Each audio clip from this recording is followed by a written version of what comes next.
Hello everyone, welcome to the stream. Hey, thanks Mike C. I think that's don't know if I pronounced that right, sorry. Thank you. So we're gonna be streaming some Fallout today, as normal for our Thursday stream, so let's get straight into it. Picking the game. Let's go. So we did finish Fallout 1 last episode. Let's see what we get. Oh, we're gonna start with Fallout 3. That's not too bad. That's not too bad. I can't actually remember what we were doing in Fallout 3. It's been a while. We might have just finished the Mothership Zeta. I think that's probably what we were doing. Let's find out.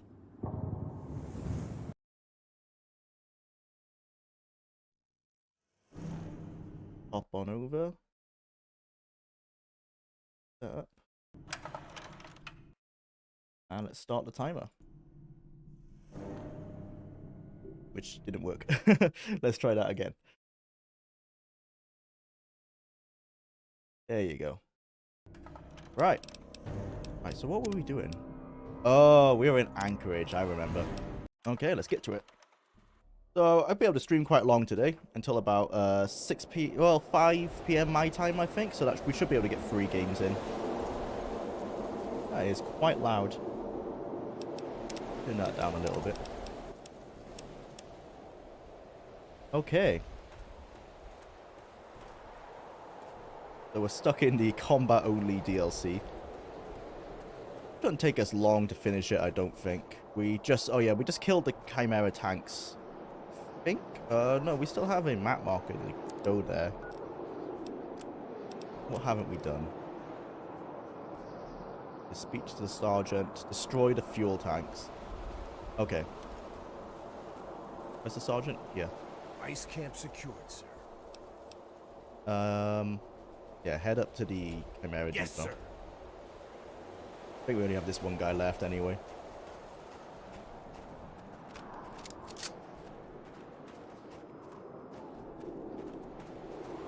So these are the fuel tanks. From what I remember, we just parked like a mine on them, don't we? I want to be Call of Duty Alaska. Yep, that's pretty much what this is. We were discussing, I think the last time we played Fallout 3, whether it's satire or not, and I think it's kind of both. It's like it's in its writing for sure. It's like being satirical about Call of Duty, but I think they also were quite sincere in their attempt to recreate a first-person experience. Welcome to the stream, MILF Slayer, Hard Towered, as Oru says. Very nice name. Welcome to the stream, Timu. Timu, good to see you. Yay. I think it's just these two that blow up. Take a look at the marvelous 2008 Gamebryo explosion. Or not. Oh, there you go. Wow. Look at those physics. Totally worth all the graphical downgrades. Right. Nice work.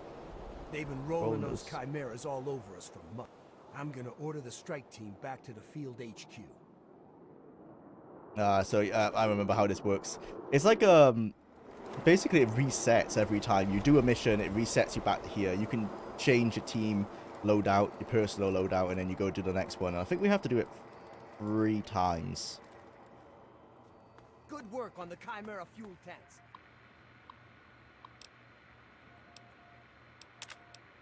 Where do I get the recruitment? Oh yeah, we get the packages here. Let's go for a heavy weapons package. That's just to get the description of what it is, I think. Not sure why there's some psycho here. Carry on, soldier.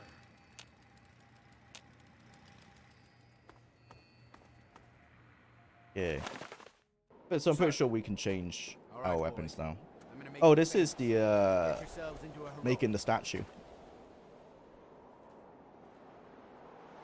Okay, that's it. Just like that. Hold still. Excellent. This is the entire reason they probably wanted to do the DLC, just for this one scene. There you go.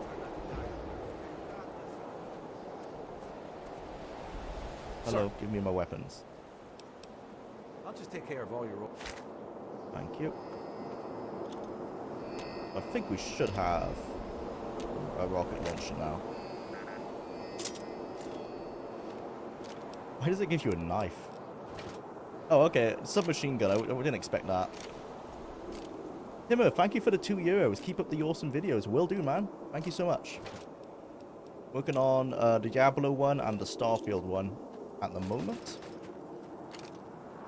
As well as, obviously, this entire Fallout series one. But that won't be until next year because there's a lot to work on.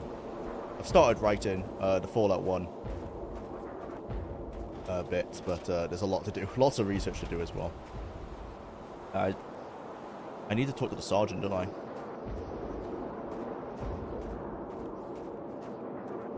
Then we can direct him where to go. What are our next options?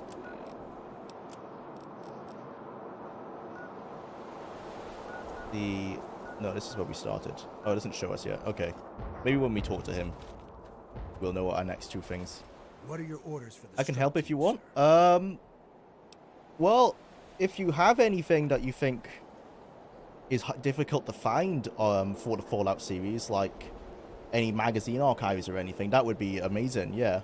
If you just have any links at hand, you don't have to necessarily, you know, spend too much time trying to find it, because I'll probably be able to find it myself. But yeah, any help you're willing to do would be great. But don't feel like you need to, of course. But yeah, thank you. Thank you for offering. That'd be very helpful. Not sure if you have Discord. Yeah, there's a Discord server. There's a link on the channel. You go into the server, you can just drop something there. You can find me through there as well and send me some messages. Thank you. Yeah, thank you so much, Timur. How do you have the stamina to work on such long videos? I mean, I take my time. That's the best way I can say. Is just take your time with it. It's the biggest thing is you get quite bored with the project and you just have to push through. That's the only thing. That's the only, like, what I've tried to do is try and working on multiple projects. I think that kind of helps to keep things fresh. Although I thought it would keep things fresh so I could get the videos out faster. I think what has actually slowed me down a little bit. I think I was faster when I just focused on one project at a time. But yeah, you just gotta keep doing it. It takes a while.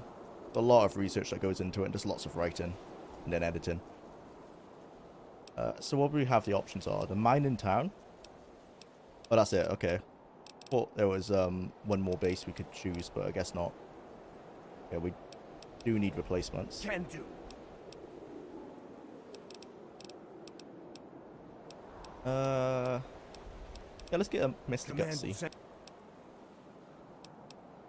Yep. Just the mine in town then. Oh, maybe the forward camp Delta was its own thing. So we've done forward camp Delta, then the Chimera Depot, and now the mine in town, and then there's the final assault. Sir.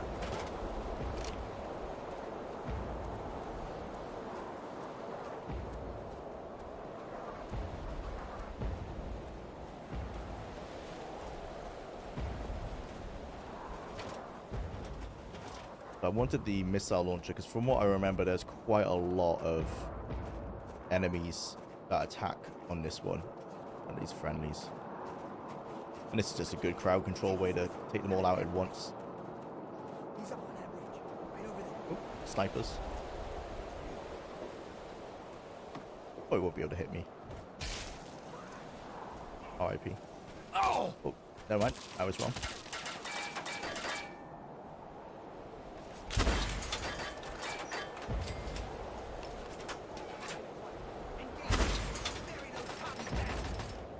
Ah, I'm to survive.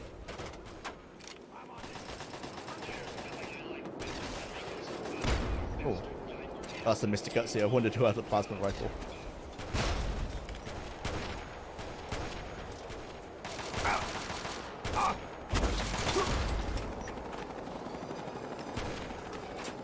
Is that friendly? Can't remember if this is friendly or not. I'm not going to blow it up just in case.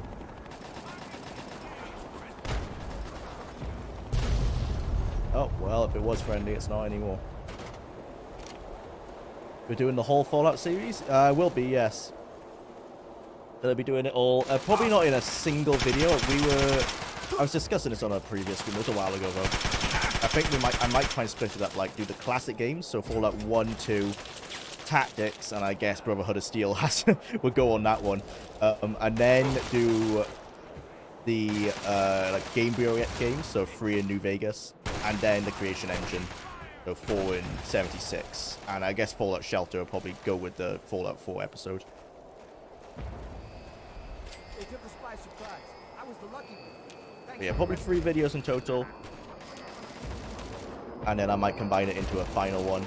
But they're probably going to be 4 to 5 hours each episode, I think. Because I can easily talk for about 2 hours on Fallout 1 alone. And then it's probably a bit longer on Fallout 2. Although maybe a bit less, because most of the mechanics in Fallout 2 are quite similar. I'd only have to discuss like what was changed necessarily than what was new.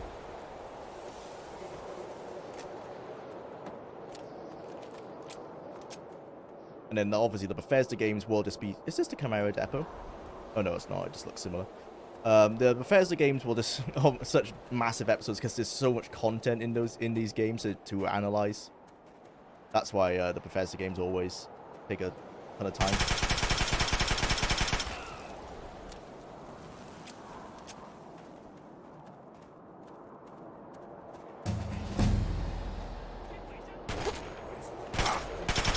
It's been really helpful with Kane starting up his YouTube channel. That's been like invaluable. We're getting insight into Fallout 1 and the early development of Fallout 2. I'm going to be using a lot of his videos for reference, for sure. Oh, I've never noticed the aeroplanes before. Nice detail. Where's the sniper? Oh, there.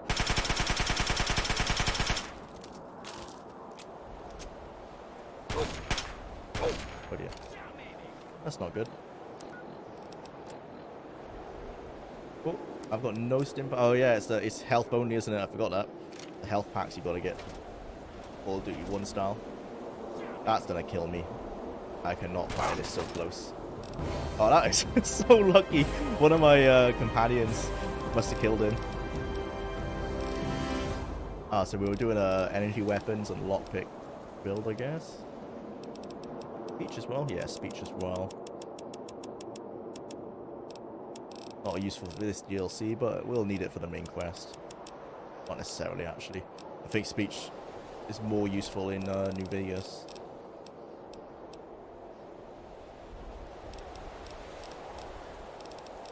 This is a waste if you actually want to play the game as normal, but seeing as we are essentially speedrunning it, kind of, not really, but we're trying to play it fast. Let's just get here and now, get our stats up.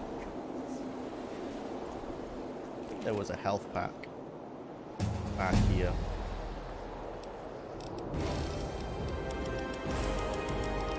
Speech, max it out. No, can't max it out. Yeah, finesse, more crits. Why not?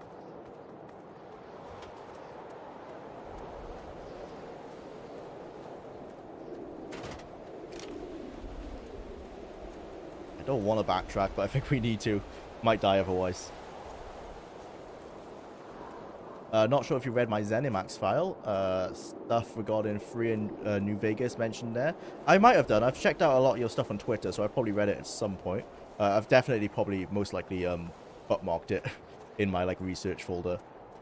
From that, over I can ask for more info from that Bethesda producer. Well, that'd be really helpful if you've got a contact. But you know, if you have any questions that you think would good, you can ask them. I haven't got anything at the moment because I've not really got to like a writing stage. I think the health. Can we reuse it? Ah, sure. Not glowing though, so I'm not sure. Oh, there you go. We can reuse it. Cool. Just dropped in real quick to say hi. I hope the next Fallout game is set in Palestine. Thanks for stopping in, Jigglypuff. That would be a very interesting setting. I don't think they will ever leave America. I mean, Bethesda definitely won't. if the Fallout series gets contracted out. I think it's stuck in America, isn't it? It's an Americana. It's such an important part of the overall aesthetic.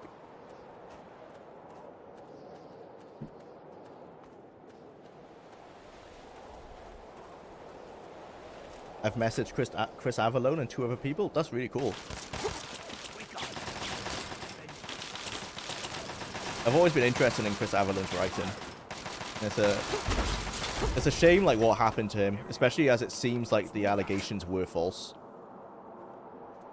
So hopefully he can come back to the industry somehow, but it's probably very difficult with how his name was besmirched so much. Shame.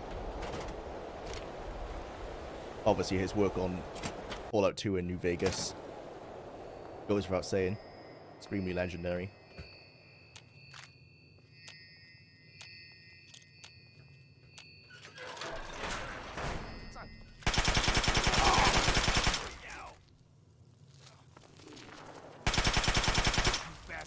Back to the Great Wall if I have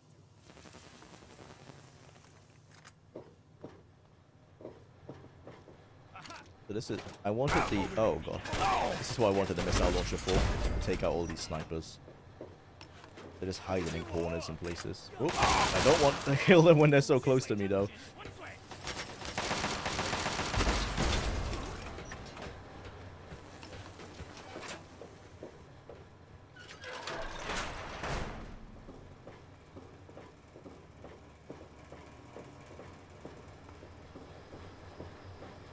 It would be interesting if they had a border that crosses into Canada.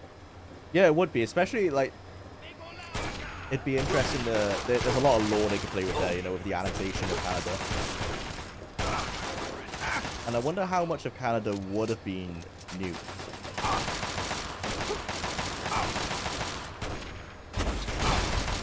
Would China have nuked the cities as they did in America, or would they just stick to the military targets? I'm not sure how indiscriminate or how discriminate the Chinese were with their targets. Obviously, everywhere in America seemed to be fair game. But we don't know about the rest of the world. Maybe they would have been kind to China, but maybe not, because it was annexed. There's a lot of interesting lore to explore.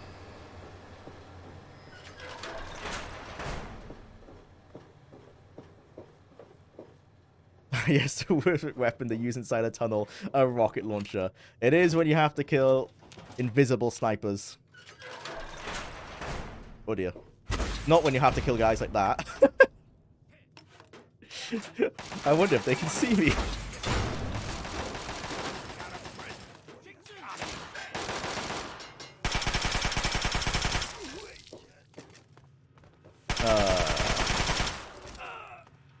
Hate these guys.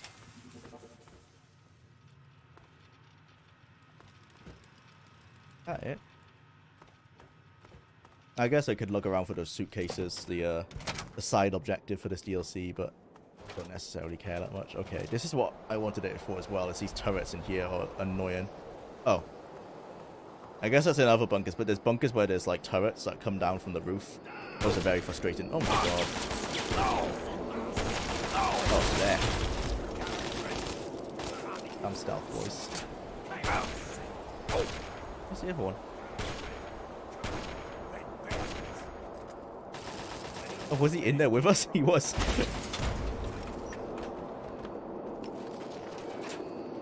That should be the last of them.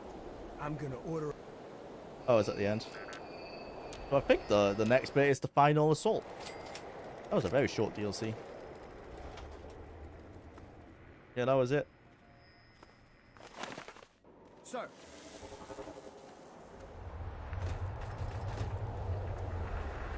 Remember, that gear's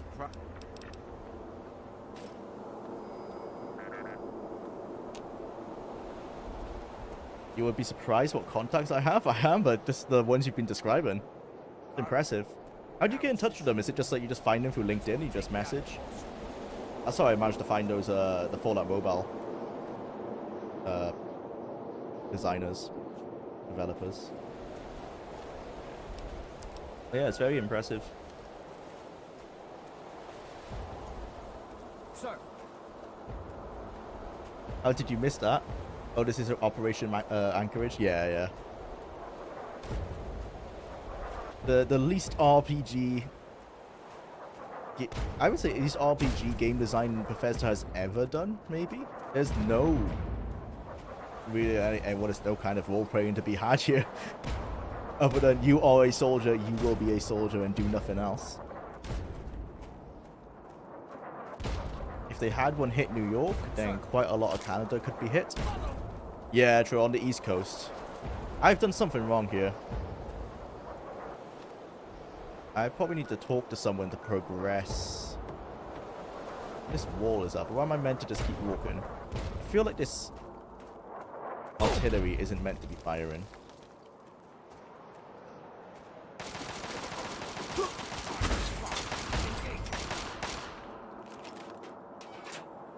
I think I have a memory of someone being hidden here. Oh. Nope.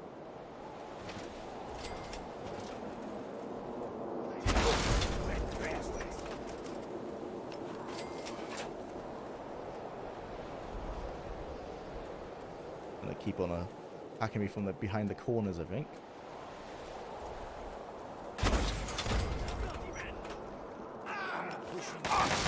Oh dear.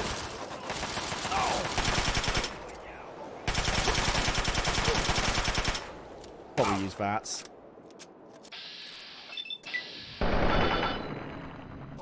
Operation Anchorage always felt to me like Bethesda wanted to make an action spin-off, but they either didn't know how to do it or they didn't have the resources to do it, so they make it a Fallout 3 DLC. Yeah, pretty much. It's based on the making of documentary. Some of the developers sincerely like believe they had made like a good FPS, or at least a competent FPS. They talk a lot about wanting to make sure they nailed the first-person shooter mechanics, which again comes across as if they believe that they did nail them, and I think most people would say they did not. They feel pretty terrible.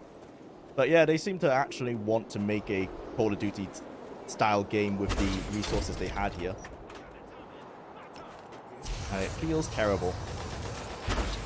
So all the issues of Call of Duty has, at least as a shooter, it feels as good as you want it to feel.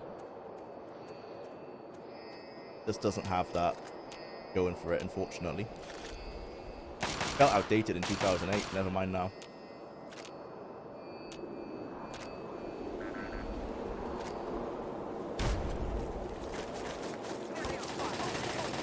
Oh, those are the turrets.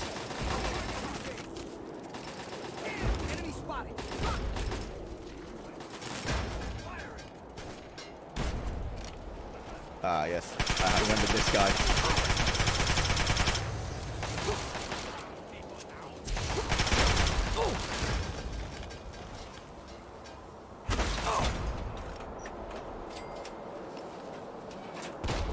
Avalon, Brent Erickson, former head of MediaTek West, former Providence Equity CFO, Ray Maffio, etc.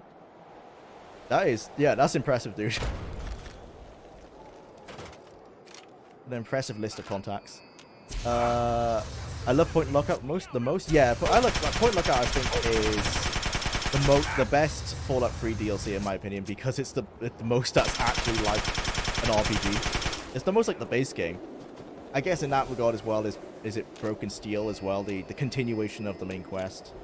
Those two are the ones that are, in my opinion, the only two that if you're gonna play Fallout 3 are the ones that you should check out really.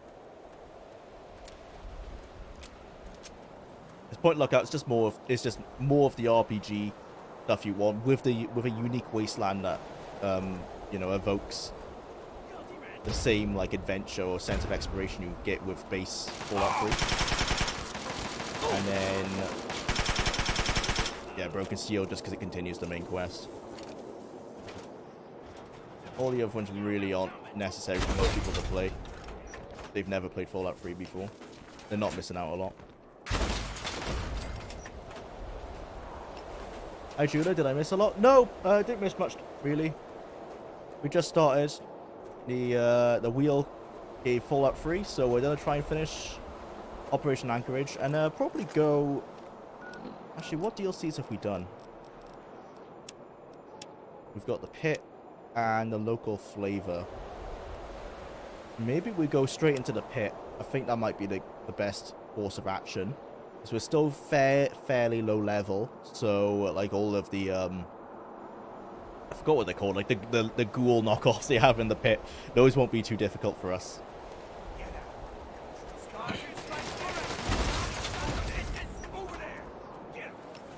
And then we'll do point lookout last, and then probably the main quest.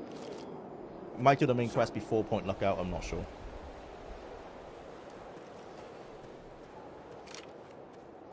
Sir. I don't think... Is there anything in the main quest that's necessarily super difficult? I don't think so. So it doesn't matter what level we do it at, really. There will be a lot more super mutant, like, overlords.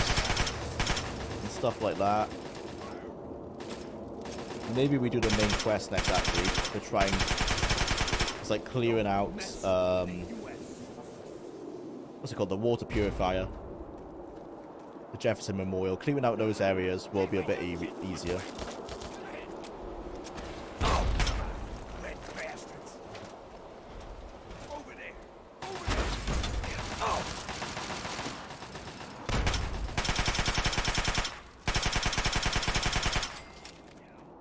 Saying that, we did some of the main quest, didn't we? We found Dad already, I'm pretty sure. Go to the River City Science Lab. Yeah, I'm pretty sure we've already found Dad, haven't we? Yeah, so what we have next is to clear out super mutants. Okay, so let's, after Operation Anchorage, let's do that. Let's clear out the super mutants from the Jefferson Memorial. And then we'll hop into the pit. So we'll kind of progress the main quest alongside the DLCs.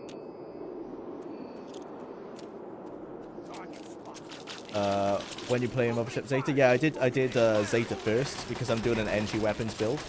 So I did that first just to get all of the energy weapon ammo we'll need for the rest of the game, essentially. We're stuck with small weapons now because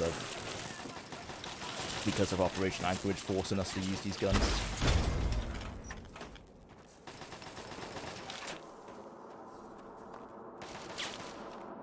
Wait.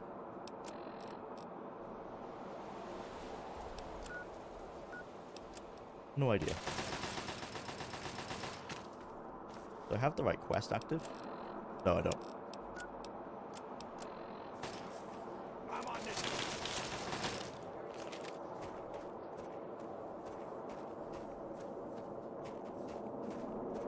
Can't believe I missed it. You can, if you check out through my channel, on the About page, you can go to the second channel, and I put the VODs up on there. So I'm not sure which episode of the whole Fallout series it was. Probably episodes like 2 or 3, whenever we played Fallout 3 first. But yeah, you can click through those and you'll be able to find it. I think it only took us 1 play session to get through.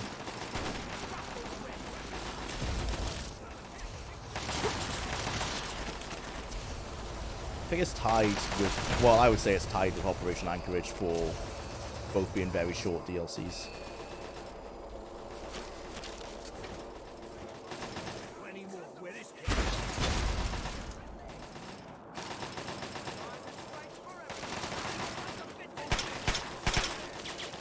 The pit is also disappointingly short. It feels like the pit was kind of like Point Lookout in that it was going to be more like the main game with like more RPG options and a more developed story. And I think they just either ran out of time or what. I guess I'll learn more when I'm researching if there's any information out about it. But it just ends abruptly after that initial like survival horror element.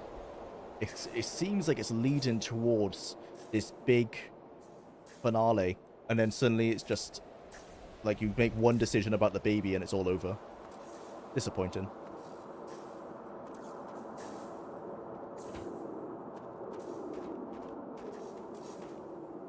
Need to radio someone, I think, for them to bring down this barrier. Go to the starship, maybe. Disable the pulse field, yeah. All right, now it's just you and me. Let's go take down the pulse field. How do we do that?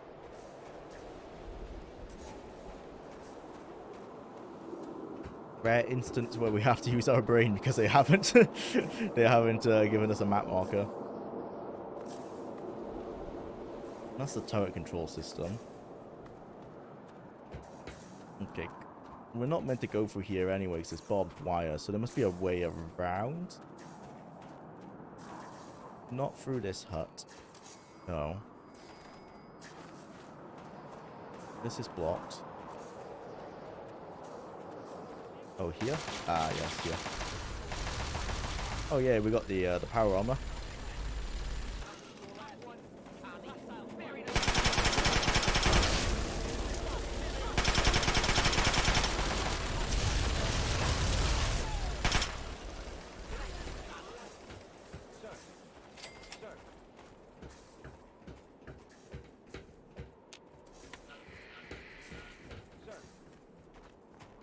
Ah, yes, we have to make it over to this, like, generator building over here. Disable it. And these are all the pulse field mines. Oh no, I'm out of ammo. Oh well, I'll let those guys deal with the turrets. The biggest thing that pisses me off about Operation Anchorage is that there will never be a real Fallout game in the snow.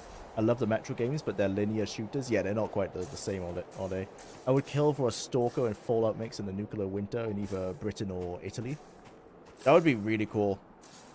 Sadly, I don't think they'll ever go outside of America, unfortunately. Other than like other than mod teams doing it. But yeah, I really want a nuclear winter mod. It really seems like Obsidian were leaning towards that with how much they were foreshadowing it in New Vegas. But I don't think Obsidian, or at least a team that worked on New Vegas, would ever make, or in a position to ever make a sequel. So we'll probably never see it.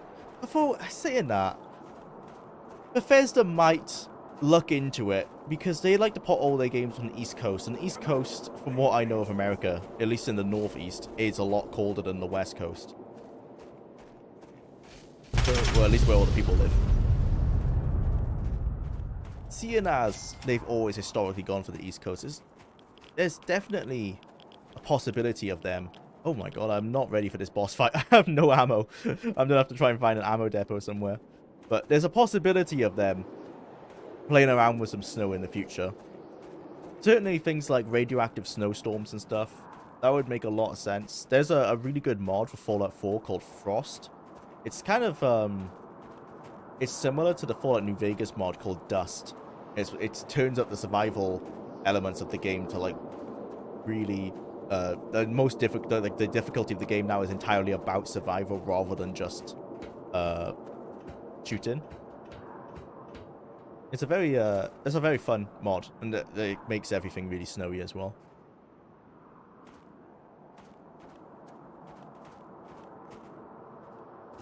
That's probably the closest we'll get to it in a Fallout game anytime soon, unfortunately.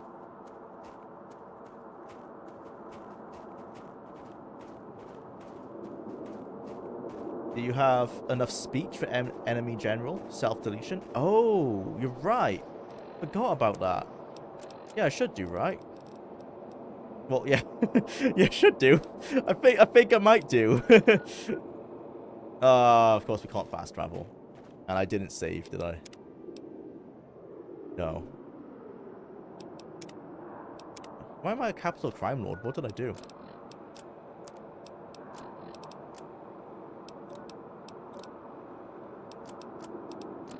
What that is? Huh.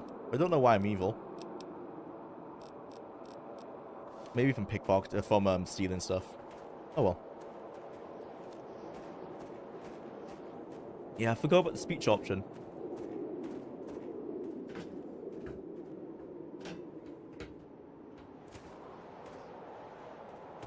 When you see the Fallout 3 remaster releasing, if they are still working on it, which, I mean, we've not seen much information to say that they aren't.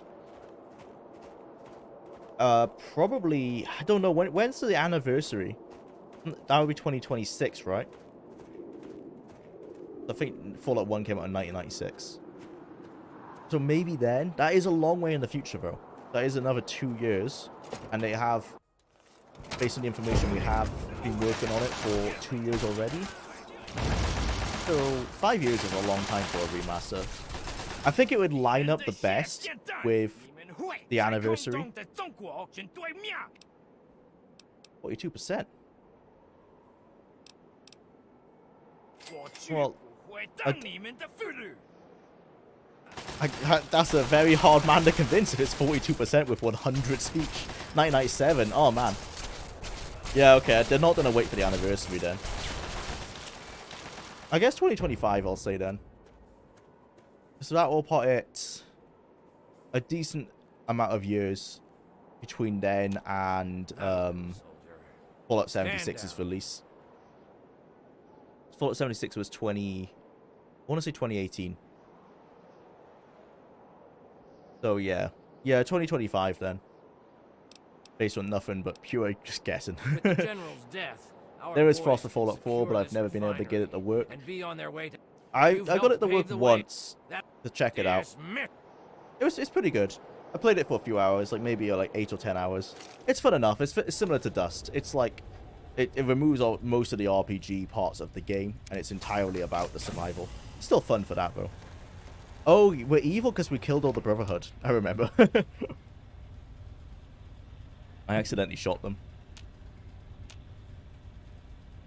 Oh no. Is the game gonna glitch now though? Because you're meant to, like, someone's meant to come get us out of the machine, but obviously that someone is well, they're on the floor there with their head missing.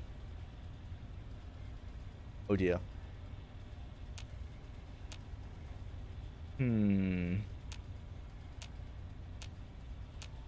Let's make a new save. I can get out. Oh, I can't even. Wow, I can't even turn collision off. I could probably do a quest progress. Oh dear. Oh dear. So if the game did let us start the DLC with everyone dead, because they actually put a quest marker on her body to come get like the clothing options we need and everything to get into this. So they must have accounted for this. I'm going to assume then this is a bug. I'm not sure how we would fix it. That is awkward. That obviously doesn't make a difference. I've had this before when playing it without killing everyone. And all you had to do was just wait, essentially, until an NPC came down the corridor to come talk to us. But he's dead. So I'm not sure what's going to happen. Sounds about right, 2018. Yeah. Based on 76 coming out in 2018, I think 2025, so there's a good amount of time between 76. Oh dear. Let's try that again.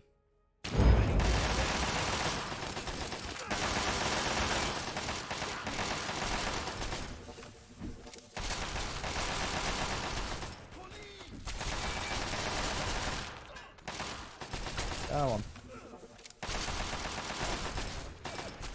Oh dear. The game is not having a good time. Oh boy.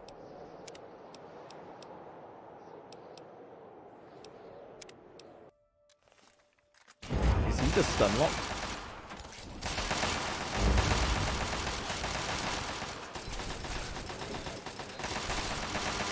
Yep.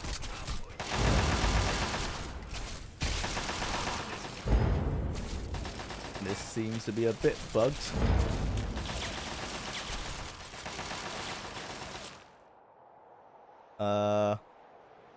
I turn off his AI and then I turn it back on. Will that work?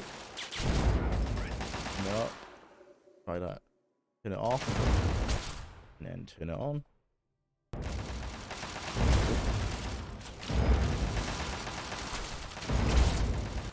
Okay. This is not gonna help. No, we're still gonna be stuck. Oh, well, we can do that. Not very much. That's not a help, really, but the thing we can do.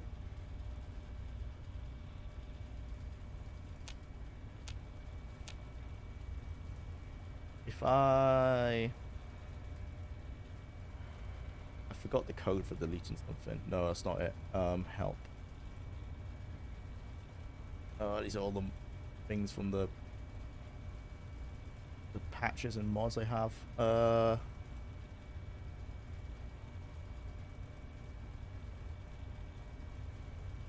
No quest updates. I think that would do it.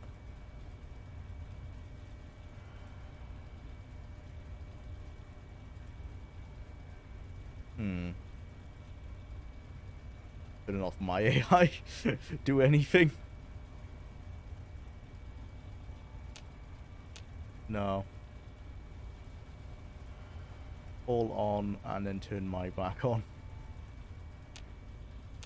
How do you usually finish the pit? I normally give the baby to the, I forgot what they're called, like the slaves. That's my go-to because I normally play a good character. But this time, seeing as we have accidentally made a evil build by killing all these Brotherhood people and possibly locking this quest, we'll be doing the Asher option.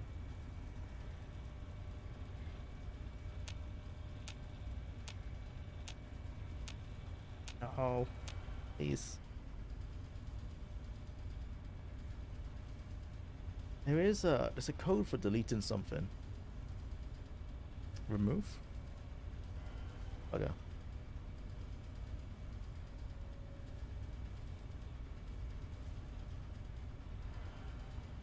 Alright, TPL. That's gonna be the same thing where we can do this. Oh, I wonder if we can't. Did we just bounce between them? Yeah. The game just bounces you up and down. I was hoping if we could force ourselves through the floor, you can hit the invisible wall that will reset you. Oh, maybe we can.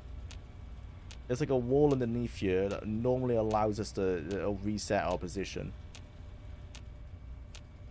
Oh, well, there's some containers underneath here as well, apparently.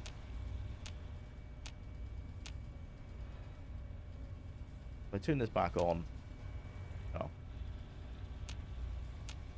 Can you use code for the next stage? Yeah, that's what I'm thinking we might have to do. Or teleport to someone. Oh, teleport's a good idea. Yeah, I'm gonna have to look up the codes because I can't quite remember them off the top of my head. Oh, Fallout 3 console command.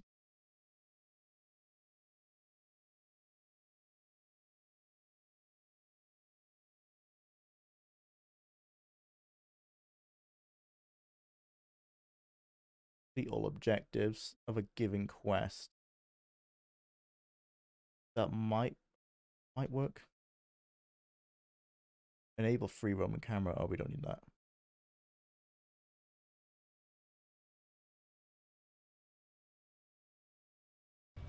Okay. Let's reload so we're not floating. There.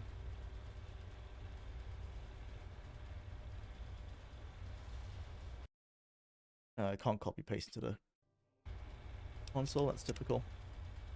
Complete all objectives.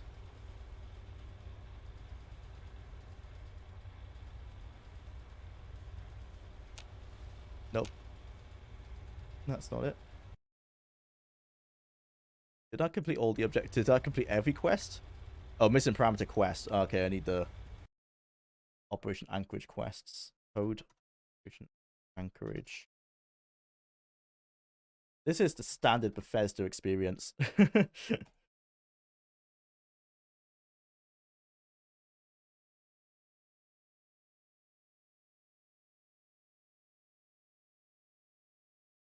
Okay.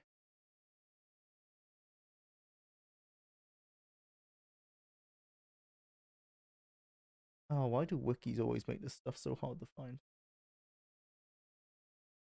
Give me the code.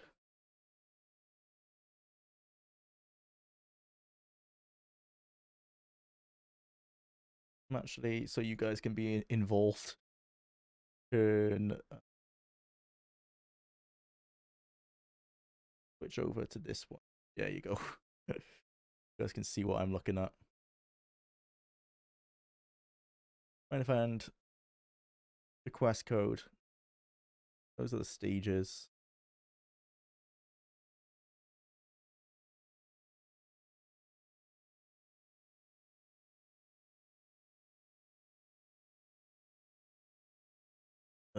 Oh, here we go. Form ID.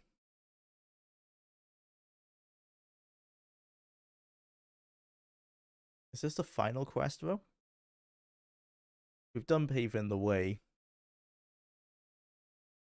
Next, Operation Anchorage. Okay, so this is the final one. No, I can't copy paste. All right. Back over to the game. Which is first actually? Did we put the quest ID first or after? Let's try after. I think that was the normal way to do it. Collect all objectives. Find that quest ID.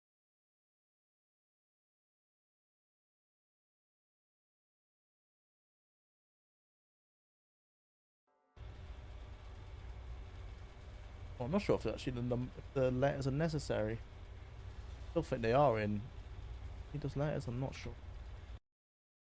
I don't remember those when I've used them in like Oblivion and stuff. No, I don't think I need the letters for my ID. Oh, the ones with the add-ons start with XX. Okay, that's why. It's a plugged-in ESM. I'm learning more about Gamebryo. Right, okay. XX 0014 F6. Item not found. That's helpful. Alright, let's try that again. We'll complete all objectives. Try without the XX then. 0014 F6. Nope. Item not found. Well, that didn't work. In what order your DLCs are loaded? It's... I'm not sure, actually. That shouldn't be an issue, because I haven't had this issue before. Instead of XX, you need the input in numerous, which operation I input numbers in which operation I downloaded. Just because it's Bethesda game, cheating isn't actually cheating, it's sometimes required, yeah. Can you use the use code for next? Oh yeah, we've read that once, yeah. For some reason I remembered that the outcasts would come get you if you're hostile to the Brotherhood.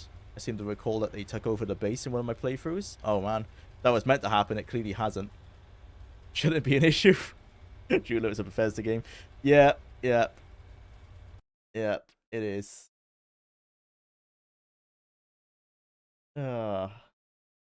Right, can I just teleport somewhere?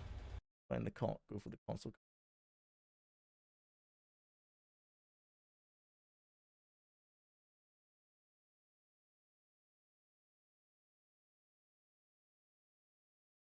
The annoying thing about like lists of console commands is they only ever show like the ones that people would want to use for like cheats and stuff, which is fair enough because that's probably what most people are searching for. But I want all of them. Give me every console command, please, not just the actually helpful ones. If I go back, yeah, so you guys can see that. Not free. Oh no, this is gonna be every single one. Oh, I don't want all the indie stuff. NBC manipulation. Bug fixing. Bugs. Screen position, access, and screen positioning. Nope. Oh, is this just bugs with the console?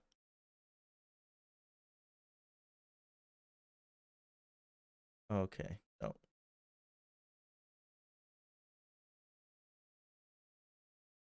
Quest, possibly. Move player to current quest target. Okay, let's try that. That might work.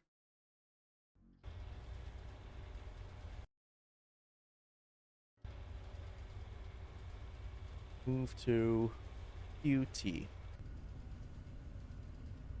Oh, yay! We did it! Oh, that's one way of doing it.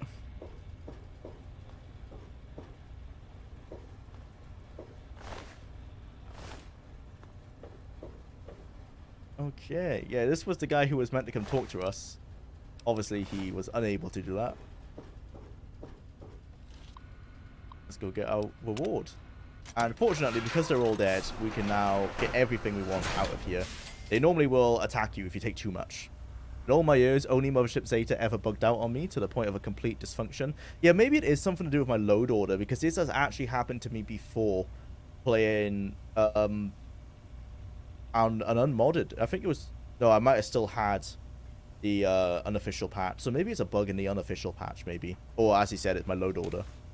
I've had the same bug before, but as I said before, it wasn't a bug necessarily. It was just that that McGraw guy on the floor there, he had to come from his room to the chair, and he took a long time to do it, like 5 minutes real time, for his AI to like take him from here to here, because he was walking very slowly, and I guess he took a while for the AI to realize what they should be doing.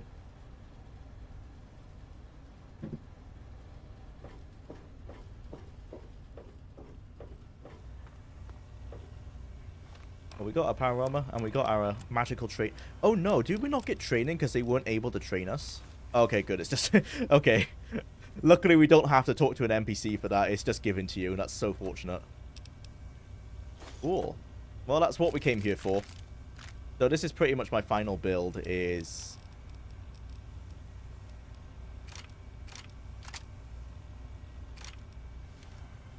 this with laser weapons. There you go. Nice.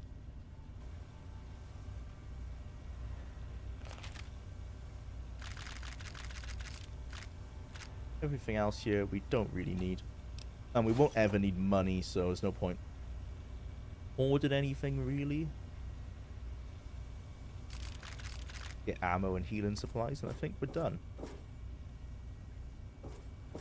Oh, Gauss rifle is... energy, right? I think this is an energy game. Yeah, this is an energy gun. This will be worth still having, actually.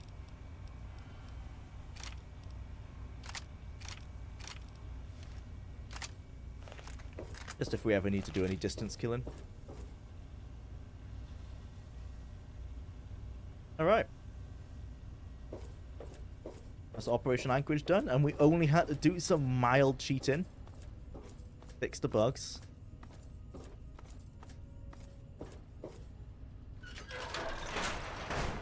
I still applaud them for letting you complete the DLC, or letting you start the DLC by killing all of the Brotherhood, even if it does, in that case, did give me a bug. That was unlike Bethesda to allow that to happen. Understandable though, because they must have understood that with people as likely siding with Lions Brotherhood because of the way Lions Brotherhood are integral to the main quest, and the outcasts are kind of seen as like the bad Brotherhood. I can see why they would let that happen, because some people might not want to side with villains, or villains as the way the Fallout, as the way Bethesda set them up within their universe. All right. So let's push the main quest up a little bit.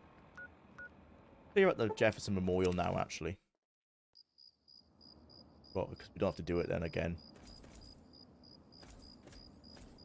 Oh no, it might be clear, right? Oh yeah, we had to go in here to get the notes to know where Dad went to.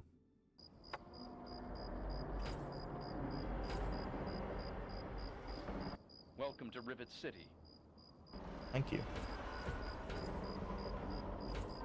We make the jump. Yay. How much fixin' gel do you have? A decent amount. Let's see, epoxy, right? 47. That's probably enough for the rest of the game, I think. Because in the pit, we're going to lose all our weapons anyway. So we only need it for point lookout on the main quest. That's more, yeah, it's more than enough. What's the fastest way? The lab.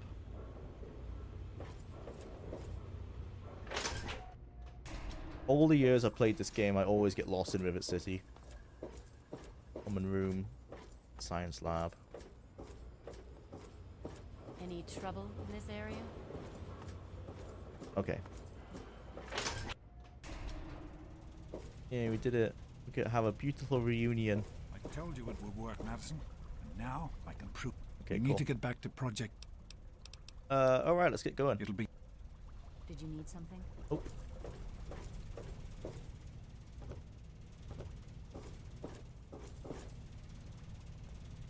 Good texture work. um,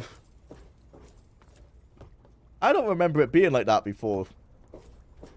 I'm definitely gonna have to check some of this stuff. No, I don't want to do your side quest. Bye bye. I don't want to do your Fallout 4 side quest. Nope. Let me say no, please. Yes, I know. Oops. Ah. There's no fun. I'm conscious.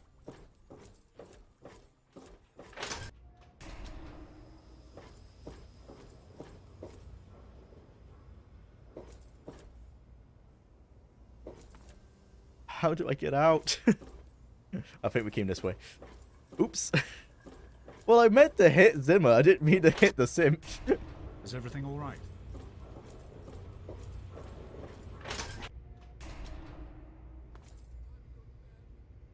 Wait a minute.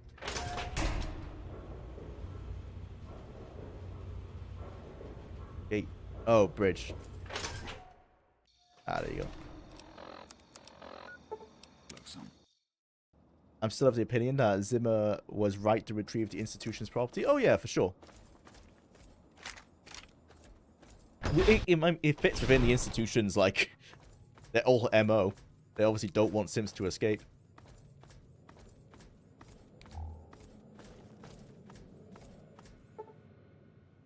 And I'm not a big fan of the whole AI having sentience thing. They made a much better argument in Far Harbor. Far Harbor was the only time when I was like, oh, maybe I actually do care about the simps. But the way they were set up in Fallout 3 and Fallout 4, I was just like, yeah, no, seems like they're just robots that have gone a little bit haywire. There are rumors that Dr. Zimmer is also a synth.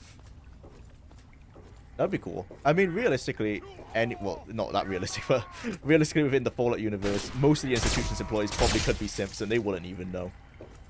No, likely it wouldn't even matter to them anyway. I don't know why I'm hoarding the ammo. It's not like we're going to sell it.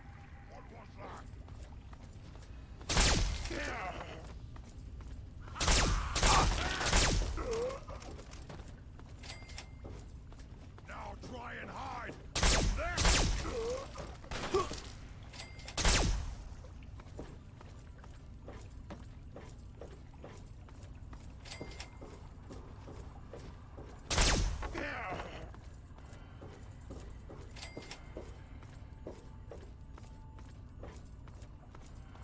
Alright. This is one of those main quests I think everyone hates from Fallout 3. We gotta now go back up to Dad. He tells us to come back down here. We fiddle with some buttons. And then it starts the whole Enclave invasion thing.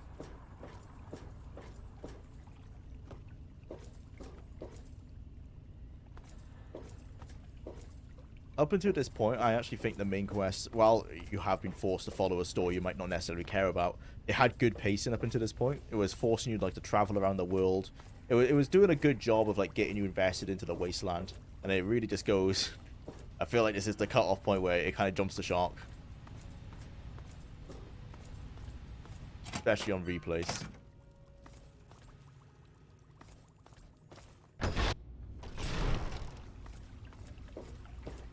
It's also where you just notice, like, we're meant to care for Dad, but we've really spent no time with him. We essentially are meant to care for him because he's my dad, and so we must care for him because the game tells us to. But at this point, we've spent so little time with him, other than alleged time, obviously, growing up, that we never got to experience. Don't necessarily care for him that much of a character, other than it's voiced by Liam Neeson. Where the hell is he? Oh, do they wait outside? Oh, they do. It's so disappointing how you can't actually join the Enclave. Yeah. Especially, like, they're pretty well represented in Fallout 3. You hear, like, immediately you find that Eyebot when you're on the way to Megaton. It seems like they're already planting the seed there of like, this is a big faction that you might want to join if you've been listening to the propaganda. Like, that's a choice, you know. You can choose to listen to this radio and have like the propaganda just be hitting you for hours and hours. It seems so set up for some players to want to join it. It's so disappointing that you can't.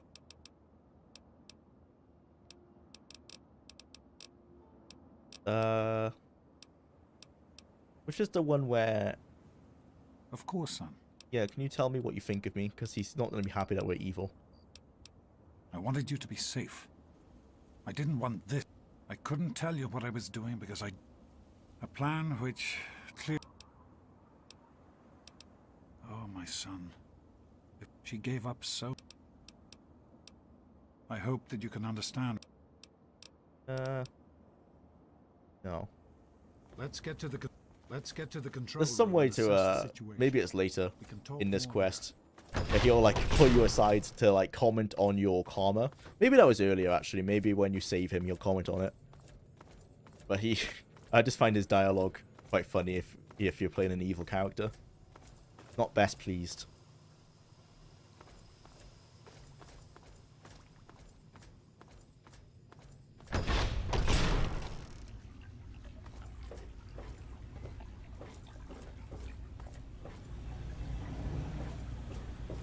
Here we are.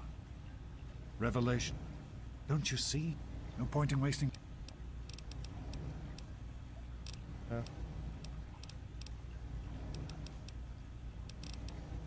A project with... This is also always stupid. It's like the way he just expects his child, like his only child, to go do all this like killing for him, and he just plays it off as like, well, you know, you managed to save me. You must be strong enough. It's like, don't you care? Don't you care about your son or your child not getting themselves killed? It's understandable from his perspective, but he doesn't seem to have that that strong like protection over his child, a protective nature. Well, we need to go to the basement, don't we? Yep. Down to the basement and then talk to him on the intercom. Morning.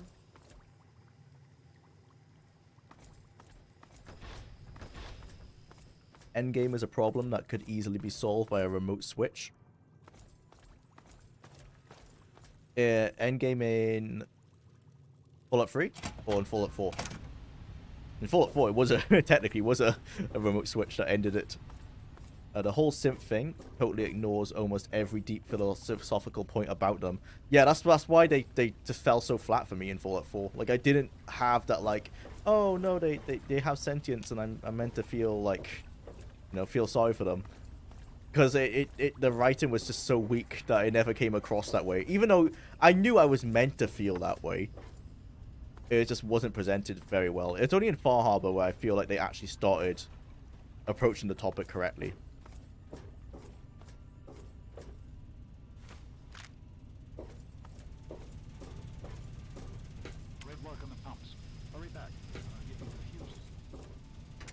Oh my god. You couldn't have given me the fuses first.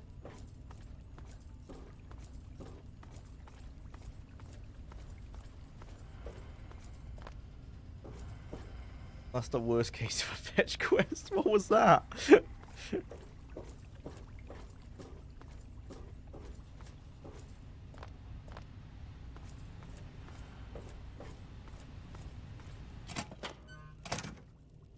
Railroad discredits its own argument of simp sentience by rewriting them to be someone else. Yeah.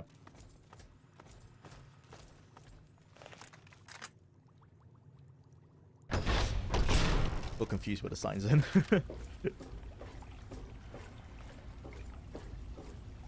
The whole thing is a Blade Runner reference given a life on its own. I think that's the issue though. It's like, it's a reference. Well, as you said there, we slept through Philosophy 101. If you want to talk. Oh yes, okay. Troubled, like this is the dialogue I was talking about. Yeah, I'm really evil. Because you're such a saint yourself, right? This isn't about me or the choices I've made.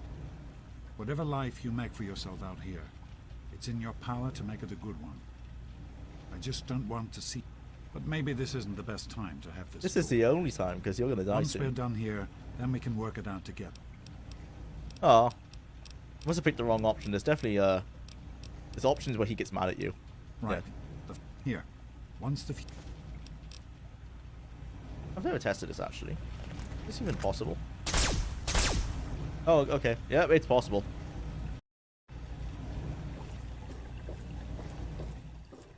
Hello. Did you need something? I always assumed he wouldn't take damage.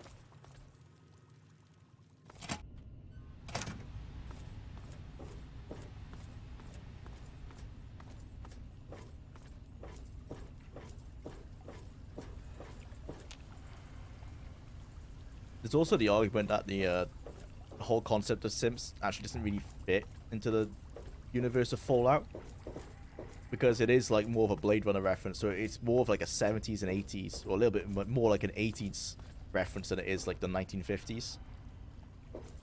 I know Tim Kaine has said like they always wanted, they never did like Terminator-style robots in the Fallout universe for that reason. Like people suggested it in Fallout 1, and they said no because it's not the era they're going for.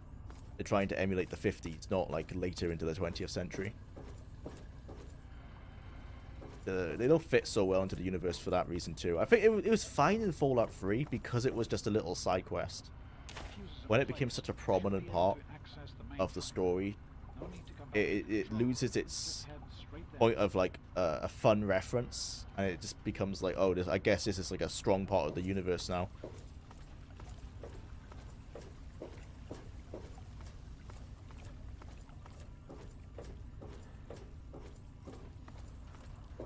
Especially with the way, like, the Institute could totally pull the entirety of the East Coast out of the abstract, or the abject poverty I went into circles somehow, out of the abject poverty it's found itself in so easily.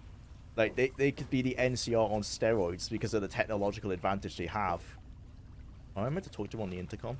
That's why I keep on missing the... Boot up the mainframe. Oh, there must be a button or a switch I'm missing. It feels like their selfishness. How are you holding up? Need direction? Actually, yes, I do. You're on the right level.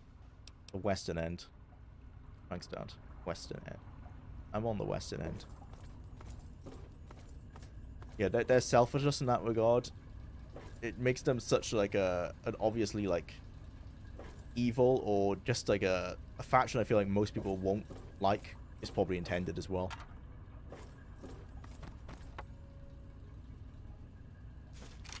I know. I'll need to write down all my gripes with Fallout 4 stuff to make sense of it. I'm going through my head and there's so many things I want to talk about and I can't like put it into words. It's always difficult while playing a game at the same time. I don't need that stuff anymore. Oh wait, I do want the neural interface. Oh no, I don't. I don't need it. Simps shouldn't exist in any regard in Fallout. Can you even begin to comprehend what would have to accomplish to make anything even remotely close to Bethesda Simps? Yeah, exactly. It's their Terminators. They're like, the Terminators were from the future. That's how they were sold within the universe they existed within. And yet in Fallout, somehow they've been made with what is essentially 1950s Americana technology. I mean, you could push it a little bit further. You know, you can look at like what Big MT did, but what Big MT did with their technology was in line with what kind of like the idea of mad scientists in 50s media were doing. When you thought of a cheesy mad scientist in a 50s like pulp novel, that is in line with what they were making.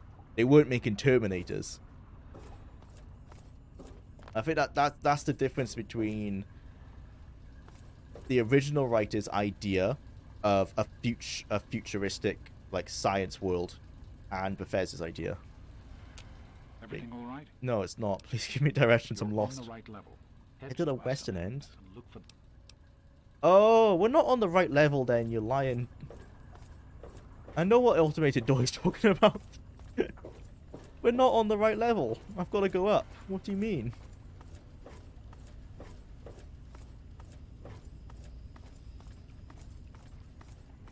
Yeah, he means this door, right? That was not the right level.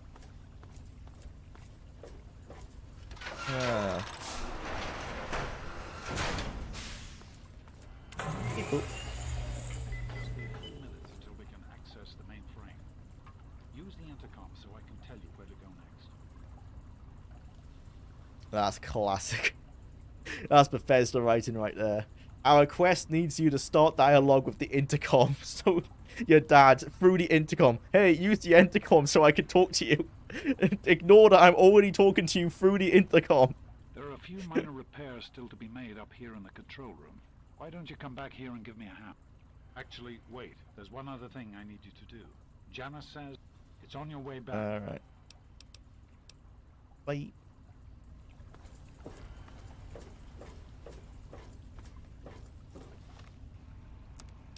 On this floor. Oh, it is on the next one.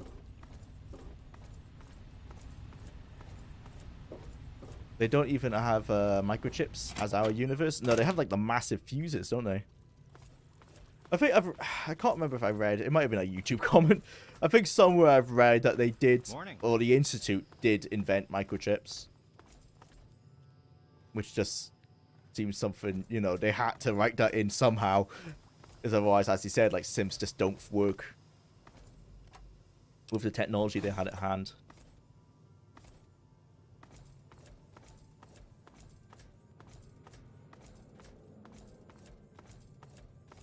Hated the railroad from the start. Yeah, me too. It tried to be all kind of Clockwork Orange, but came off as Roller Boys. Yeah, that's why the entire this plotline didn't work for me.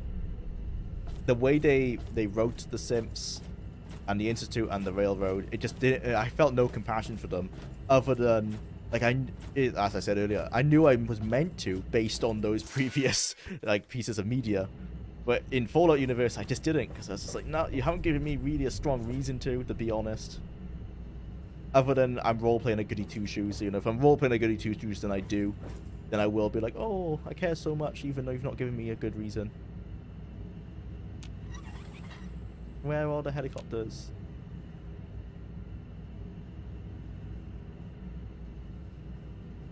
Everyone, listen. Seems we have some visitors. I don't know who they are or what they want. Did they not spawn? There's a lot of deterioration in the pipes. Some damage to the substation. Oh, I don't think they spawned in.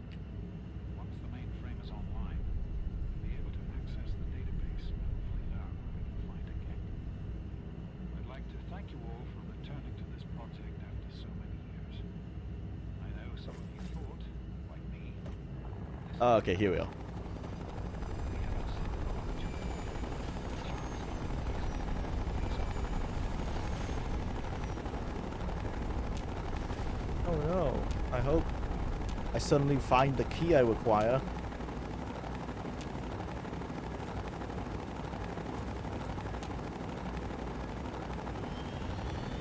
Oh, I found the key. Yay.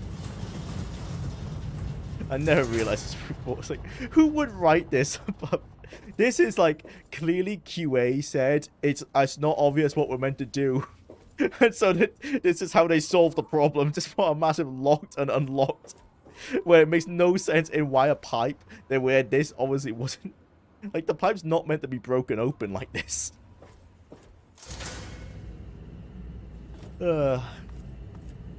Classic problem solving in game design. It's like the whole yellow paint thing that was on Twitter like a week ago, I think. Where like a lot of games that make it obvious where you need to go will put like splashes of yellow paint places.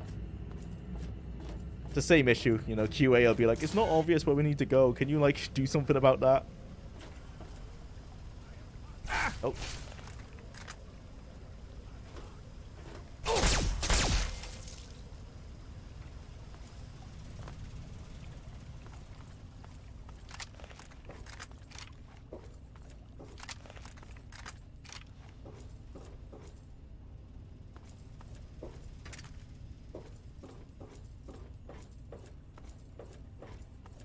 It's always annoyed me how the railroad brushes off real people slaves while constantly nagging about Sims in both Fallout 3 and Fallout 4. Yep. They only care about the Sim slaves. All the other ones don't matter.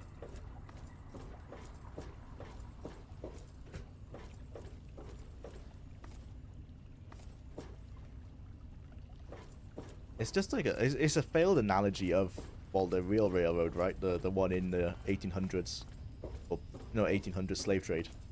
It's just a poor analogy tied in with those. And it's not, as is common for a lot of Bethesda writing, it's never been expanded outside of the original concept. They have a somewhat interesting concept, and then they never try to like push it outside of that, really. The problem with the problem I have with a lot of Starfield quests. A lot of Starfield quests in premise sound really interesting, and then the execution is very lacking.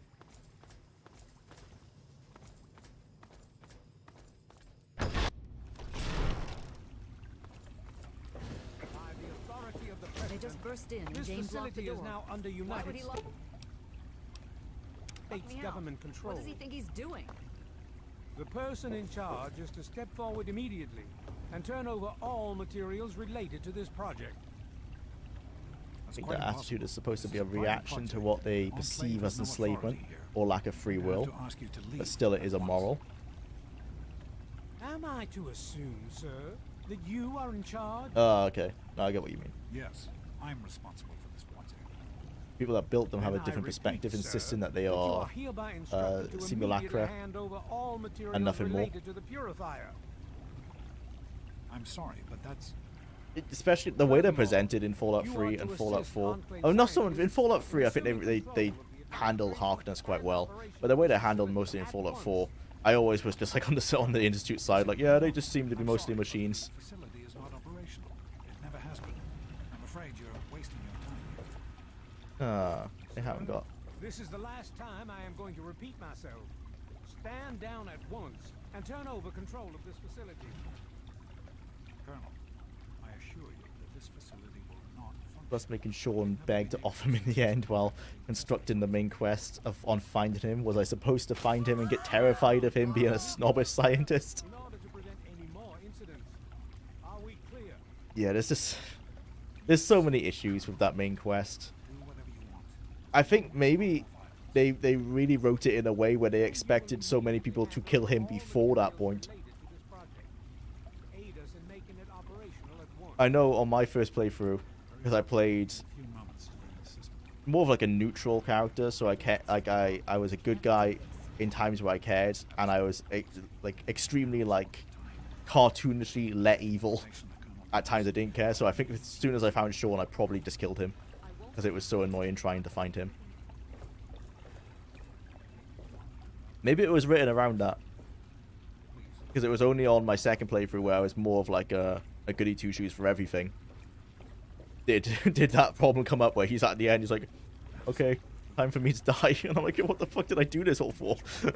Just step over to the panel while I access the computer in the control booth.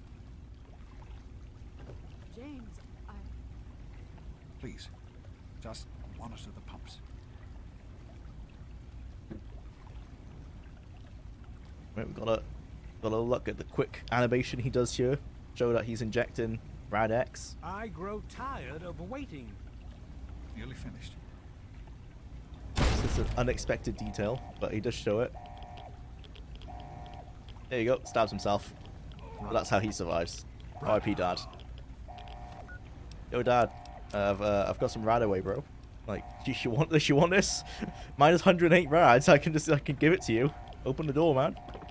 No. Oh. Well, unlucky. Oh. His legs are having fun.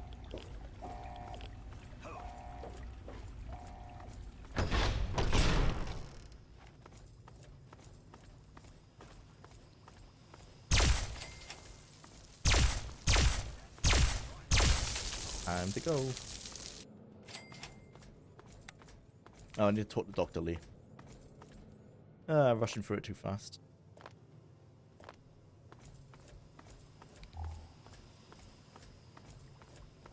I mean, with Sean, they managed to perfectly write a character whom you're so disappointed in that you want to put him out of everyone's misery.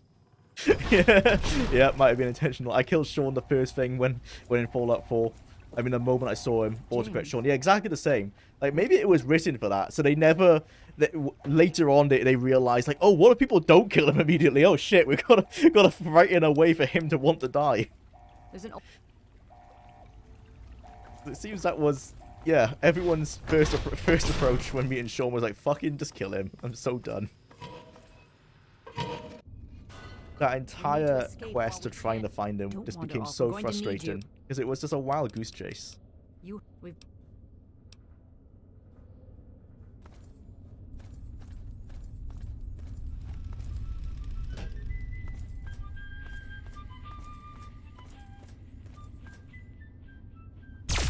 Ah.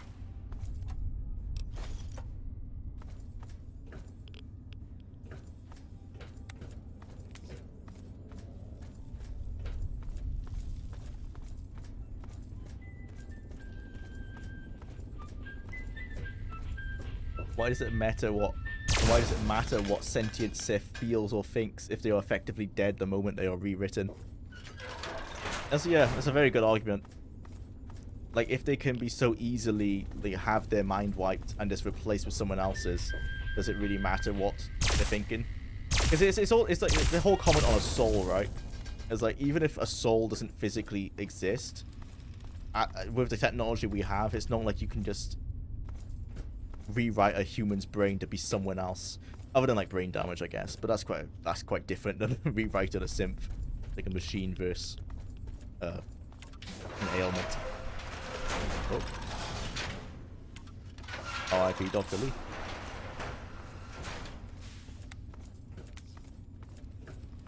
There's a locked door up ahead. I can open it, but it'll take some time. Oh, I can open it. Yeah, I can. Oh, no, it's not lockpickable. Never mind. Oh! Alright, let's fight all the Enclave.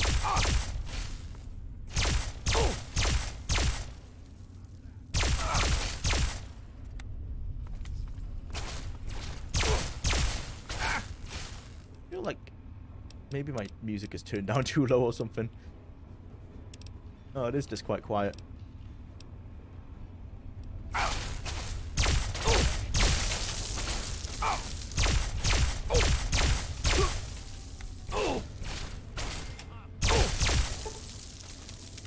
Oh no. Not my alien blaster.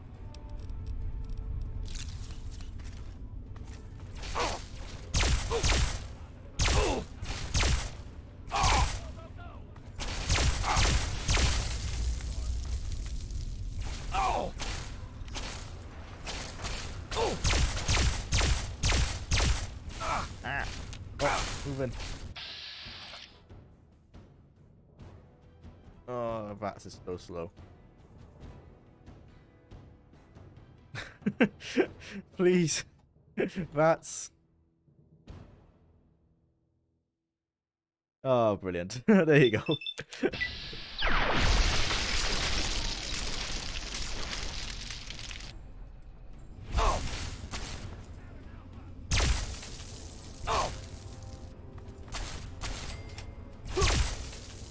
There's a funny thing, I've seen quite a few challenge Fallout 4 players on YouTube that almost immediately killed the railroad.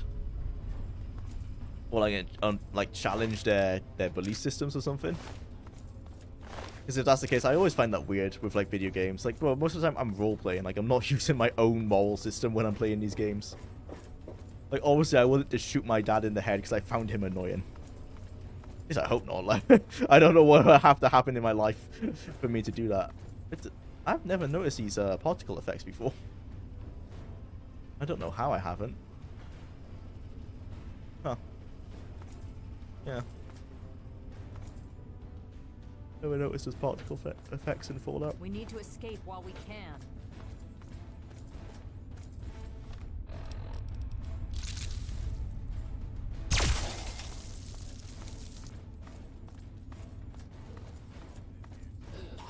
No, oh, like, oh, the challenges, like, can you just use it, yeah, certain type of weapon, those kind of challenge runs.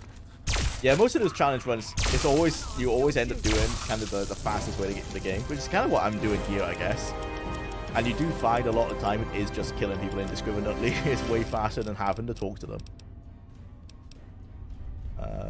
Move that to the head. Life giver. We're not exactly squishy. I haven't said that, though. Well, maybe intense training. Yeah, do some more luck, I guess. Don't need anything else. Improve people's disposition. Well, I don't think that matters with 100 strip with 100 speech. Thank you. No, let's just go for luck. We don't need Life Giver.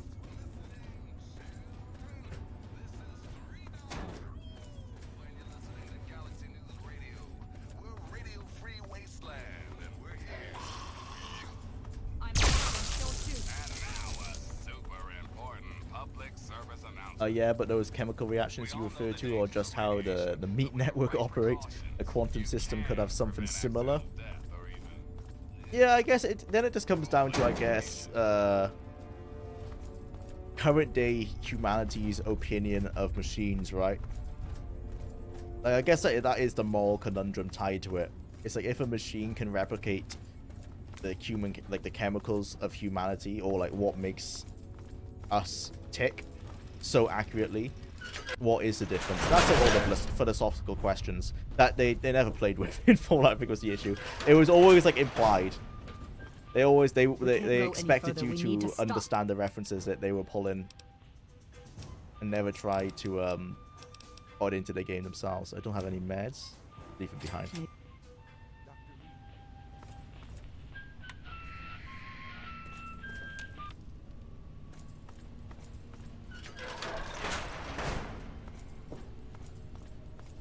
Simple law of physics. Might not be biology, but yeah, they can't feel emotions regardless of how advanced technology gets. It's simply impossible.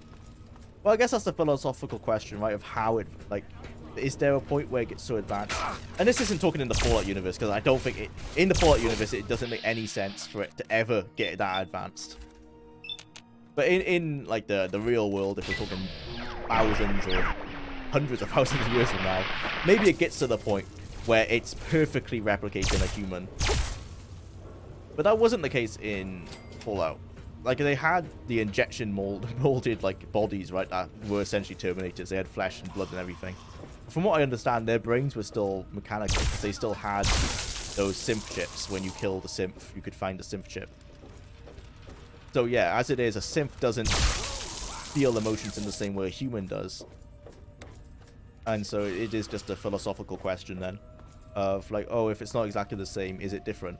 And most people, well, no, I'm not saying for most people, but for me anyway, I'd be like, yeah, it is different. Because as I think maybe it was Treasure Hunter who mentioned it, maybe it was you, Tyrannium, as one of you said, if it can be just rewritten and replaced with a new person so simply, and their emotions can be essentially switched to the emotions of someone else, it's clearly a very different situation from a human. Anyway, a lot of these arguments work better in universes where it makes sense for the simps to be so advanced, and I don't think that fits in the Fallout universe so much. The Institute are too advanced for the world they live, they fit within.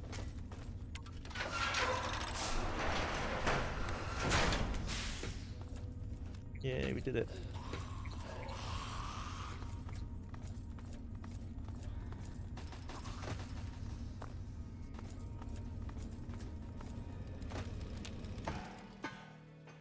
I believe I can handle things from here.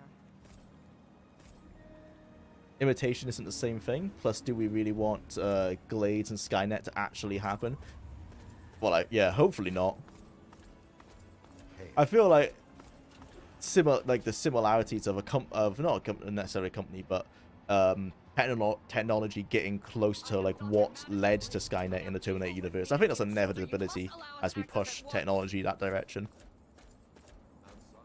Hopefully, of course, we are wise enough to put limitations on AI. If AI ever gets to that point where it can come to the conclusions of like, oh, the easiest way to stop war is to kill all humans, we obviously will put limitations on the AI.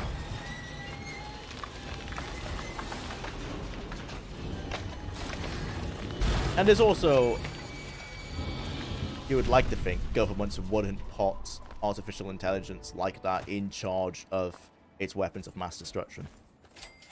Not that the governments have a good track record of being smart with their use of technology.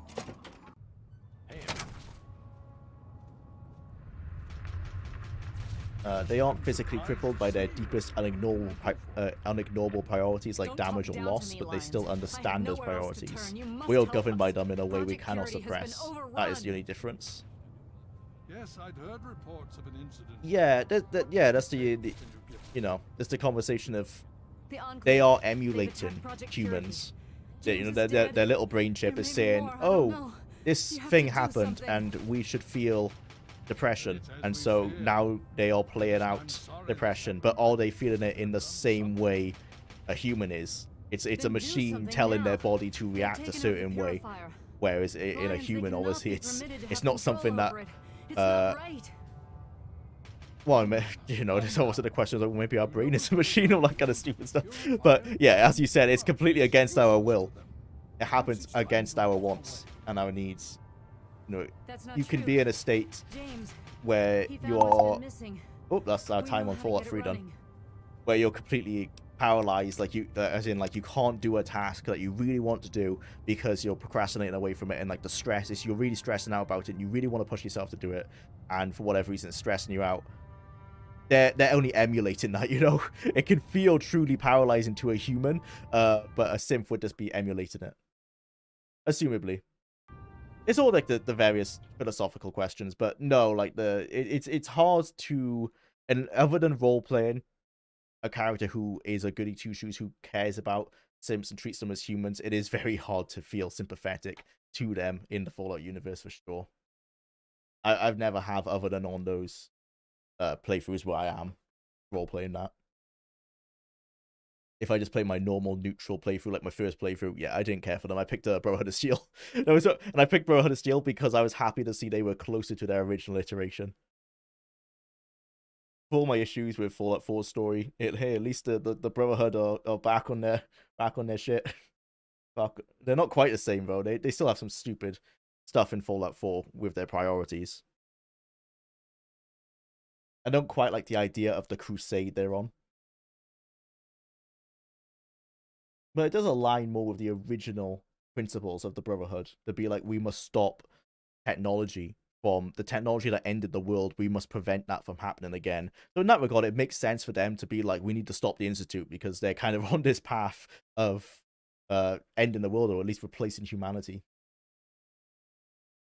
Okay, so that's Fallout 3 done. Save.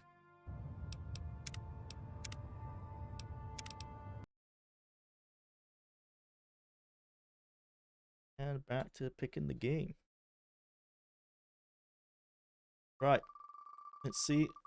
Not Brotherhood of Steel. Oh, it's gonna be tactics again.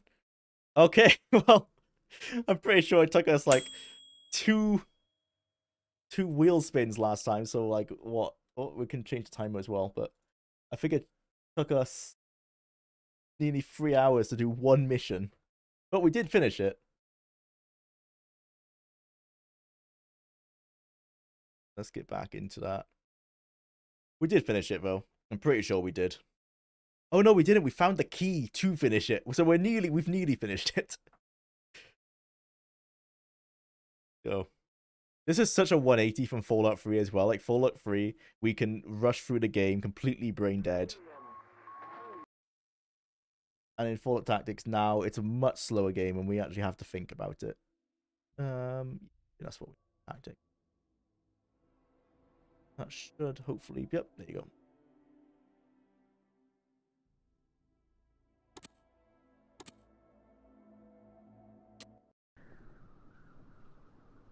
Right.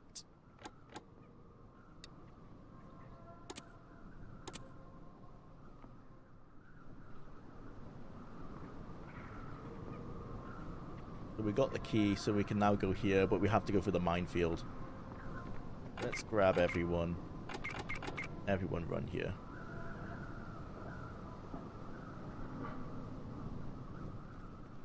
Said everyone. Come on, guys. There you go. You can all stand up. We've killed everyone. Let's go.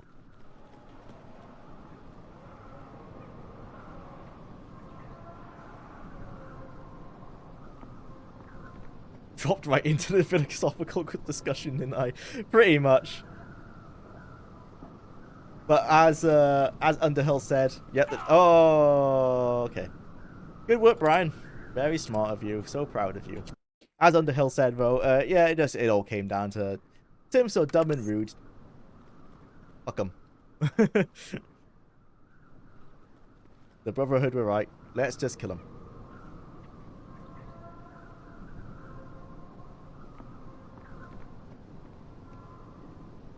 A lot of Mass Effect happens when AI event gets too advanced. Pretty much. Oh, okay. Run away. Don't go over there. Come on, guys. Right. Where even is Brian? Come on. Yo, bro, I'm telling you to move. Oh, no, this isn't Brian. Who is this? Oh, it's me.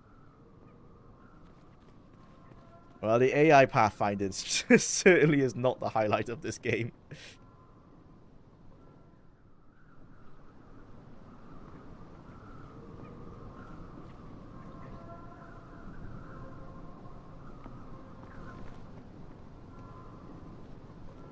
Well, they have some priority system in their brain network that says you are depressed, exhibit depression. I don't see how that is different. I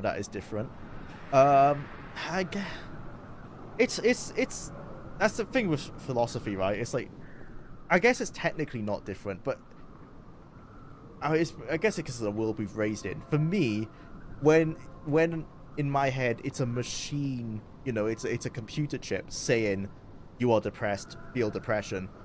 That is inherently different to chemicals in your brain making a lump of flesh, you know, come to the same conclusion of like, oh, I'm depressed because all these chemicals are fucked up. So while it's the same thing, that the body is responding in the same way. Viscerally, it's a bit different in how I perceive it, but that's why it's philosophy, right? I feel like in a world where everyone grew up with synths, maybe it'll be different, because if you grew up around them and they did act the same as humans, then you probably would be like, oh, you know, while they are controlled by a computer chip, they're exactly the same.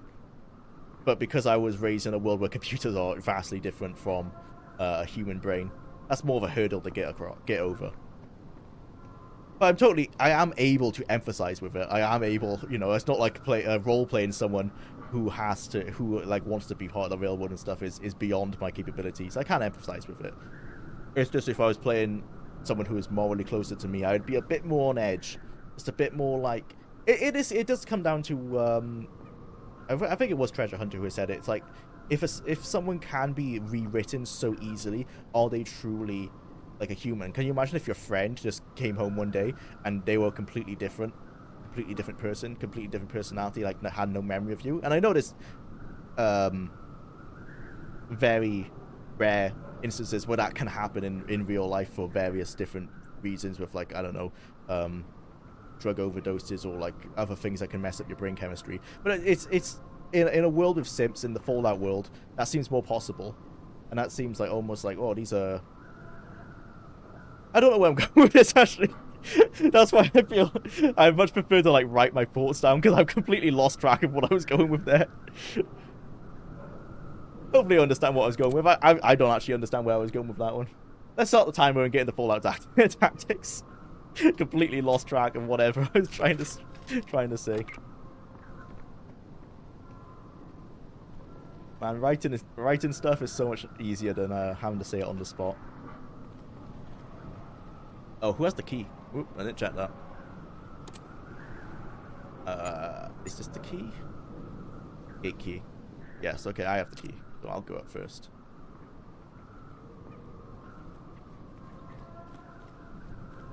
Don't run into the mine.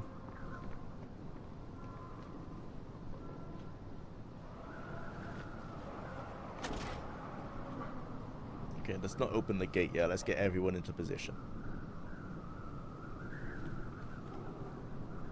Far side. Now we know we can't blow these up with grenades because we've tried, so they can't do that. So if you lie on the ground here, I'm assuming there's people behind this gate. There might not be. Let's just get people in position.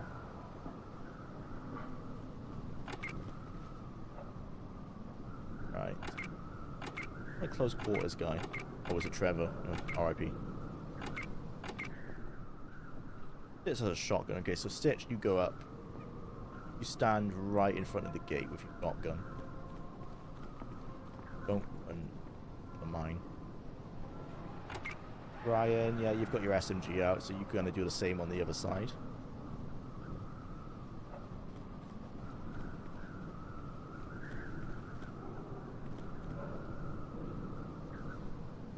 You have an assault rifle, so you lie down next to Farsight. Same thing. Oh.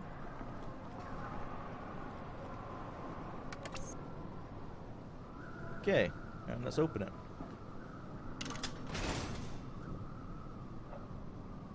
Only open the one? Oh, okay, just opens the one. Oh, there's no one there. All that for nothing. Right, okay. You two and Jax, you stand up. Switch to your SMG. Stand up. Come join the hit squad. You three go first. Okay, yep, get up to the door. Okay, good work, guys. Oh dear. Okay, you're fighting people on the roof. You guys move in. Right, Farsight. You come in with me. We're gonna clear out the bottom floor. Switch over to your assault rifle. Oh, take. I need to get out my rifle. And my AK. Oh, I'm out of ammo. AK ammo is 7.62. Farsight, do you have any 7.62? You have 128. Yeah, you dropped some for me. You dropped 50. Yep.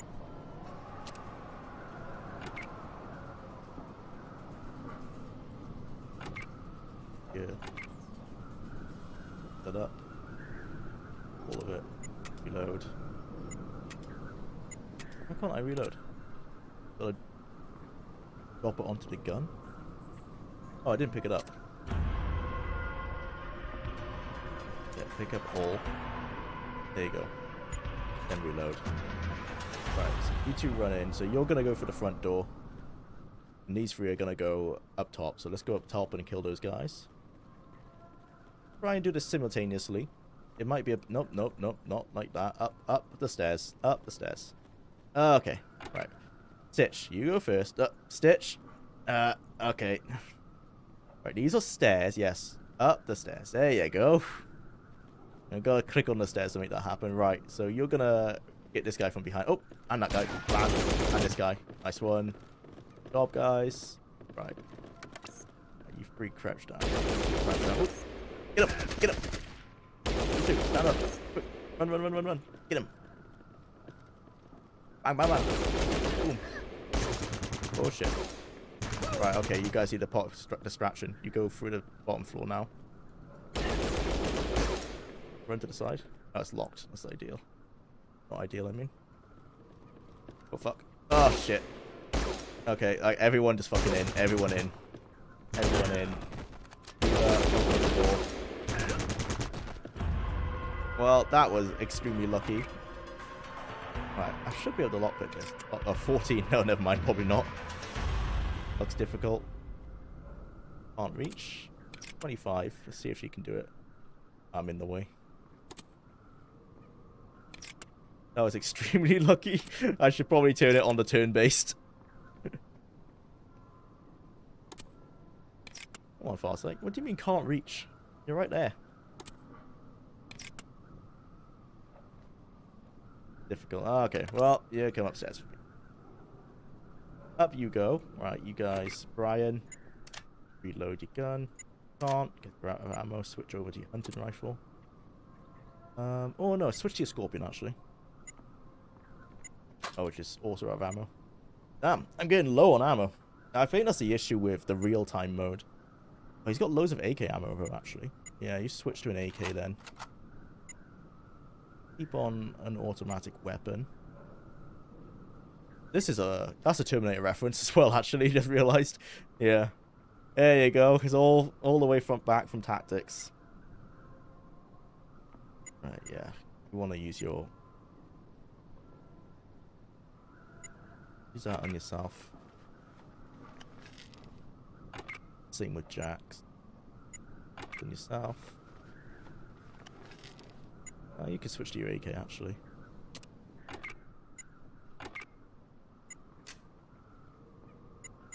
Wow, everyone's down on ammo. Rough. I think we're all pretty good on AK ammo.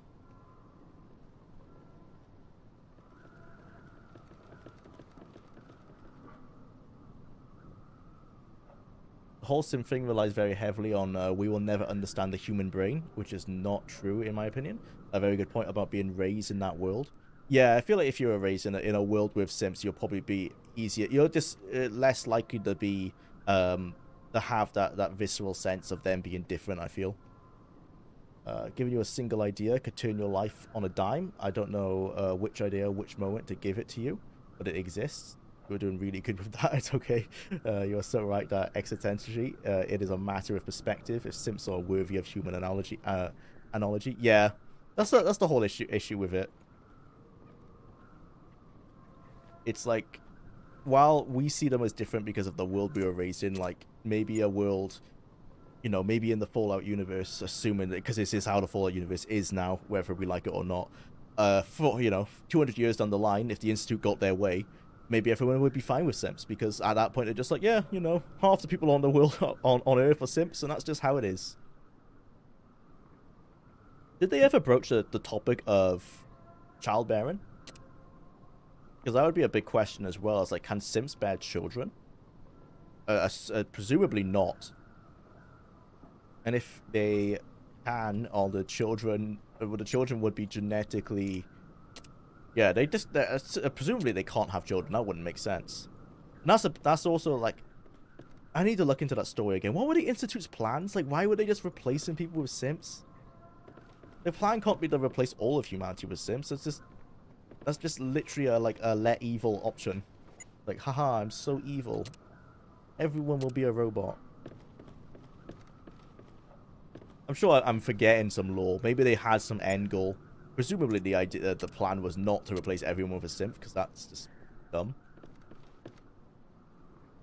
Okay, let's figure out what we're doing with ammo here. So I've got a lot of 9mm ball ammo. So what people are lacking. Right, the Scorpion uses 9mm. What does the MP5 use? Also 9mm. Okay, so that's what people need. Stitch needs 9mm and Jax needs 9mm. Jax might be better suited with the AK actually.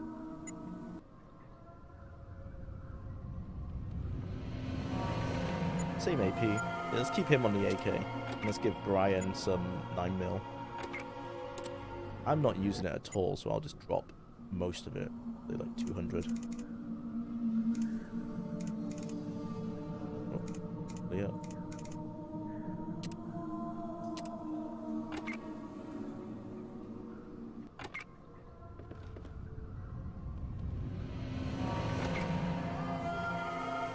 God, the musical singers are going playing like crazy. Like the same four playing over and over. You definitely tell it was an Enon Zur soundtrack.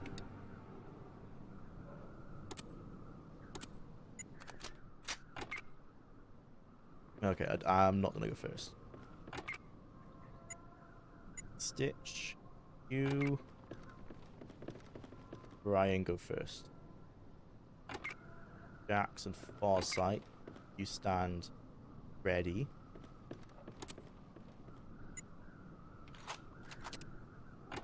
And I'll be last. Okay. Right, run across the corridor, let's see. Okay, whoop, quite a few enemies. Right, you guys crouch. And see if you can get into... Cool. Right, you two. Down you go. Okay, that worked. Crouch. And sneak. Right. I'm gonna switch to turn-based.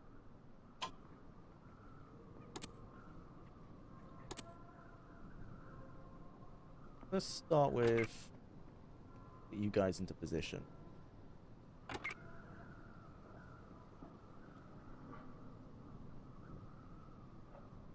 And ditch out first. Ditch out first. Okay. Out you go. Oh, okay. You might have beaten old Jesse, but you got bigger problems than me. Oh, we'll see how your pretty little soldiers fare against those monsters. Which monsters he's talking about? Oh, the super mutants. Must be the super mutants. You're either real smart or real stupid for coming to my neck of the woods. Nobody, not even the Brotherhood, I think what raided my happened camp. was... Get 'em, boys, and try and save $1 for my sweet little I think Daisy. Stitch just Kill killed him. quick. We got bigger problems than this out west. So the dialogue that just played was like his death dialogue, and this was meant to play beforehand. So Stitch must have just killed him in one shot. Oh, he did it though.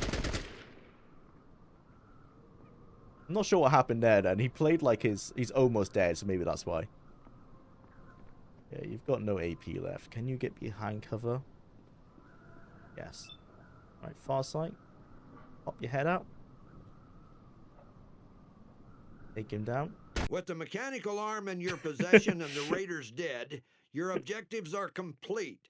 Proceed to the exit grid to leave this mission. I'm starting to see why, like in Bethesda games, when you get a level up, or at least in the Fallout games, when you get the level up, it doesn't trigger. Actually, I think that's from the original games anyway, but it doesn't trigger until after you finish combat because, God, talk about breaking the suspense.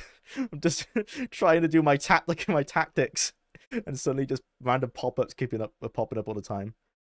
Proceed to the next grid. Okay, good work, Farsight. Back behind cover if you can. Jax. Harder for you, but let's switch you to single shot.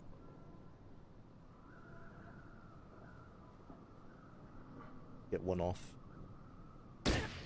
Nice. What the? Ah. Yeah, this bug is just so annoying as well. It keeps on jumping to Trevor as if he's alive. Right, me. Go downstairs. Right, hello? Can you show me the stairs? What angle is this? Can I go down? Oh no. Okay, luckily, that's right. You have to click on your name to like change the view. Okay, so because it was stuck on Trevor, it's showing the outside view. My bad. Right. Your AK. Single burst. Save some ammo. Come out. Bang, bang. Okay. I think we can switch back to real time now.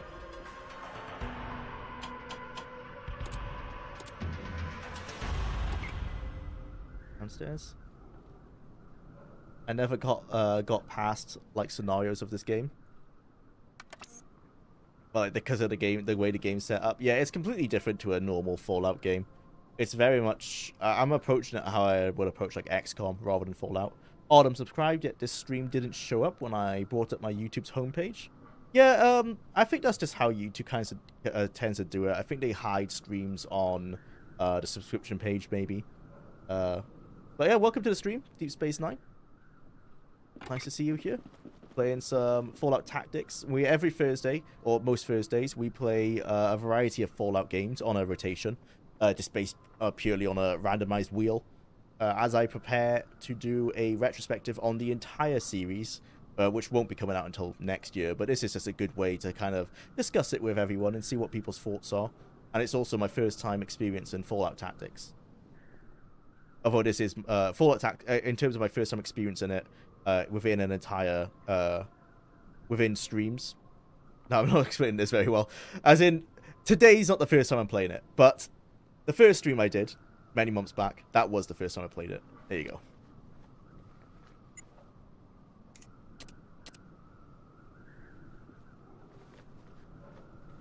Apparently Deacon says in his final story that they were trying for babies, but it didn't work out. That's what happens when you hook up with a toaster. That's harsh, but yeah, I can't imagine they are fertile.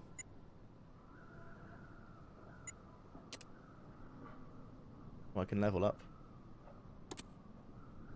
What am I? Well, I'm built. Oh, why am I doing throwing? Oh, for grenades? Is that my reasoning? I'm not entirely sure behind that choice anymore, but okay. Well, knowing that, let's keep grenades as my secondary. Let's start speccing into that, so I'll use it a bit more frequent. I did sneak a lot as well. Let's keep that high, because that'll keep us alive. And grenades.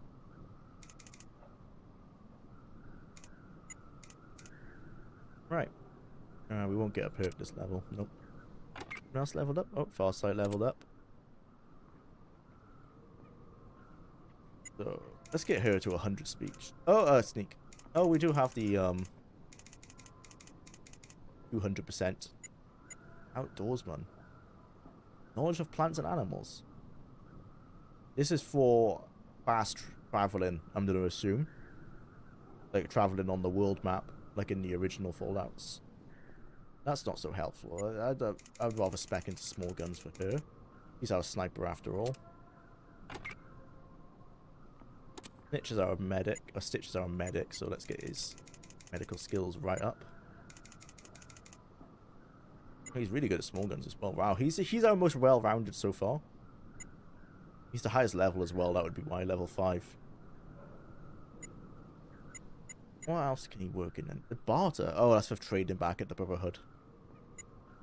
Pilot. We haven't had to do vehicles yet. Maybe get someone better suited for that. Maybe just put him into science, maybe. You already got a decent science skill. Alright, Brian, you're just kind of a run and gun guy. We're suiting you up for big guns. Probably shouldn't have put sneak on Brian. Not specking in the big guns because I'm sure we'll be finding some soon, hopefully. And Jax did not level up. Poor guy. Oh, Farsight, you come here and come get some loot.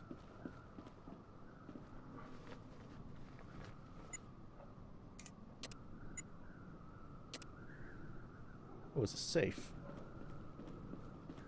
None of my guys are doing lockpicking. That's what I need. I need a lockpicking guy. And none of these people are doing lockpicking. Trevor, a lockpicking guy? No. Alright, that's who we need to hire to replace Trevor then. Someone doing lockpicking. Because we're missing out on some loot. Ooh, got some drugs. What's this, a Molotov? This. Ooh, what is that? Oh, Psycho. Ah, okay. And then Molotov cocktails. That's it, I think. Yep. Okay, everyone. We need to head to the extraction point. Where's the Chester? Or should we check that out? Where is the extraction point? Map. Hit boy. Map. The insertion point. Take cover. What's the rendezvous point?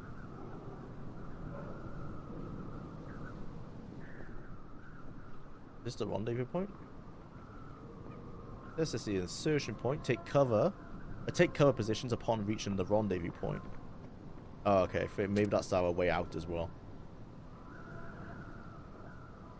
Does it highlight or anything to tell us that? Oh, I think we just run out the edge of the map. Okay.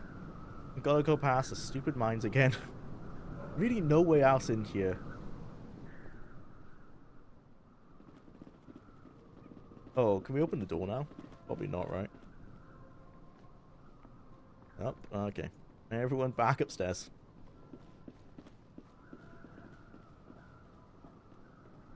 Now, I'm a regular viewer who regularly changes his name. I've been here as Tom. Oh, Tom Bombadip. Yep, I remember. Welcome back. I like your new stream name. I see the I see what is tying all the names together now. Dip Space 9. I was almost positive that the escape simps would turn out to be still totally controlled by the Institute. That would have been interesting, actually. Yeah, there's a lot of like missing. Do we all have to run out to the rendezvous point, or can just one of us do it? I'll test that when we get there, but let's assume we all have to be there for now. But yeah, that would have been an interesting narrative to play with. Because then they could have had, or like another narrative where only a few of them are controlled by the Institute, and they're almost like spies, and you have to weed out like which ones still are. A lot of missed opportunities. That was so close. Oh, okay. Oh, oh, Close. Right, who nearly blew themselves up? Who was it? Brian. It was you last time as well. Clearly this guy is very carefree, so you go first. Right, I nearly blew myself up as well. Here we go.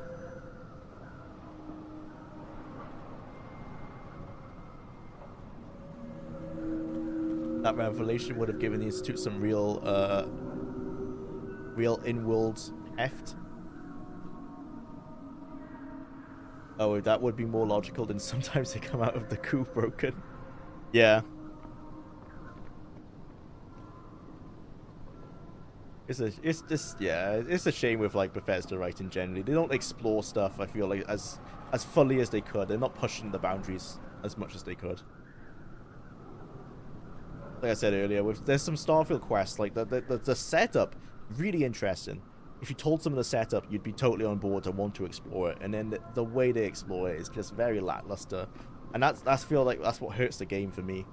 Is I get excited thinking about the possibilities, and then when I realize that like none of the possibilities that I thought of are possible, very disappointing.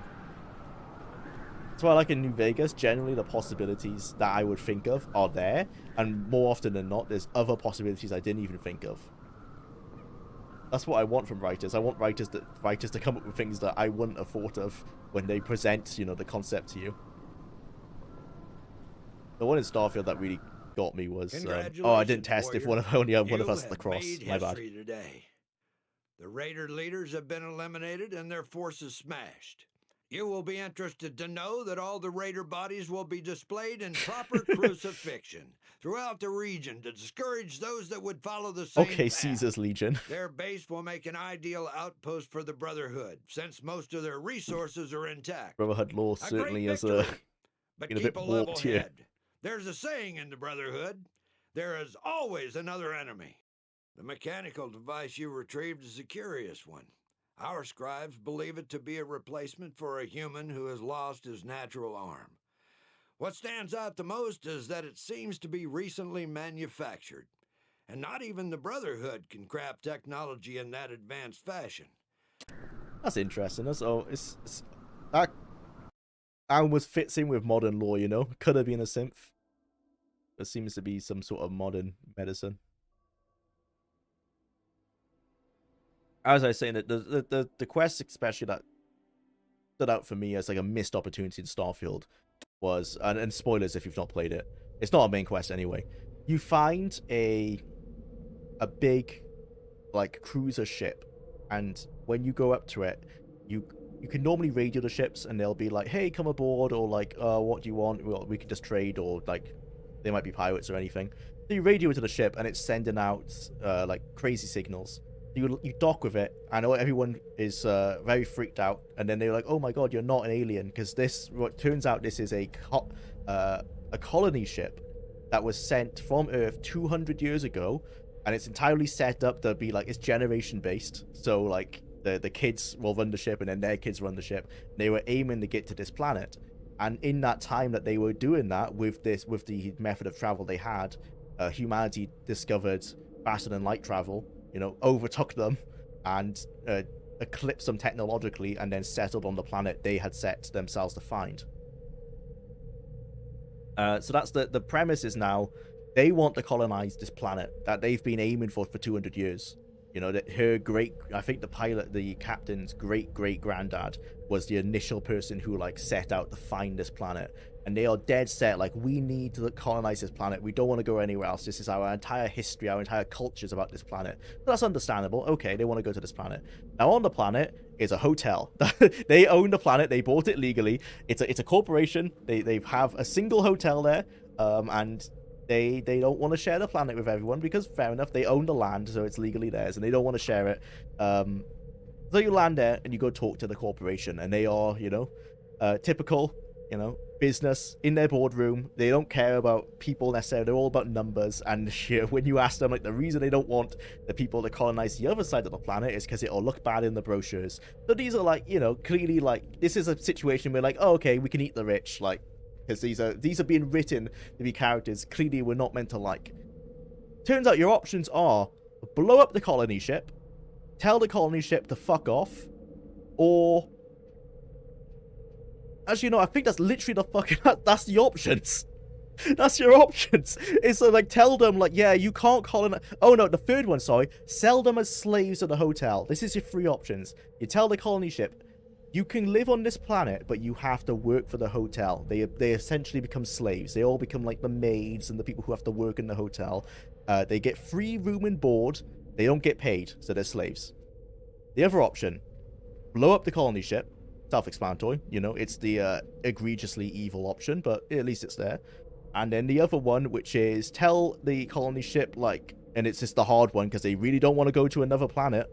They'd be like, look, I know you don't want to, but you need to go find another planet. And I am actually, when I think about it, I'm not even sure that was an option. But anyway, yeah, there's no option to you know, kill the board. There's no option to destroy the, or like, not necessarily destroy the hotel, but kill the board and let the colonists do what they want. There's no option for them to work together. There's no, you know, there's no speech option to be like, oh, I know it'll ruin your brochures, but come on, it'll be, I know, good PR or anything. There's no option for that. There's multiple options that you would expect from a quest with that premise that are just missing. It was frustrating. Certainly, like, you couldn't just kill the board. It's fine to kill the colonists that have been traveling for hundreds of years to this planet, who all they want to do is just fulfill what their culture's been about for all this time. But you can't kill the people who want to enslave said colonists. Seems very interesting writing.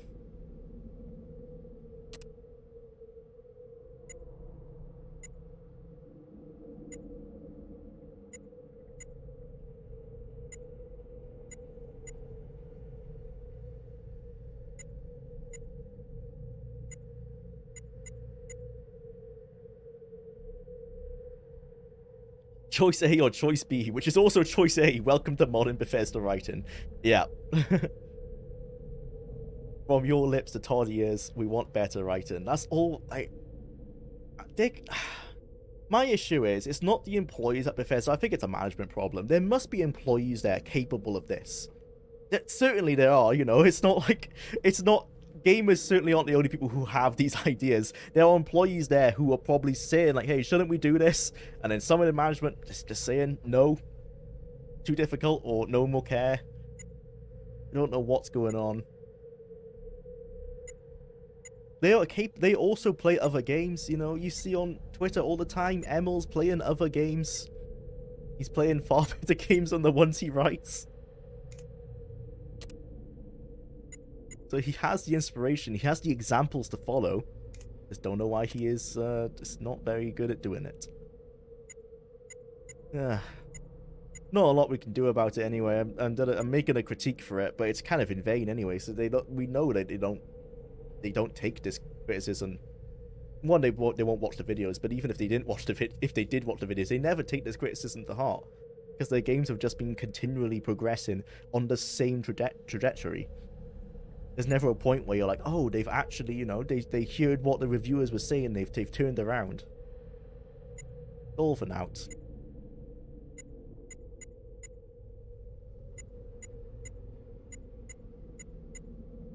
But I'm still gonna do it because it's one of those games that I really am I'm looking forward to, like, releasing the critique, because I don't think it's that inflammatory. Even though this is going to be my most critical video yet because of my disappointment in it, I don't think it's that inflammatory, because I don't think the things I am saying are...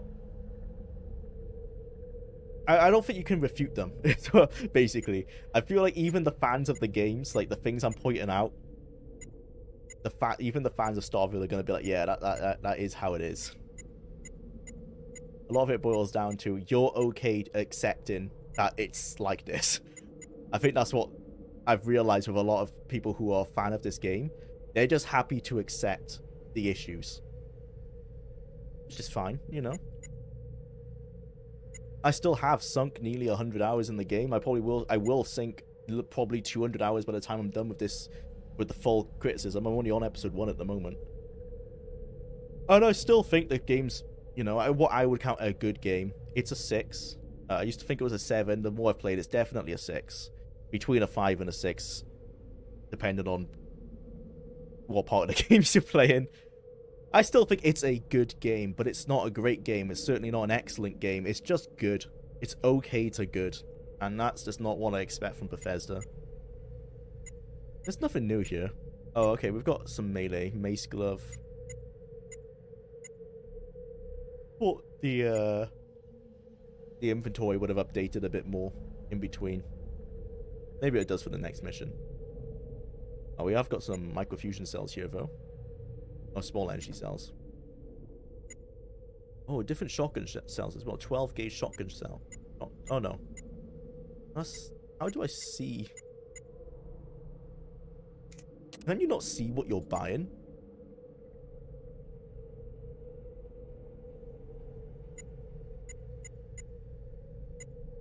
That's annoying. There's no way to, like, identify what any of these are. You're missing something. Right click puts it there. Left click just highlights it. Whoop. The Windows key takes you to the desktop. Control. No. Alt. Shift. Okay. It doesn't seem there's a way to really see what you're looking at. Just you can only hover. Alright.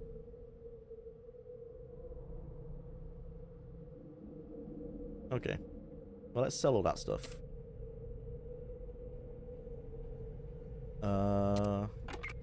Farsight has some stuff as well. Let's just get money for now. Oh, we could probably buy a ton of ammo actually as well. Might as well read that book. Sell the barrel. Actually, wait, before we sell anymore, let's go hire our new guy. Because he will probably need some equipment. So let's go over to the barracks. I think was... Yeah, right? Yep. Boots Master. Hello, yes. See. Oh, I wonder what the icons mean. Oh, so this must be their rank. Okay, cool. So this is like unranked. There's a private and then above private. Oh, if we hover, does it say? Squire. Oh, okay, Squire. Senior Initiate. Initiate, right. Not fat, just big. Well, quite agile for someone of her strength. He makes up for it by being a bit thick. Oh, I think they mean, I think they mean stupid. But I was just like, they keep on just reiterating to her size. Combat for Beth should be kept simple. Fists or a good piece of length of pipe. Can we see their stats? Ah, okay. Whoa, strength 10. Okay, cool. I don't need any more close range people. I want a lockpick guy. Oh, your big guns. Lockpick? Nope. Okay. I want someone who does lockpicking. He has steel. I don't think we're going to be sticking up people. Okay, lockpick. Rebecca. Alright, Rebecca. Welcome to the team. Yeah. Gonna pick her. Oh, we can pop people back. Oh, who don't we like? Oh, do we have to take off? I don't want to like spend time taking my inventory off of them though. I'm gonna stick with these guys for now. I'll level them up a bit. All right. Welcome to the team, Rebecca. Let's level your lockpick up. Oh no, never mind. It says you can level, but you can't. Right. Your inventory is empty. Farsight, you come here. Let's give her some stuff.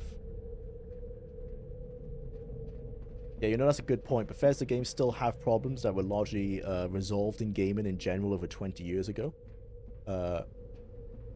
Like, how does Starfield have encumbrance? Aren't we done with that by now? Bethesda seems to have it in their gaming DNA. There's rooms. There's certainly places for mechanics like that. I like the idea of encumbrance on the player character, but one, it should be a bit heavier than it is. And two, I feel like the cargo on the ship should have been way bigger than they are. I kind of like those elements, although they are... Actually, no, I'm not sure. Now that I'm thinking about them, I think I like them just because of, like, it's, what's the word? Like, I'm used to it, you know? Like, it would feel weird not to have it, but now that I think about it, it's just a thing that you'll spend time managing. It's just inventory management that isn't unnecessary.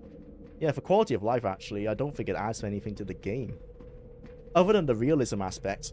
But as Tim came at a good point, if realism is the only reason you're keeping a mechanic in the game, then take it out. Right? If the mechanic is removing fun and the only reason you still have it is realism, then it doesn't deserve to be in the game. I'll need to like write a list of pros and cons for inventory weight for encumbrance, but yeah, there's not a lot of pros to encumbrance other than realism. I'm gonna take a quick break. Be right back.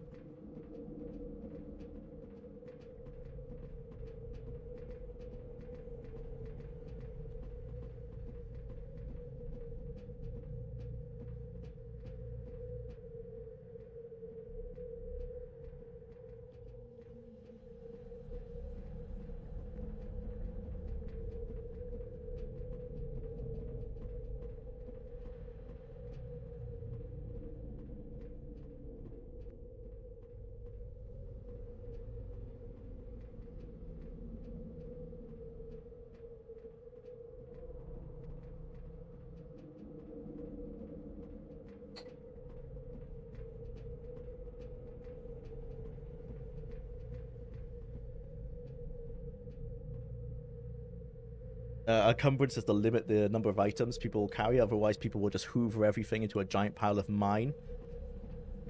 That's true, but I feel like people are doing that regardless. That's the complaints that we'll have with the encumbrance system, right? Is that they spend so much time hoovering up everything and then offloading it onto their ship's cargo and then going back to hoover up more and doing that back and forth.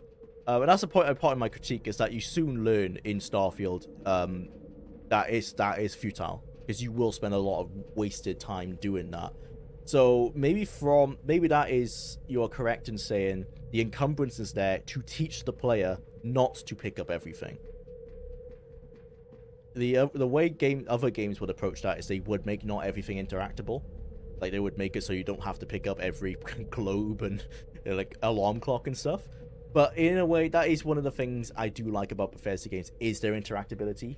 It does help make the world feel far more realized than other games can.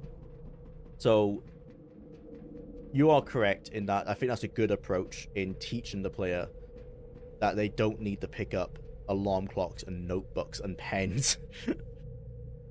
Because you're right in that they otherwise would do it, because a lot of us, I think, have hoarder tendencies in gaming. Rebecca, what is your skill set? Small guns, alright, you're getting an AK like everyone else. Give her 1 AK. Oh, I need someone else to give her some ammo.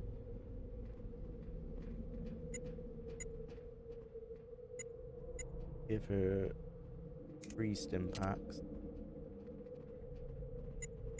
Me, your strip. You can't, because I'm far away.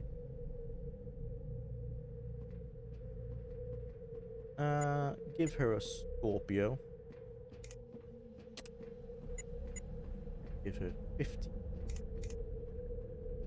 No, you're not using it. Give her all of your 9mm. And are we wearing armor? We all have armor. Rebecca also has armor. Oh. Who has ammo?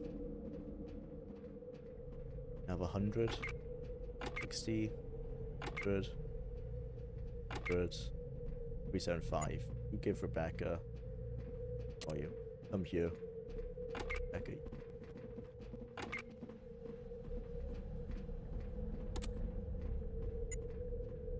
Rebecca gets half your ammo.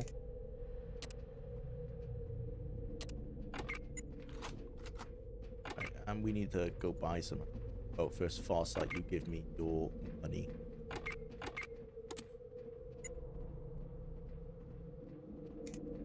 I might as well give me all your loot while we're here.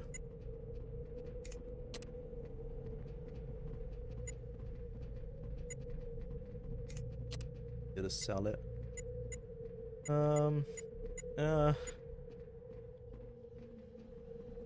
Let's just sell the books. I don't feel the need to read them.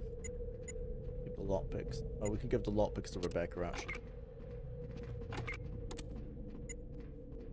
and give the Molotovs to myself because I need gun.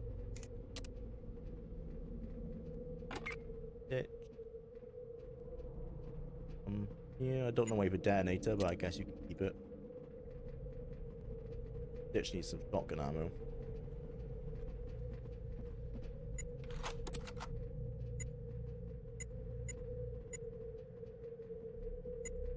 The AK. Brian. Oh, Brian has a lot of loot. Come here, Brian.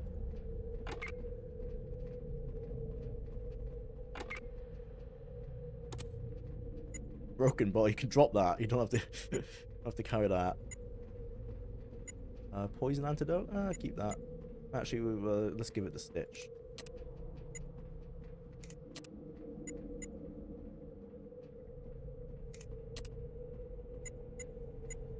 Shotgun shells. Oh, we can give that the stitch as well.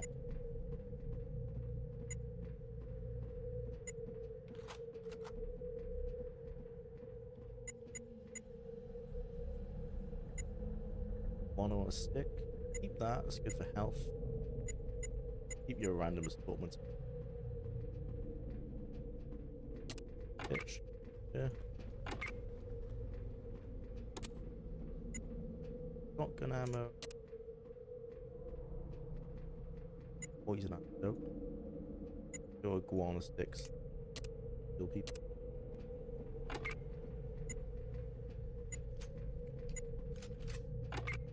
Okay. Buy a ton of ammo for the AKs. That's what we're low on. Sell all this junk as well.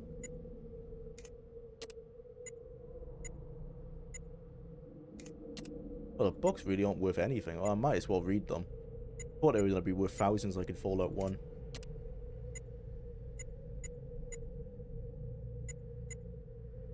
I don't feel like I'm going to be using Mentat.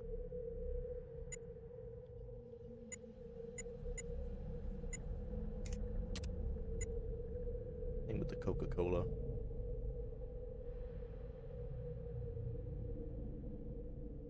This is obviously topical to Coca-Cola at that time. A marketing disaster that was Cherry Coca-Cola, which I think is probably meant to be, or Cherry Coca-Cola, which is meant to be New Coke. They went back to by introducing the classic. It's exactly the same, the original, but comes in a new bottle.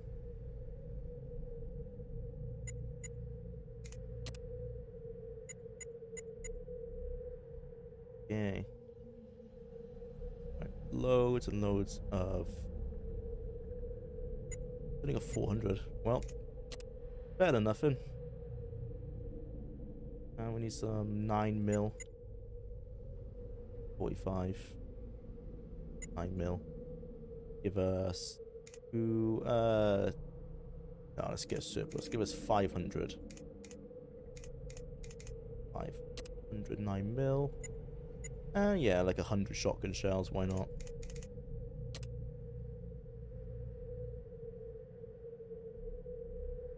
Cool. Oh, he's got stim packs? Oh, he hasn't got stim packs. Oh, he has dynamite. We do have a detonator. Wait, dynamite doesn't even need a detonator. That's C4. Sell C4? Have to burn a gum. Doesn't look like it. Not at the moment. We did try dynamite in the last mission. It didn't really have much use. Anti-personnel mine. I don't feel like I'm going to be setting up traps in this playthrough. Unless there's a Radaway or Radex.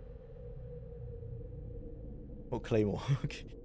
Yeah, this game is definitely a bit fucky with the timeline. Not sure if Claymores really work with the 1950s. Well, I think they were in Vietnam, so 60s. Not that far off. Leather armor. I think we're all wearing leather armor. Aren't we? Leather armor. Yeah, we all are. Alright. Okay.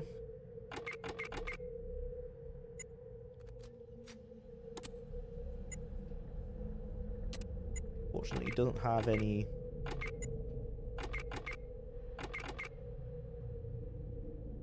any stim packs. But let's go distribute my stuff among the crew and go get our next mission. Everyone stand in a circle. Make this easier. And you two girls, come on. Right. I'll read the books. I'm just gonna hoard all the information. Oh, we got Hollow Point. Jax, you use scorpions. You could have the Hollow Point.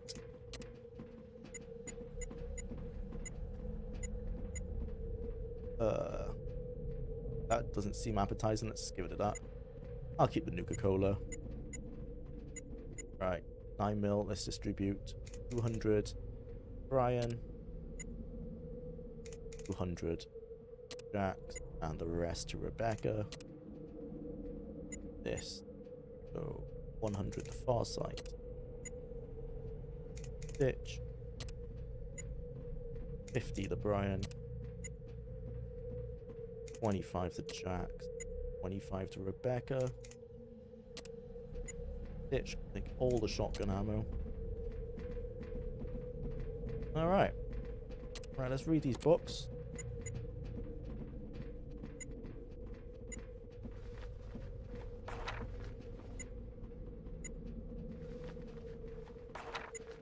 Oh, get on to the next mission.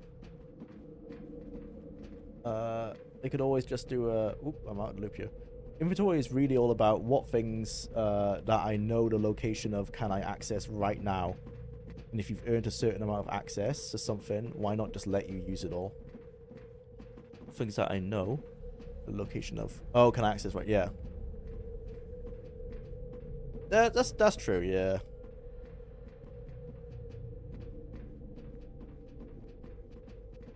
Should be a total limit. Should be a limit on the total number of unique items.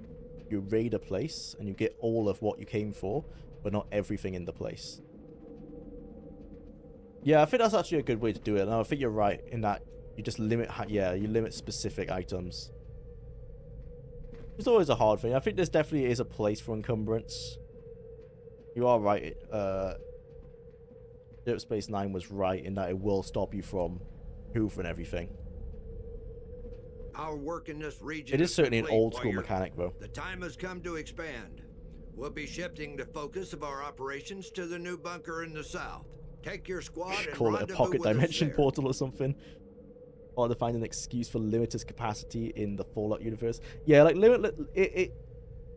it's a realism feature that I don't think impedes the game too much, except for the game. So except for the issue in Starfield is that they want you to collect resources. So it now becomes a game of shuffling your inventory, your cargo hold, and your outpost inventories with resources. But I think that's an integral part of that system. I think that is clearly intentional with the way the outposts have been set up with massive storage containers, as well as you can buy cargo for your ship. So I think encumbrance works in Starfield while it is an outdated feature. It's clearly been intentional as a almost not like a survival element, but a part of that whole resource gathering gameplay loop. It is a bit archaic and it is frustrating, but I think that it is intended. It's not just I wouldn't say necessarily it's a holdover. In Fallout 4, I guess it's the same thing. Now in games like Skyrim, it doesn't actually make sense for encumbrance, I would say, other than the argument that you would hoover everything up and realism. That's the only two reasons. Because otherwise in Skyrim, it's not tied to anything. Unless, I think in Elder Scrolls 6 they're going to push crafting really big, so I guess it will have the same gameplay loop as Starfield and Fallout 4.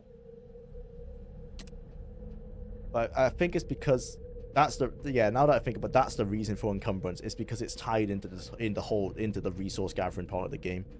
Isn't this the guy who gives us the... Our work in this region is complete, warrior. Oh. The time has come to expand. We'll be shifting the focus of our okay. Why is he wounded? Just notice all these warriors are wounded. Well, these two are anyway.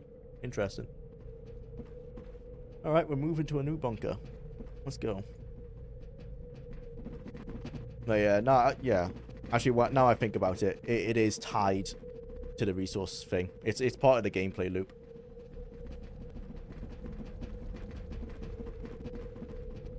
I wouldn't have known if I hadn't collected buttercups and dropped them all over, them all at Starlight. You do weird things when you put too many hours to a game. Data left over from before the Great War showed that the ancients spent many years constructing vaults to house the survivors. Recently acquired data, however, points to the creation of an enormous supervault. This nucleus of the vault network was built to protect the greatest minds of the time. That's just and concept would be the art. spearhead of post-war civilization. If the Brotherhood could find this vault and activate its systems, they would have access to technology resources previously undreamed of, as well as access to the ancients themselves. But the journey to the calculated location of Vault Zero would be perilous. A large army and a vast area of operations would be required for a mission of this magnitude. They planned to follow the roaring river to the south, forging alliances, gaining fresh recruits, and, if necessary, eliminating aggressors. Bunkers will be established in each new region to firmly establish a secure area of operations. When the Brotherhood's rule in the region is undisputed, and their ranks are brimming with new recruits, the real campaign will begin, heading back towards the mountains. They managed to get Ron Perlman back. Okay, let's go to the next bunker.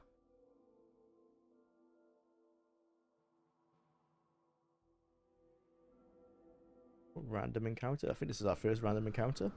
I like that we start in a circle. That's pretty cool. Back to back. Who's attacking us? Oh, raiders. Okay, let's just get out of here, guys. Let's get out.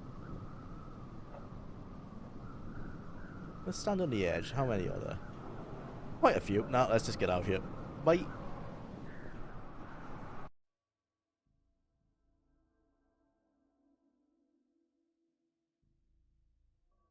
Wish to encounter raiders? No, if you're going to give me the option. Wish to encounter cockroaches and Brahmin? Actually, yes, because we have not fought cockroaches before. Oh, got some new tile sets as well. Different architecture. And the cockroaches fighting each other. Ah.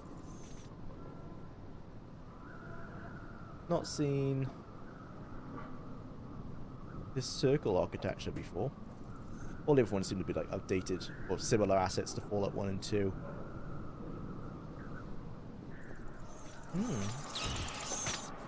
Alright, let's go kill the bugs.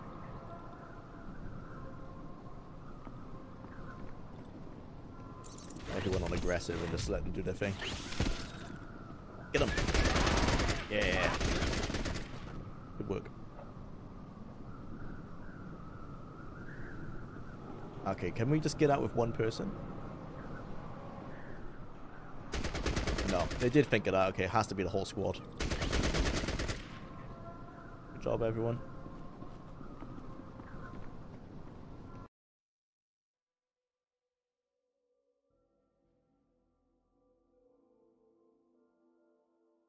They could always just do a sci-fi bag. Oh yeah, we read that one, sorry.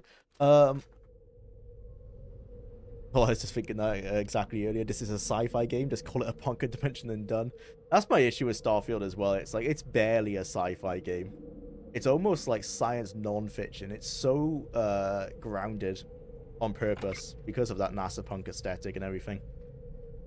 It's so very much trying to be realistic while failing at that many times. It's the most like prehistoric version of science fiction possible. What does the mechanic do? Well, he has some stim packs, so that's enough for me to be interested. He sells like repair kits and stuff, is it? What are these engines? Super toolkits. Ah. Hey. Oh no. Can't afford it. Well, everyone likes drugs, right? Oh yeah, they very much like drugs. Wow. I don't even need money. Give me some of your money then.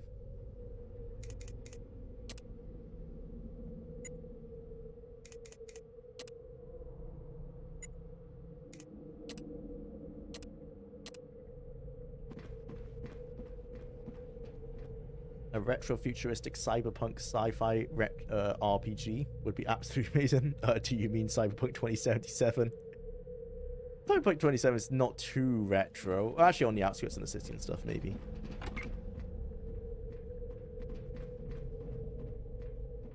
Yeah, I wish there was more sci-fi elements.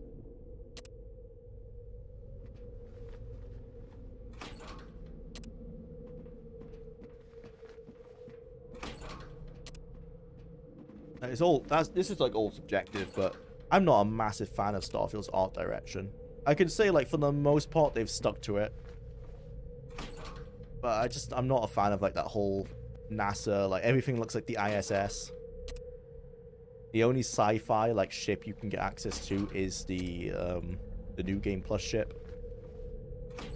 And while aesthetically it's the only one that kind of looks modern, or looks futuristic, I should say. Unfortunately, it's not that good. You're stuck with making your own blocky NASA type ship. Hard to make them look super nice. They always look like Starfield versions of nicer ships, which is generally not a lot of people make. You may return to the bunker for healing anytime you wish. I will heal you as long as I have the resources to do so. From time to time, I may also have field kits available that your squad medics may use. I like the idea of everyone, well, in the outposts, everyone living in those like little NASA habitats, like little colonial habitats. That's an interesting idea, and it is likely what our first forays into space will look like. But man, do they get boring. It's a convenient way to have a consistent method of creating dungeons and places of interest where they all just look like little bubble habitats. Well, at least it fits in the lore. It's bad when that's the that's the most I'm giving them. Like, it's commendable that they had that their world design fits their lore.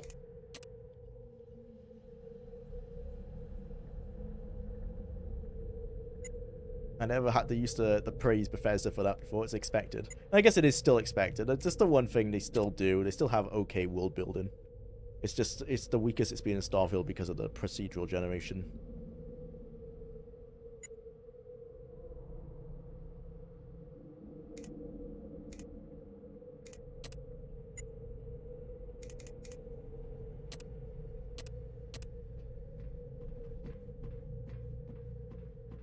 Right. Cypher. Ah, that was too close. I thought I was gonna have to cap your ass since you almost blew my cover. Well, anyway, as long as I get He was the guy we paid, I saved. can party with full afterburners on. You know what I mean? Gamble. Oh, okay. This is Diablo 2.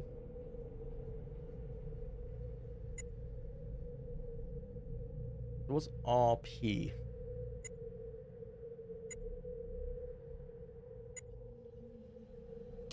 So it's just, yeah, it's the way to trade items, really. I look at Diablo 2.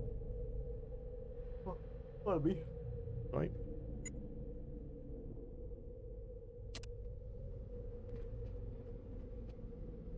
Stitch. Stitch, come here. I've got some stuff to give you. Got my stim packs and my med kits.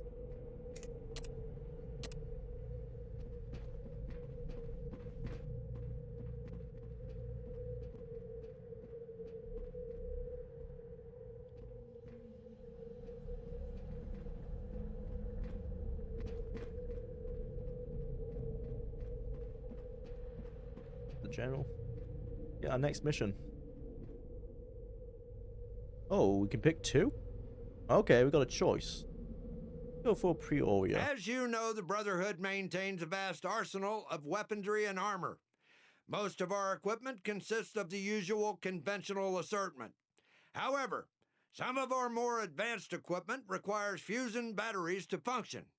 Until we regain the technology to manufacture our own batteries, we must acquire these power sources elsewhere. This mission centers on a tribal village in the area of They're all Peoria. tribal villages so far. Intelligence reports that the tribals built their village over a pre-war storehouse of fusion batteries. While they guard these batteries zealously, it is doubtful that they understand their function.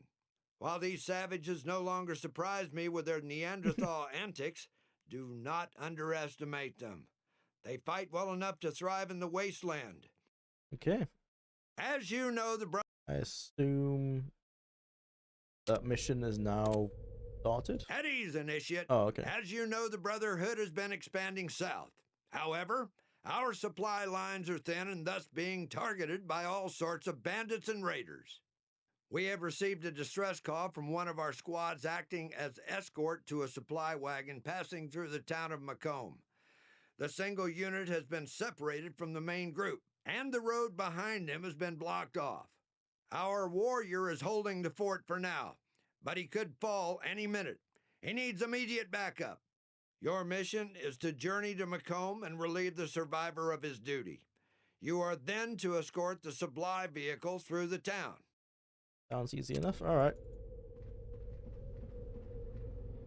Let's get out of here.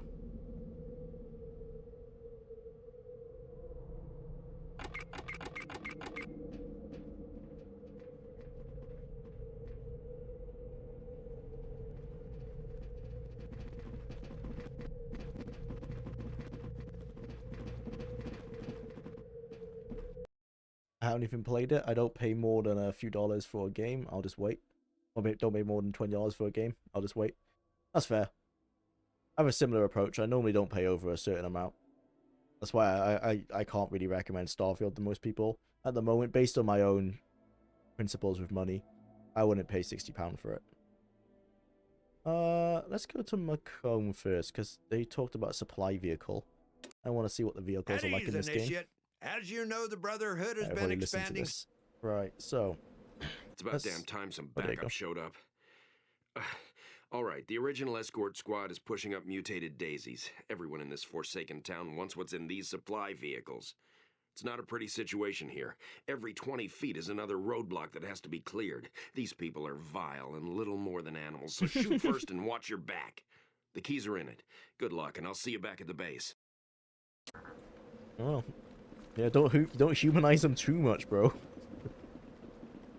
Can we all get in the Hummer? Oh, only one of us can? How it works? It is, okay. Guess I'm driving.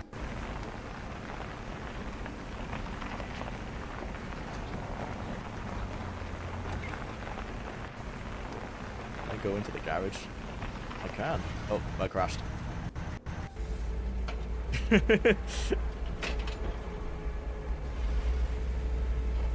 No.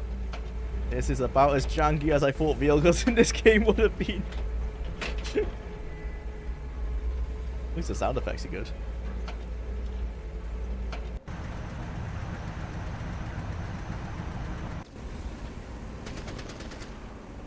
Everyone get him. Oh yeah, get closer first. Yeah, like that.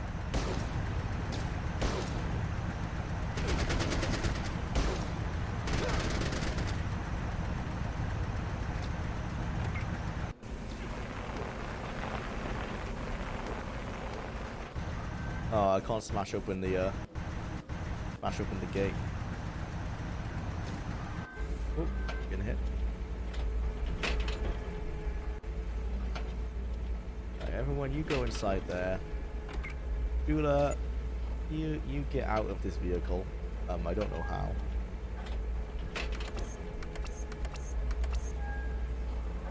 That's a good question, actually. How the hell do I get out of this?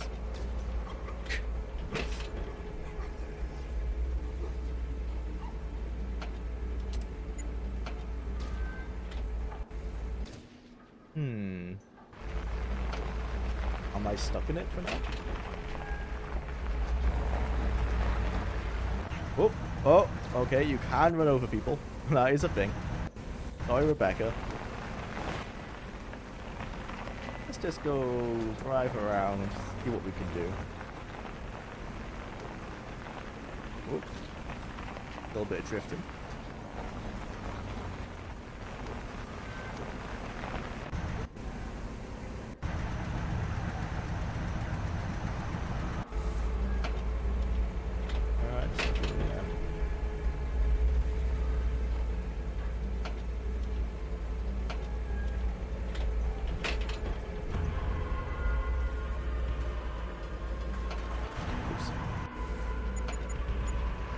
do I get out? Oh, there you go. I figured it out. I want to go check out what's up here. Yeah. Into loot. Oh, nope.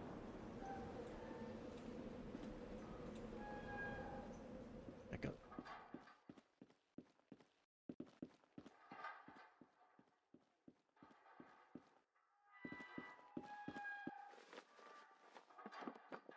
A super toolkit.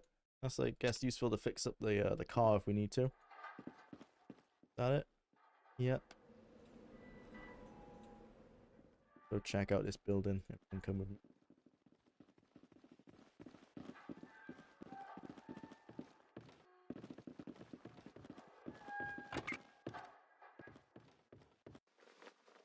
Pick up the vroom vroom. Yeah, the car engine is really loud. Oh, this must be the switch for the gate. Well, sometimes I forget they just charge you in pounds. That's like $72. Well, oh yeah, I didn't realize the exchange rate was so bad.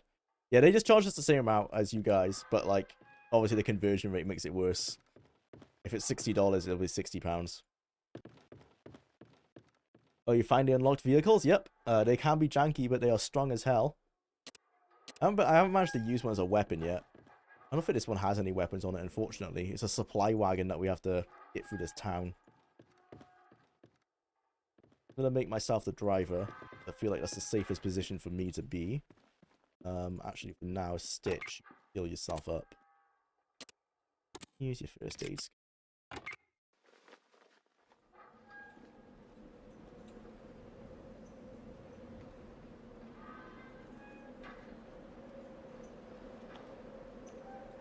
I get in the car.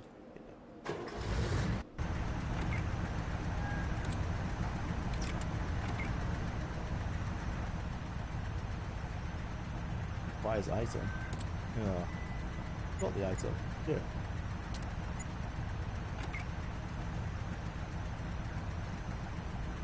There you go. Alright, everyone get ready. Go. Oh, don't reverse. Nope, drive forward. Turn around. Yeah. Nope. Kill the dogs. Kill the dogs. Get him. Oh no. Oh dear. Quick! Everyone! Come save me! Yeah, this guy. Yeah. Nice. And this guy. Oh, you know, and the dogs.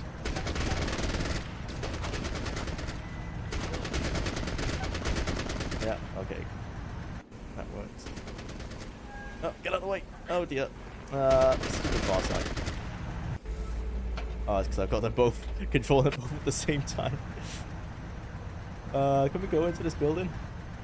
Oh, we can't. It's a bowling alley. Alright, everyone, you can check it out. Oh dear. And we go. Windy.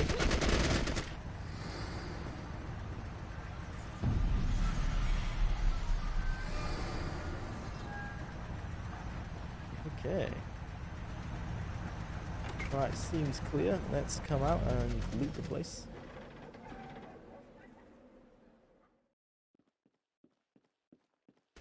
I like the level design. Shooting our truck.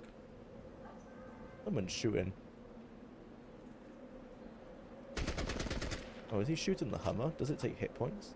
Damage? Maybe come take that guy out. Oh, yep, they are shooting it. Okay, let's get back. Quick. Back to the car. The thing is, waiting to play play games works out in the end. You also whip up like a backlog of games to play. This isn't an ad, but I'm a huge fan of GOG. Yeah, same. I really love GOG. And you're completely right. That's most times how I play games. Starfield's one of the rare games I bought on release. And normally, yeah, pretty much when I think about it, I've really bought Bethesda games on release.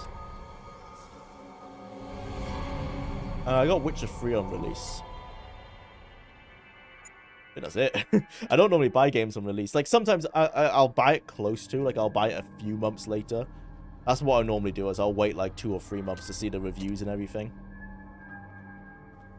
Not normally a day one person, but yeah, it's the best way to do it. Like, if you wait a few years, the game will be a ton cheaper, and it'll be fixed up as well as the developers care to fix it, and there'll likely be some kind of mods, some sort of fan patches and stuff. The best way to do it. Also, they'll patch and usually have all their X packs. Yeah. I haven't played Red Dead 2 yet, but I know I can you can throw a suffragette to an alligator. You can. You can do a lot of terrible things to the suffragettes. Man, that was a really good game. That was one of those games I bought like I think a month after release. I just saw the reviews and it seemed like unanimously everyone was like praising it. Gave it a shot. And yeah, it's a brilliant like story-based game.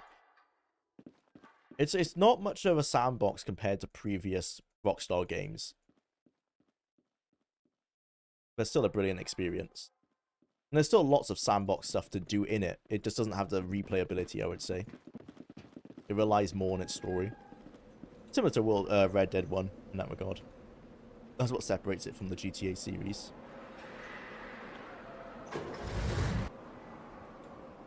I feel like the story in GTA is a bit more of an afterthought. Not necessarily to enjoy it, to enjoy the experience.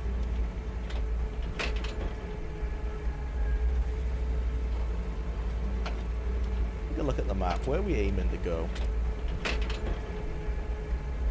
Safe zone for the vehicle. Oh, we started here. Ah, so we have to turn down this main road. A few barricades. So we have to like turn down here, up there, crossing down. Scouts report that the library may still hold pre-warned knowledge. Okay, let's check out that as well. That must be a hell of a map to navigate. So yeah, we have to turn right here. Get the squad ready. Come on, down we come. Nope, far side. You've not gone the right way there. Oh, you can come up here. Ooh, that seems awfully... Yeah, let's not do that. I don't want her on her own. Might get ambushed. Awfully precarious to come out there. Everyone. Go. In the corner. Oh. Man. Nice. Oops, Stitch is taking some damage.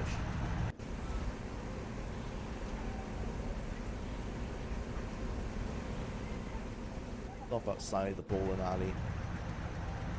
Get inside and Stitch can heal everyone up. Ooh, on top of the roof. Just noticed. Get in. Nice. Inside. Exit the bridge.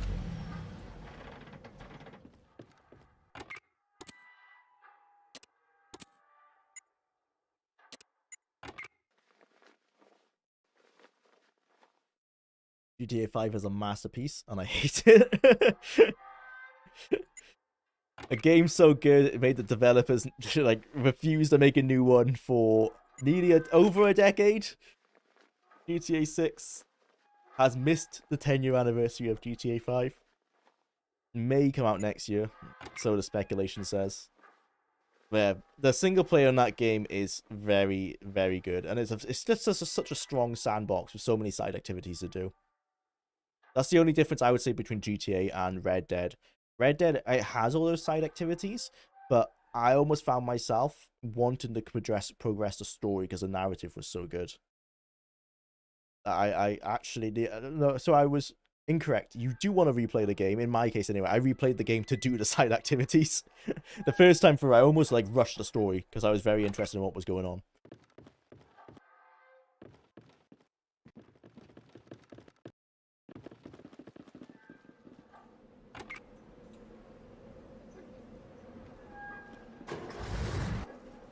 Okay, we've got control switches there. We've got some doors here. Driver, everyone in tow.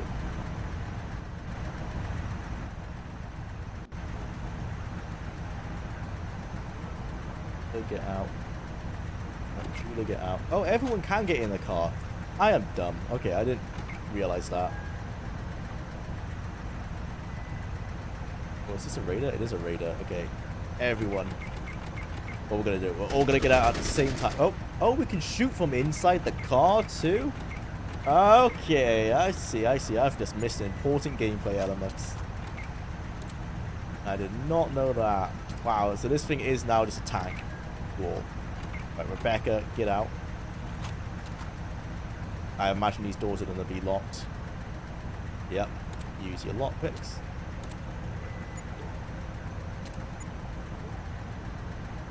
Get it open. Looks difficult. I don't care if it looks difficult. It's your job to open it. No. Oh, they meant the 76 lockpick. Alright. So, clearly that's not going to work. How else can we get there? No, we can't go down there. We can get on the roofs. Okay, that's what we'll do. Everyone, get on out. We're going to go investigate these buildings. There must be something we're missing. Oh, a key maybe? Yeah, that's what we need is a key.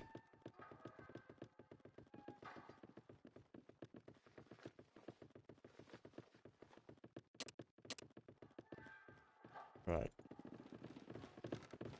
Cover.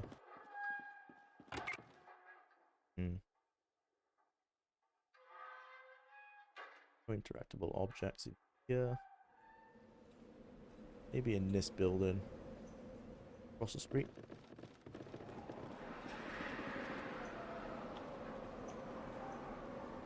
Oh, we can't reach that building.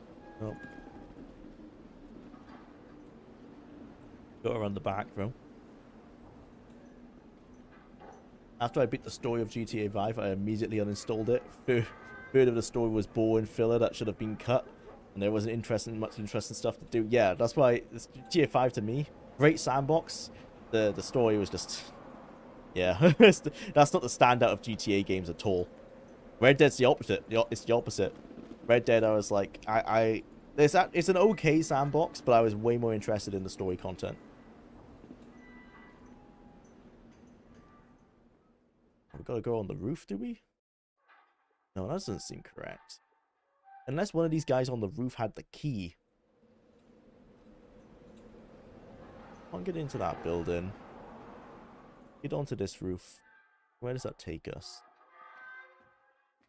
Probably send someone else rather than myself.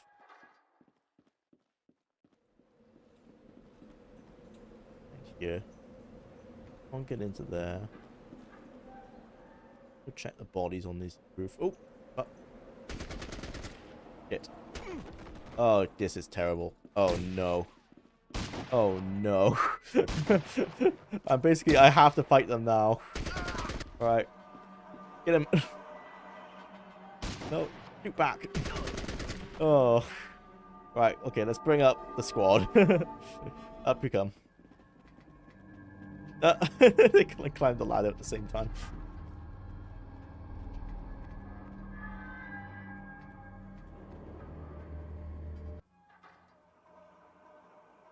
I'm getting to the end of my first playthrough of Pathfinder Kingmaker. Nice. And I didn't see a guide or walkthrough. And I didn't use a guide or walkthrough, so there are some random quests and companion quests, which were failed. That's the best way to do it on a first playthrough, though. I love organically playing RPGs, because I feel like, you know, failing quests is part of it. It's the thing I'm going to point out in the Starfield critique, is that playing the game organically is like, it just feels so safe. It just feels extremely safe. There's never a threat of failing it or something going the way you didn't want. Bethesda, I don't know, they hate annoying people, I guess. They always want you to feel content with the with what is happening, but it just feels so like dead because of it. Soon enough, you'll get non-human recruits. Two bad ghouls are practically useless. Oh, that's a shame. I might recruit one though, just for the hell of it. I'm going to want to see how it plays out if they're completed successfully. Ah, right, yeah. It's worth replaying, yeah, to see how those quests are done properly. That's also the good thing about playing a game organically, is that you have a reason to replay it when those things happen. A Bethesda RPG, pretty much most of them, except maybe Morrowind, the replayability is actually in a different build rather than doing the quests differently. Because for the most part, the quests always complete the same way. It's quite disappointing. Other than the rare occasion where you do get a choice. But often that choice doesn't have much of an effect anyway, other than changing an ending slide or something.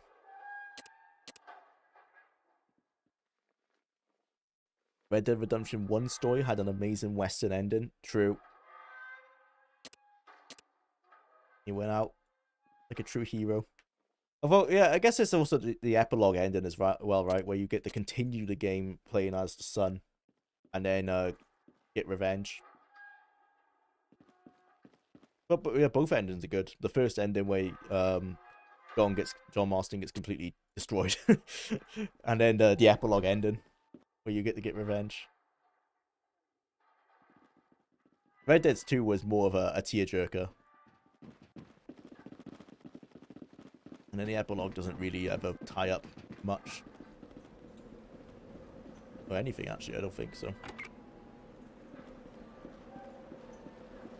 Does this wheel include Fallout 76? No. And it's only because I'm only covering games, or I'm only going to be streaming games that can be finished.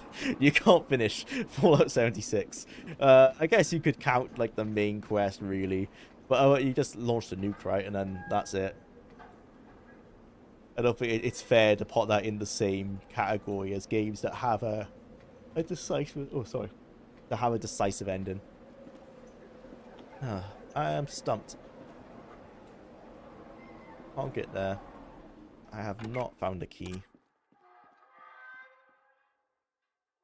Oh boy. This is what happened last time. Got lost looking around for bloody keys all the time. Now, a lockpicker isn't good enough.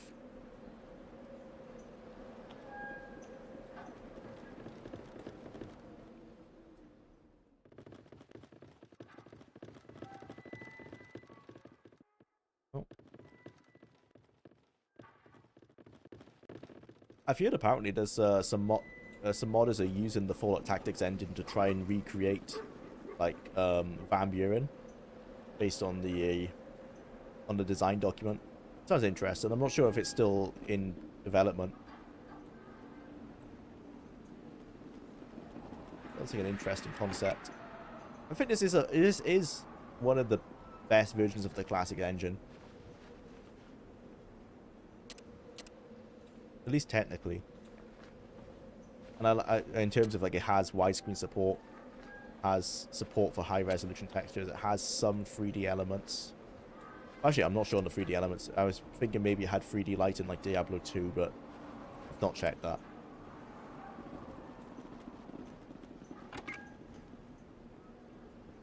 No, I think the lighting is static, actually. And where's this key?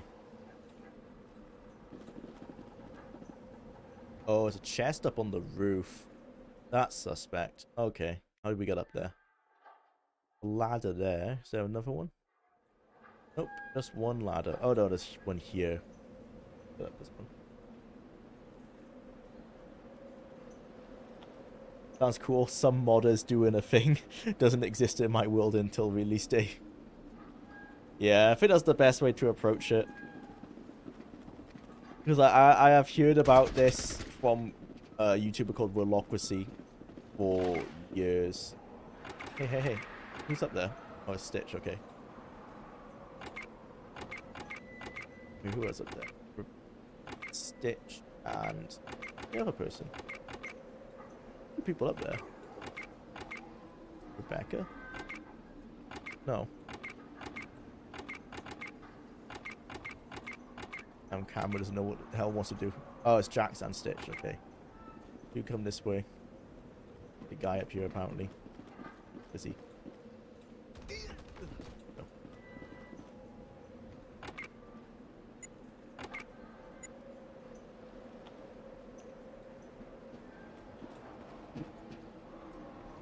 I see you hiding.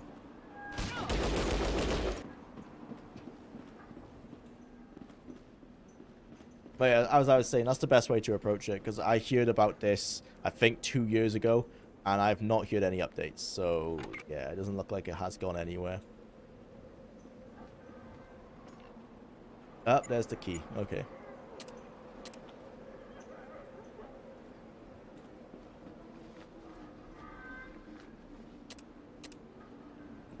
Worth looting these bodies, because we need the ammo. We are wasting a ton of ammo playing the game in real time like this, rather than in turn-based using like single shots. So I do need to loot them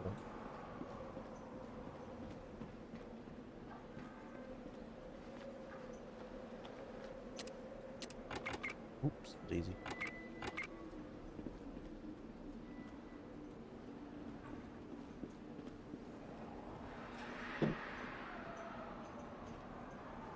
Thought there was another body. Guess not. Bitch, you can go down there. Jax, come down. Run to the car.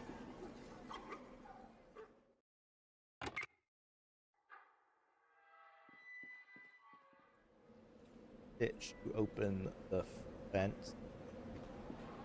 Get everyone moving. Car like you can drive. Everyone in the car.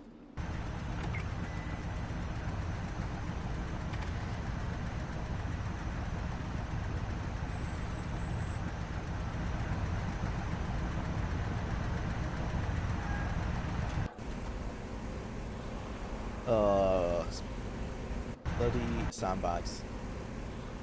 Oh wait, where are we meant to go here? Oh, there's another gate here. Of course there is. Oh Christ. Oh no. Everyone shoot, shoot, shoot. Ah, it's just there, bro. Okay. Rebecca. Oh no, Rebecca's driving. Jax. Go for it. Get him. Well, the bodies while you're there.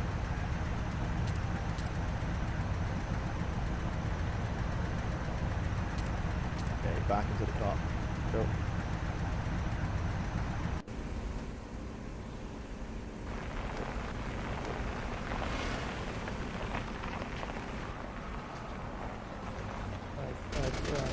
Oh dear. Oh, got a roadblock. Right, run him over, run him over, run him over. There you go. Yeah, nice. Oh. Okay. Everyone, out. Need to get up there somewhere. We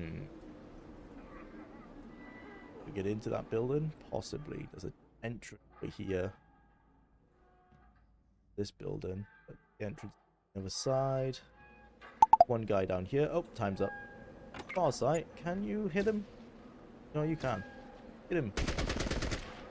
God, everyone, get him. Quick. Rebecca, what are you doing? No, don't use your lockpicks on them, Rebecca. Right, okay, time's up. Mission 4. It's made some good progress there. In 4. Cars. Okay. Right, on to the next game. We are ready to quit. No shade / hate. When you say cured it, sounds like heard instead of heard. Oh, is this a Welsh thing? Heard? Yeah, it's a southern accent, not a disparaging one. So in Wales, we normally would say heard. Yeah, heard. Sometimes I just probably say heard because I was gonna say here and I change it last minute. I don't know. My accent's kind of all over the place because I get a little bit from my mum, who's she's northern though. She's from Yorkshire. So I don't know. My word selection is not always consistent. On to the next game. But yeah, we don't normally say heard. Hide. Right. Next. What we got? I'm hoping for New Vegas, actually. Oh, well, there you go. Nice. So we just finished, I think we did the Joshua Graham DLC, didn't we?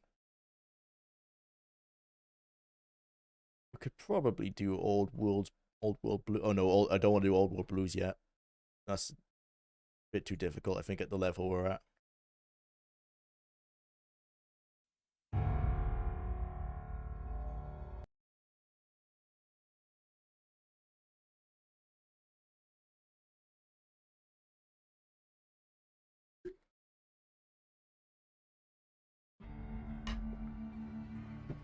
Okay. Where were we? Oh, Cottonwood Cove. Did we kill the Legion? Is that what we did? Oh, yeah, I've still got all the weird mods installed.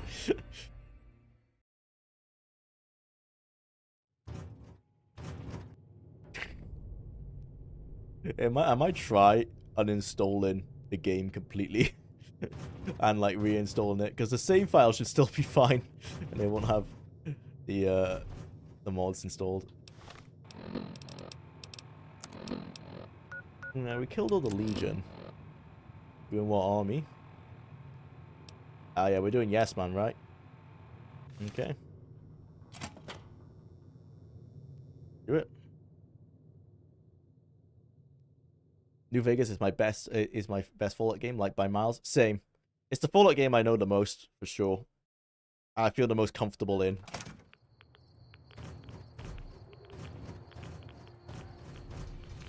And it's up there as my favorite. It's tied. It's close to Fallout 1. Fallout 1, I think, is my true favorite. Come on! So I just feel Fallout 1 is like extremely tight.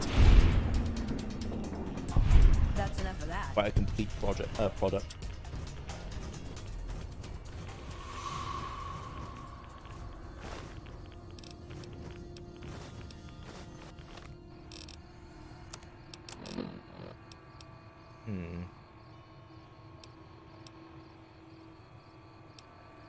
What are all my guns?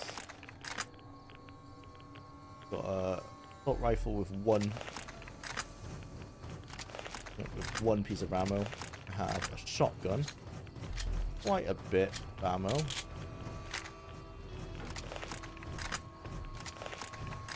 Got the hunting rifle.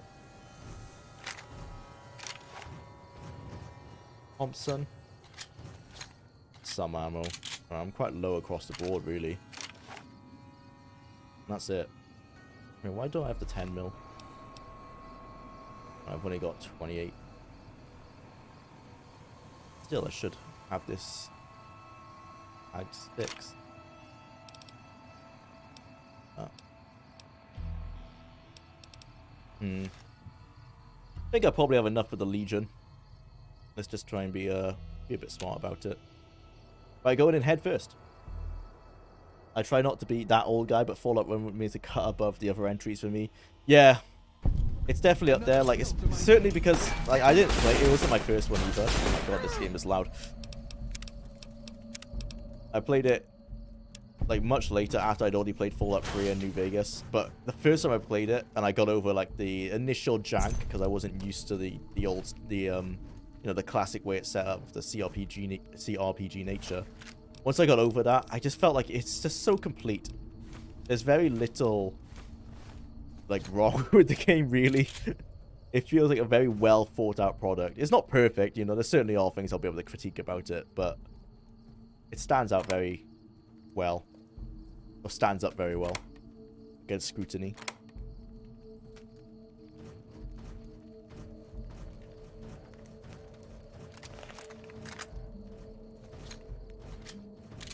Let this guy out of his misery.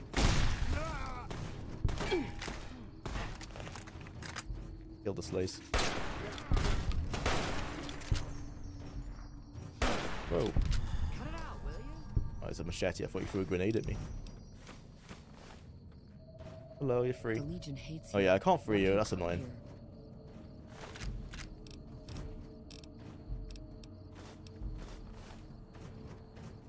My feet are killing me. You're kind of cool, I guess. I'll let you live. So you're the visitor I've heard some of the legionaries. Oh wow, my armor's fucked. Yeah, thanks for the repairs. Any ammo? Nope. No ammo.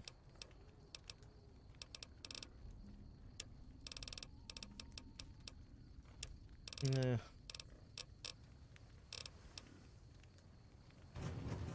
Sorry, Dale. Give me your caps. Whoa, he got quite a lot of caps as well. Yeah, sorry. You're worth more to me like that. Yeah.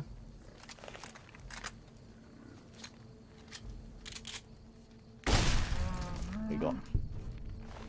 Oh. I'm sorry. I should have killed the problem. I feel bad about that one. That wasn't worth it. I'm such a murder hobo in New Vegas. I feel like you'll have a use to me. You gotta go, sorry.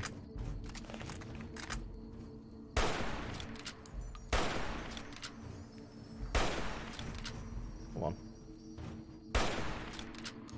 Wow. Missed every shot. New Vegas is way beyond amazing with 50 gigabyte mods. Yeah, that's kind of what we're accidentally playing here. This was a heavily modded version of the game that I tried to bring closer to vanilla for the purpose of this stream, but unfortunately a lot of the mods I have installed, the way I installed them, I think they can't be installed easily, even though I did it through a mod manager, because I used the Fallout mod manager rather than like, is it Mod Organizer 2? That was a mistake essentially. I can't install the mod that is the basis for the power armor mod, because it makes all the bodies like ridiculous. Oh, that's a kid. Whoops. It makes all the bodies like super stretched, like in that Fallout 76 bug, if you've seen that one. There's a few other mods. Like, there's a mod list in the description. There's a few other mods I've had to keep on, just because they broke the game if I uninstalled them.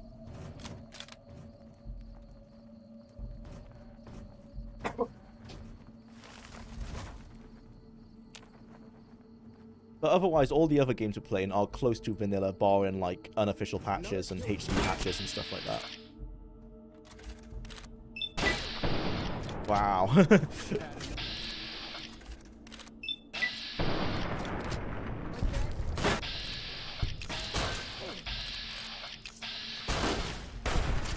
I need to get the Grim Reaper. My AP has been destroyed.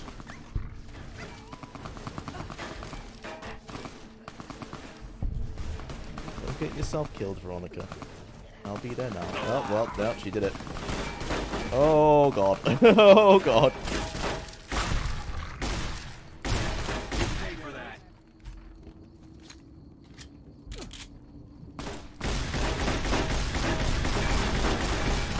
Oh, dear.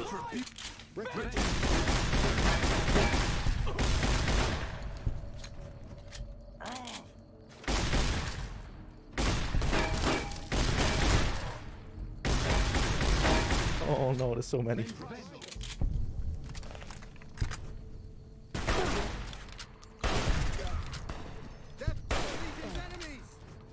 Reprisal.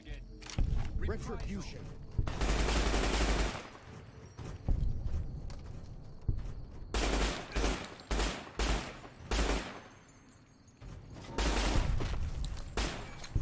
Don't run. That's not very fun.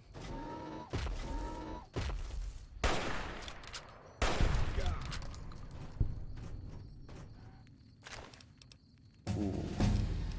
Good weapons here. Oh, nice. Oh yeah, we finished our build, didn't we? Kind of already done. Medicine, I guess. Oh, science. Get that up. Can hack things.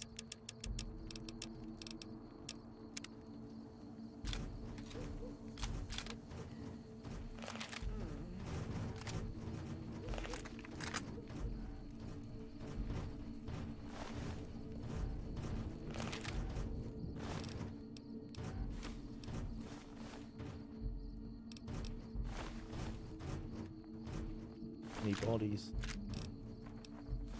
Well, I can't see Caesar putting up much of a fight. This should be pretty easy. Actually, do we even need to see Caesar? Probably just go straight to...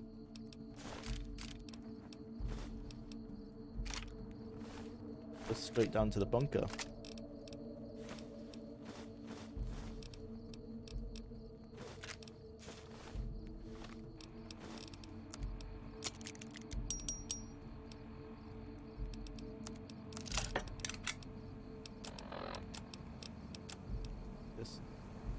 it's worth some caps, I guess. Although we are quite rich from all the gambling we did. It's not that heavy. A bit for now.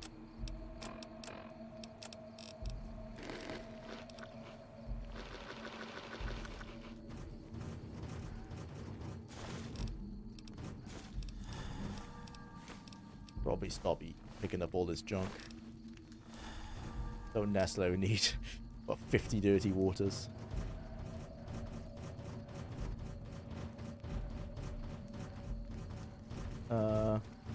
Oh, you got the Ultra HD textures and stuff? Oh, you are correct. These aren't these shouldn't be... Yeah, these shouldn't be installed. I think I installed these manually. Yeah, I'm not very, wise with my mod installation. I'm a bit old school. I've been installing mods since Morrowind, so I used to just, you know, plonk them all into the folder, the old school method. Yeah, so I think what I've done there is I've uninstalled them on the mod manager, but I must have just drag and drop these in manually. Because not all of them are HD textures. I think the floor... Oh no, the floor is also where you see some of them, like these rocks aren't a HD texture. I've not done this very well. I think what I will do, if I remember, is... Because the save shouldn't corrupt, hopefully, is I'll keep a copy of this version of New Vegas, and then I'll install a clean one, and then just put on like the unofficial patches and leave it like that.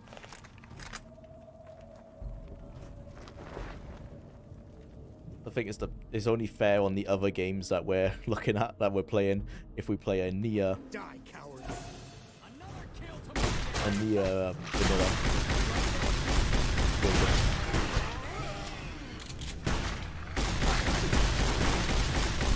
Oh, I beat Veronica.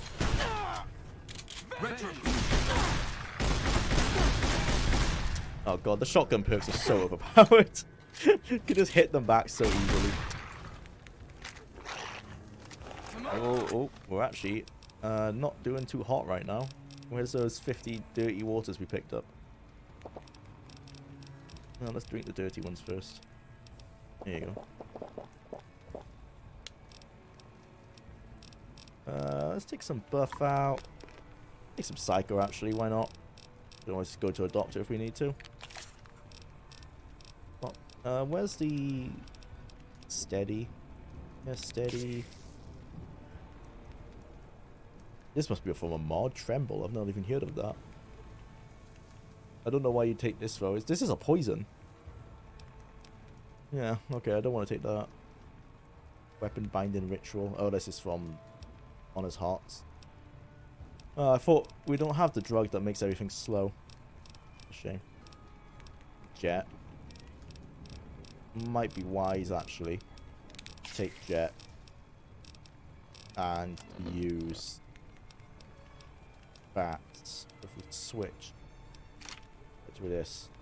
And come on. Use bats. Oh god. Ooh, we might die here actually. We should have an autosave. I was going to quick save, but that might be unwise. We might be stuck in a death spiral. Okay.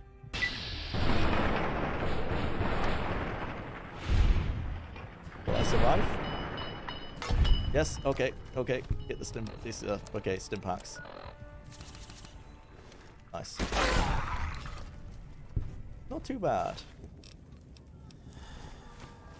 Did cut it a bit fine, but we made it out.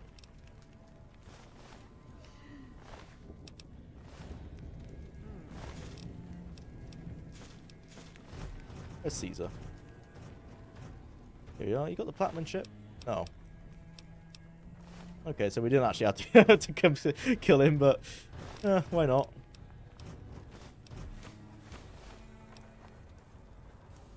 Benny here? Did we already? I think we already did all that, didn't we? Oh no, we killed Benny straight up.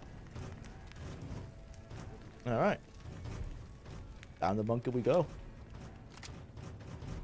Lavario always seemed to pop in when New Vegas is on. Great stuff. Carry on, sir. Thank you, Matthew. Welcome to the stream. Going to enjoy Skyrim again at some point. It's if heavily modded. Haven't played in about 6 years. Exhausted the options, and that was that. That's a good gap to do, though. I think after 6 years, you're at a point where you can jump into the game and you probably won't remember most stuff. Or at least not all of it. So there's still like some excitement to be had in exploration and stuff. Excuse me. That's what I try to do when I play like most Bethesda games. I try to put a good, like, now I do like a 3-year gap in between my Morrowind playthroughs. It helps me to misremember stuff. So I get a little bit more excitement from redoing it. Like when I used to play like Morrowind every year, it did come like almost formulaic. That's what I try to do anyway. Saying that, I think I play New Vegas every year.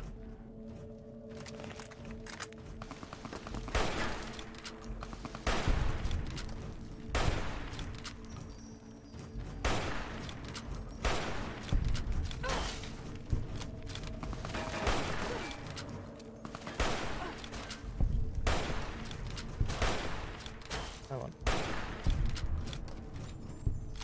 Get in. Yeah.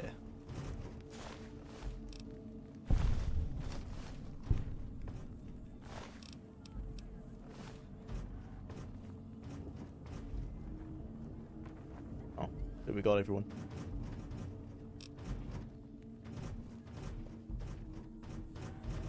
The whole other thing in VR with high-res textures and models, like teleporting to another place, and all the tones and scenic expressions which feel hinted at in the base game just pop. For me, VR was a big letdown, and I would think badly of it, except Skyrim VR makes up for it in almost every way. Can't wait to see what modded Elder Scrolls VR is like in 10 years. That's the only reason I would ever get a VR headset, is for Skyrim and Fallout 4. Nothing yet has really seemed like, you know, the killer app for me. And the thing that's stopping me, other than the price, is that I still think I haven't given like Skyrim a good enough gap yet. The last time I played Skyrim was probably 2 years ago, so it's still quite fresh. But if I was ever going to pick up a VR headset, it would be just to play Skyrim and Fallout 4. Both heavily modded, of course, because from what I've heard, they're pretty rough in their vanilla states. Judah, did you know that there is an ultra rare melee weapon called Hatchet and its throw-in variant? I didn't know that the Hatchet was a rare melee weapon. But I didn't know that.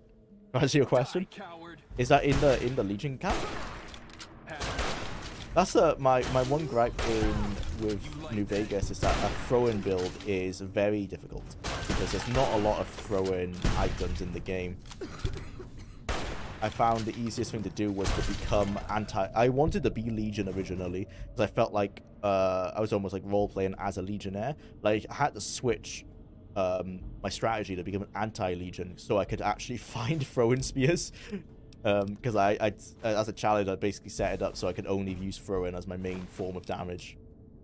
I think that would be a mistake. I think you're meant to combine throw-in with melee. You know, how the Legionnaires do here.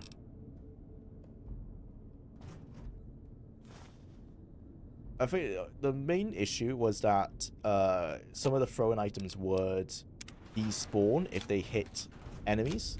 It wouldn't be too bad if when you hit them, the throw-in spear would stay in them and you could pick them up again. But that wasn't the case. Sometimes they would just despawn. Made it very difficult to make it viable, because you're always running out of ammo. Watched you for a while. I could say you definitely would think Skyrim VR is worth the headset cost. Yeah, I think I would. Like, certainly, like, my big thing... Oh, yeah, house is dead. My big thing that I like from Bethesda games is... I've just said this many times. While I'm not a fan of, like, the RPG elements getting worse with almost every iteration, it's the exploration that keeps me in, like, the sense of adventure that you get from their games. And I think VR would elevate that to the next level.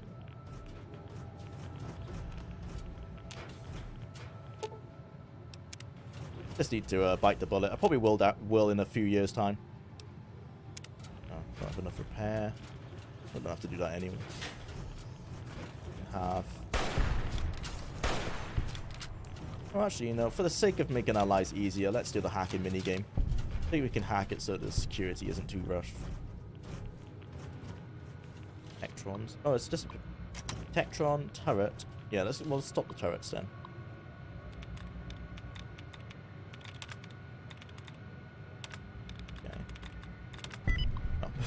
Didn't have to do the allowances anyway. Cancel. Okay. Well, we can't stop the sentry bots. No, you've got to fight the sentry bots.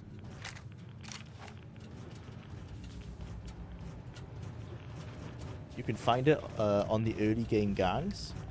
Oh, on like the powder gangers? Feel like I have come across a hatchet at some point. I just didn't realize it was rare. But I guess it's rare in the case that it's not like a unique item. It's just extremely rare in the game. Yeah, just like all throwing weapons really are. The only one you'll find commonly is throwing spears. And by commonly, I mean only on legionnaires.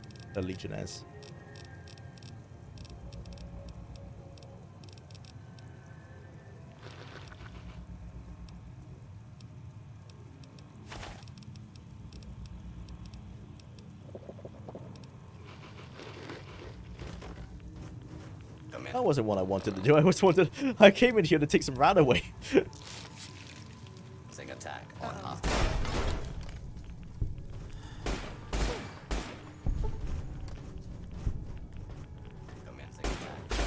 We're not gonna do it, but you can, if you want, to destroy the base now, and it really pisses off Yes Man. He'll still work with you because he hasn't got a choice, but he is not happy when you destroy his army.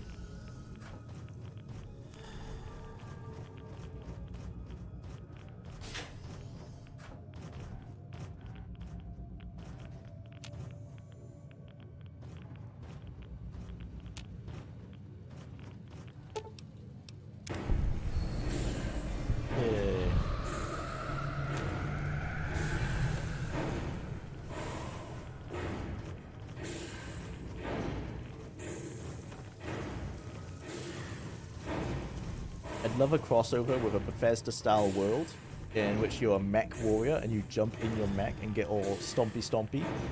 Like the Power Armor in Fallout 4 on steroids. That'd be fun. Certainly if you could have destruction as well. I mean, I'll never work within like a creation engine kind of system, but if another game engine possibly.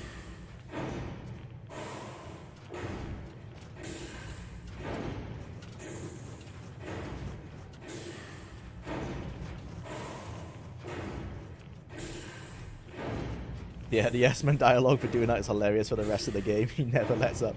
Literally, like, every point of the quest, he's like, you know, if we had an army of Securitrons, this would make our lives a lot easier. Yeah. And so the first time I came across that was when I switched to Yes-Man, like, later on. So I think I destroyed the base for Caesar, and then I switched to Yes-Man later. He is not happy. Oh, we've already done this, haven't we?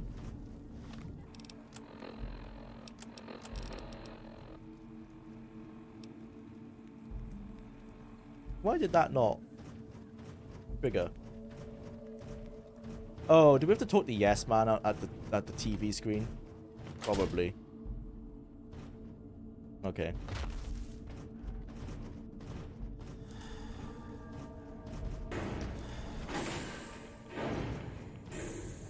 Ah, yeah.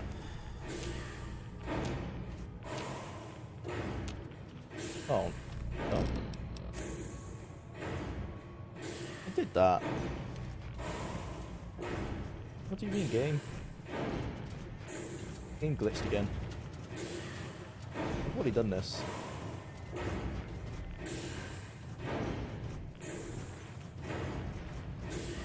Well, it's Fallout 4 has the best version of power armor. Until the Slender Man. Yeah, until that happens. Sure, you get rain on the lens if you use the external camera, but it's Bethesda, you learn to accept the quirks. I've never noticed that. I don't play third person. Do you actually get the rain effect on the camera lens? That's funny. I've done this though. Well, hopefully it's not bugged.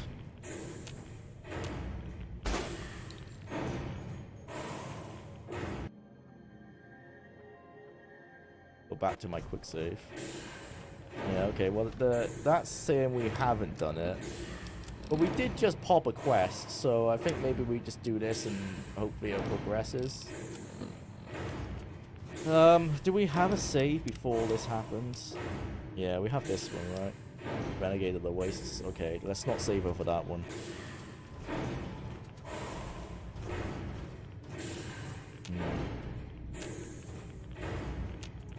Oh, hopefully that's not an issue.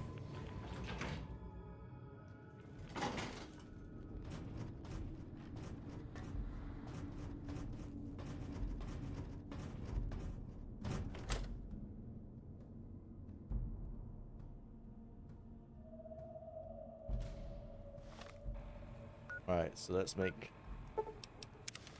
ourselves enemies to the NCR. Gonna have to happen sooner or later.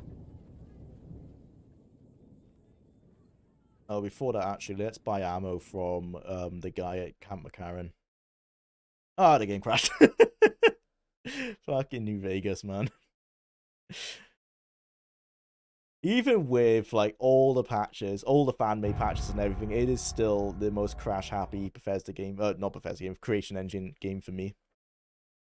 That's not saying it crashes so much. It does crash way more often on stream for some reason. It's like it knows people are watching. It gets anxiety, I think. Performance anxiety. But it's still the most crash-happy for sure. Right, let's try Camp McCarran. Shunned. Oh dear. Now, I think shunned, they won't kill us on sight. Should be okay. Hopefully. Need to buy ammo. That memory addressing do be a bitch. It do. It do indeed.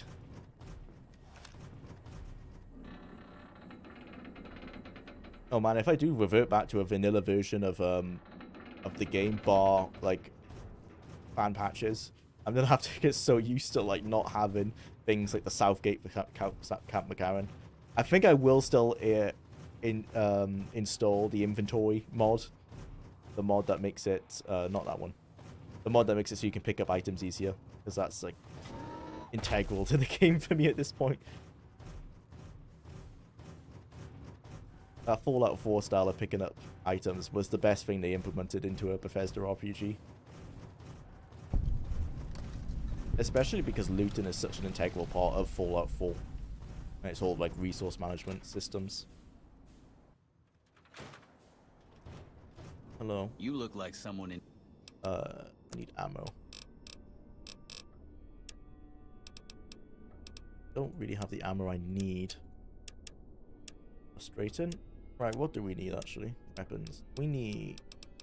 Survivalist. Oh, well, you have a ton of that, so that's good. Yeah, let's get loads of that. As much as you can, actually. Cool. 45. Does not have 10. Doesn't have anything else, really. 12 gauge. Nope. Nothing I have needs 308.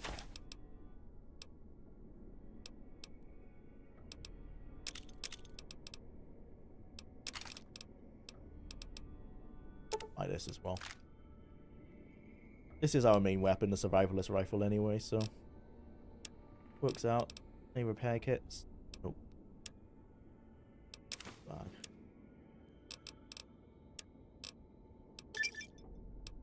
Give me a shout if you need any repairs. Alright. Then up to the gun runners. You know, we're pretty much going to be finishing up the main quest mostly here. Right up to Hoover Dam, and then we'll have to go do the DLCs. Might as well stock up on ammo for the rest of the game. Welcome, sir. It's going. Okay, yeah, the timer is going. Cool. I am ready. Nice. Right. 308. All of that. That's 45. All of that. Oh, it's 45 auto. 45 auto is different from 45 magnum. Okay. Don't need the magnum then. This doesn't say. That's 44 anyway. Oh, it's 44 magnum. Yeah, my bad. Numbers are too hard. We need 12 gauge. Not the beanbag.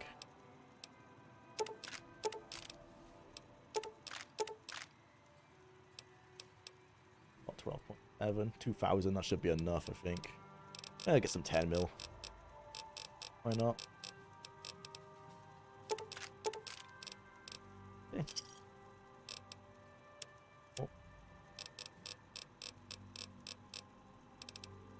1 weapon egg hit. Does he have any more? None. We probably don't need so many bottles of purified water or any dirty water. Actually, give it a healing powder. Don't need that. Ear poison.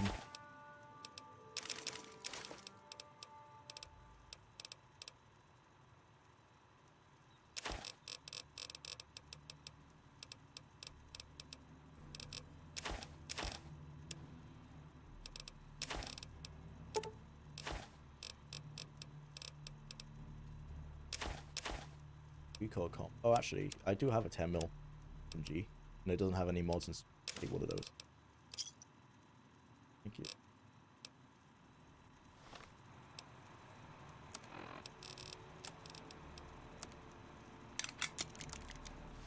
Oh, does he have any mods? Welcome, sir, or Matt. Welcome. Yes. What do you have? Oh, 45. Is this the submachine gun? Oh no, this would be drum mag and a compensator here. Why not? Got the recoil comp. This doesn't work on the survivalist rifle. Hunting rifle. Hunting rifle. What we got? Bonus critical damage. Wait, why? Why is this hunting rifle? Is that just a part of the hunting rifle, maybe? I don't know why that's the special. Rate of fire. Increases ammo. Capacity. Shotgun. Oh, hunting shotgun. Riot shotgun. Hasn't got anything riot shotgun. Just check all those. Oh, hunting revolver. Okay. Cool.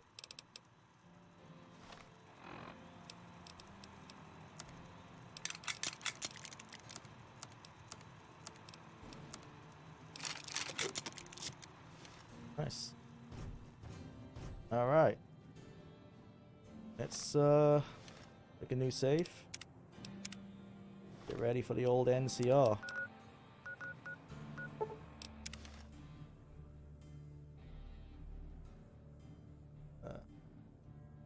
I got sucked into the survival modes and settlement building aspects. Yeah, I'm the one guy who enjoys playing with the digital Lego kit. I can see the appeal of it. I haven't touched it in Starfield yet, but I saw the appeal in Fallout 4 when I played it on. Oh fuck! When I first played it on PlayStation 4, I enjoyed my time with it. That's before I realized the Preston Garvey quests were never ending. I think I did like 5 or 6 and took it quite seriously because I thought like, oh, there's probably gonna be like 10 settlements in total. I think I probably saw a meme there that made me realize it's just almost never ending, and that's when I kind of burnt out on it. Also, I burnt out on it when I realized like they would keep getting attacked and require you to come back and repair them. That really burnt me out because I wasn't a big fan of that system. Although I know you can get to the point where you can make them like almost self-sufficient and like so heavily armored that it's not much of an issue. And mods help with that as well. There are mods that fix or overhaul the entire settlement attack system and really everything about it. Yeah, that was the main thing that made me like lose love for the system was the settlement attacks. It's certainly like the more settlements you got, the more you had to micromanage them because the more they got attacked. I didn't like how that worked. From what I understand, that's not a thing in Starfield anymore, so I think that was a good decision. It's not anything to attack them in Starfield anyway, really. There's no aliens or anything to speak of. Then you play Nuka World, get the Preston hates you message as you smile and say, the feeling is mutual, pal. I think that's what we will be doing in our Fallout 4 run when we go to Nuka World, is trying to team up with the Raiders. I remember people were very hyped when that was first announced because it was like the first time. Well, one, you could join the Raiders in Fallout, in a Bethesda Fallout, and maybe a classic one as well. It's the first time you could join the Raiders, and it was like the first time a DLC would have a legitimate effect on the main game. Well, that was the idea anyway. From what I understand, the possibility of bringing Raiders into the main world isn't that well developed.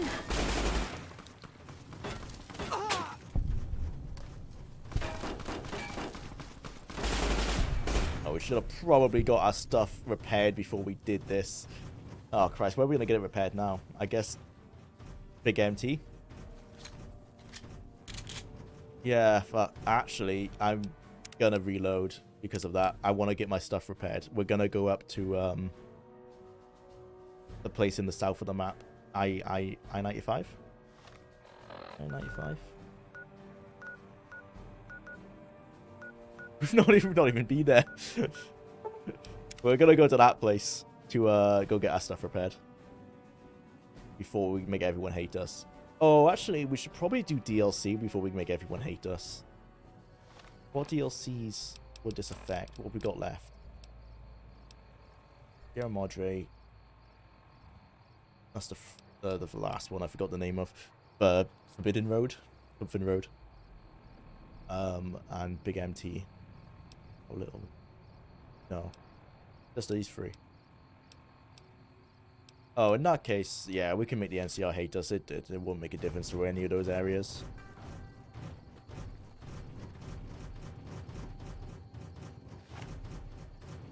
The best part of this Power Armor mod is carrying all, like, automatic weapons like that. It's like one hand. So cool.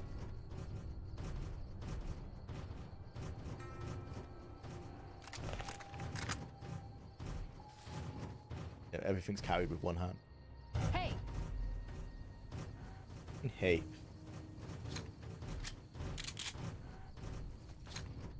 You just slug.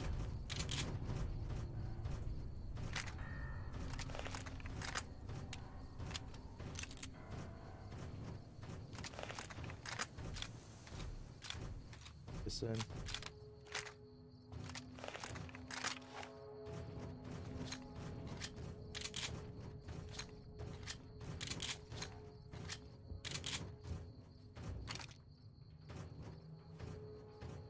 Oh, my 10 mil isn't, Oh, we sold... Oh, no, we still got the 10 mil. Not working. Oh, there you go. Alright.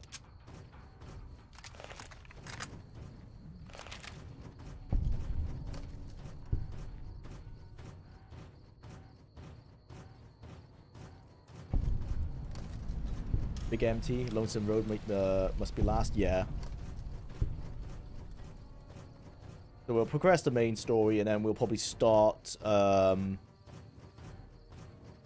MT.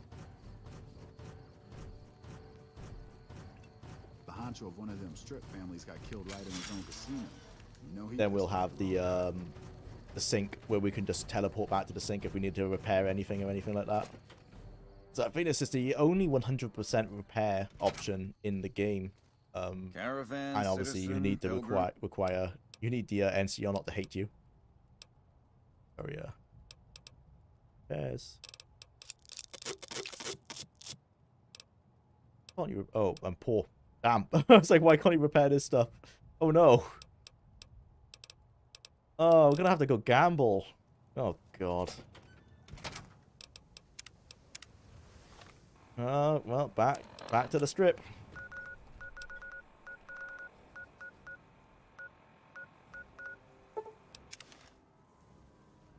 Don't know what casinos we've done.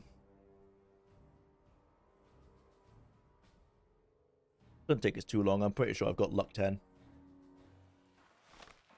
Let's check that actually. Yep, luck 10. Cool. Oh, why are my effects? Oh, is my agility down because of the power armor? Yeah, okay.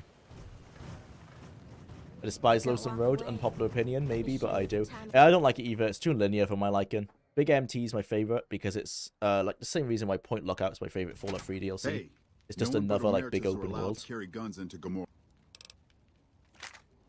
I think you've got bigger things to worry about if two walking tanks are walking in. You're like, yo, bro, hand your guns over. Like, I think these might be bigger issues for you, bro.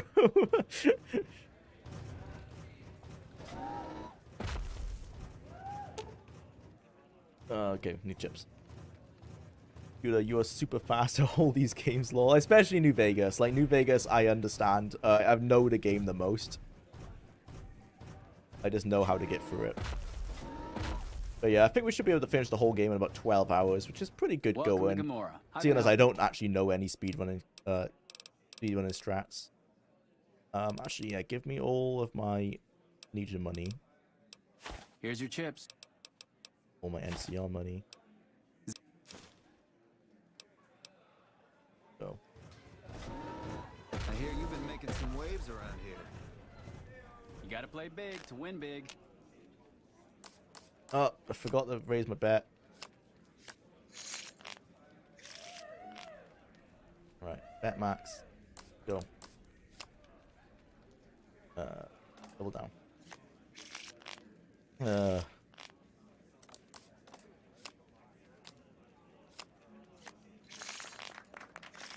Kind of just spam W really and hope for the best. That's the luck 10 strategy. The only time you want to stay is when you already have 20. Otherwise, your double down it won't ever make you go over 21. Like here, you want to stay. Yeah.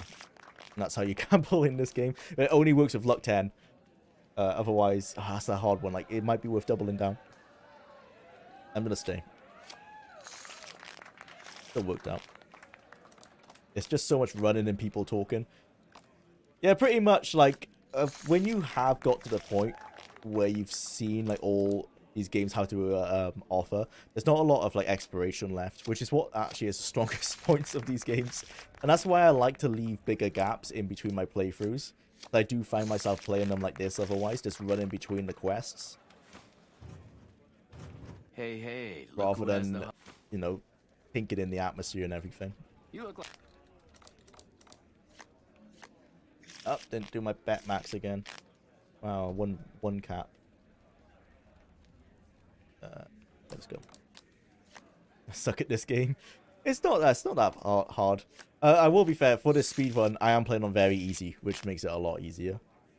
I normally find hard difficulties. It's a good balance for New Vegas, and I don't play with hardcore, which is personal preference. Like, hardcore, it is nice for 1 or 2 runs, but I don't think it adds a whole lot. It's unique from, like, in Fallout 4, the game actually really benefits from the survival mode because it removes fast travel, but hardcore doesn't remove fast travel in Fallout New Vegas, so that it doesn't have that benefit.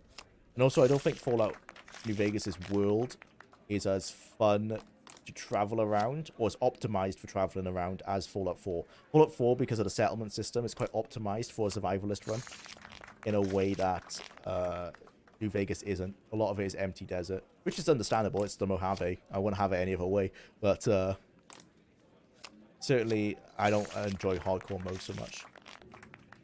If you want something from there, you have to do the whole bang-ding. From the, oh yeah, I know what you mean.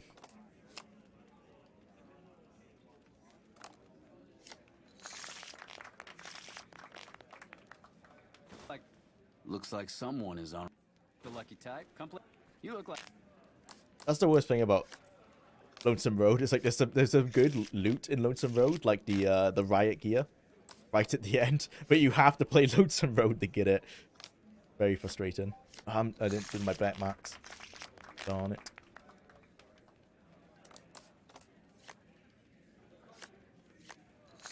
Wow, nice cards. What's your luck stat? 10. I only ever gamble at 10.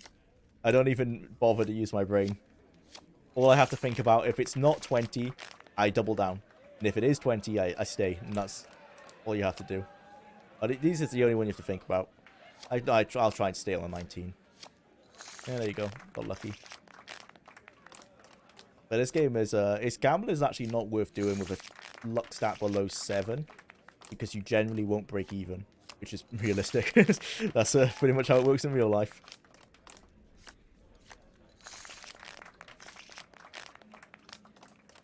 If you're not playing a luck build, like I am here, the strategy is normally to drink alcohol and wear luck-based clothing.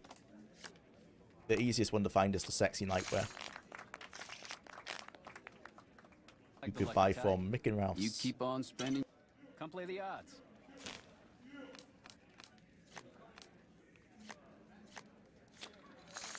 I think there actually is a New Vegas official speedrun based around how fast you can clear out the casinos as well. But the only like skill part of that entire speed run is getting the New Vegas as fast as you can. And that was the strategy we used at the start of this, of the New Vegas playthrough on, I think that was episode 1 of the streams, actually. I basically stole that from watching one of those speed runs, where you just run past Quarry Junction and beeline straight there. Use the NCR train.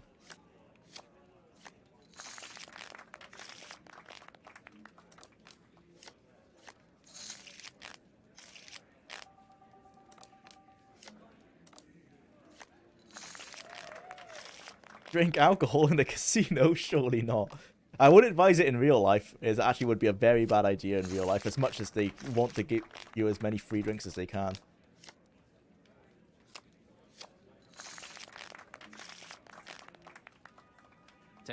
Okay, that's that. No more. Have some. Take a seat. Thank Play you. to win. Welcome to Let's go Gamora. Metas again.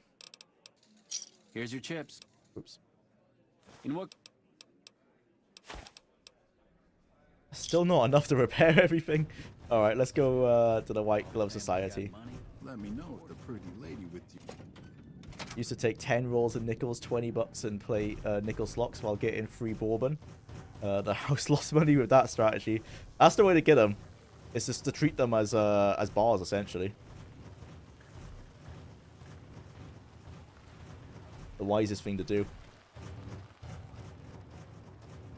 Unfortunately, the casinos in Cardiff do not give out free drinks, or at least not the ones I've ever been to.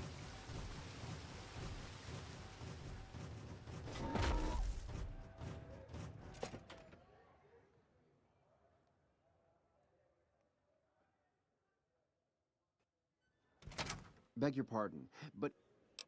Sure.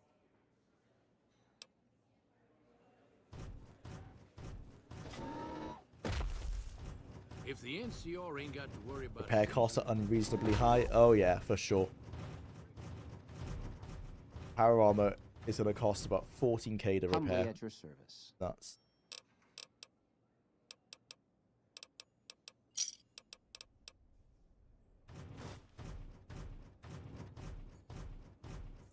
Then again, otherwise barter would be really useless.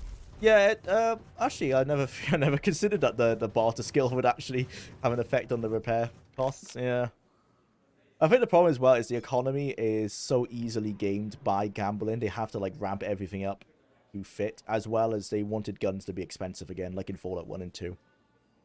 So everything had to become expensive.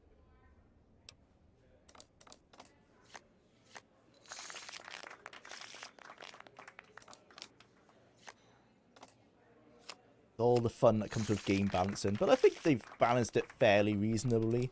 Seeing as there are easy methods of acquiring money, I don't necessarily find the repair costs too big of a problem.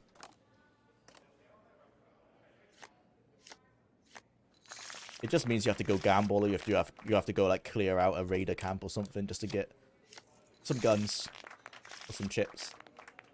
And then you'll be golden. Especially because this is only like an early game problem, because as soon as you get to the big MT, it solves itself. Actually, when I say that, do you have to still pay for repairs at the sink? You might do, actually. Actually, no, you do, don't you? Oh, never mind.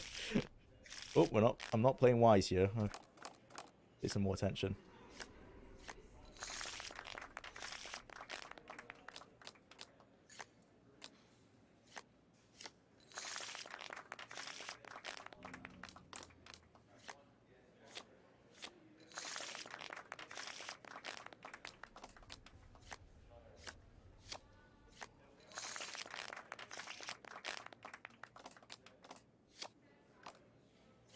Why are you playing Caravan? This isn't Caravan, it's Berserk. I've never played Caravan since getting the achievement. I did that, I think, 6 or 7 years ago. I can't even tell you the rules anymore. I think I followed a guide online. I have no idea how to play that game. I think it might be a good earner, but you'd have to know the rules. And that's what's always been the hurdle for me. But I did actually really like Berserk and KOTOR. I never found Berserk hard to learn, but Caravan really went way over my head. Hey. think probably because Pazak is essentially just 21 with extra cards, so it is just blackjack, really. Don't have to think about it too much. Humbly at your service.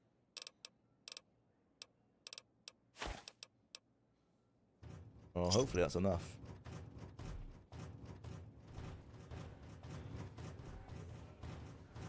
Pazak is great and super simple. It's like 3 rules total. Yeah.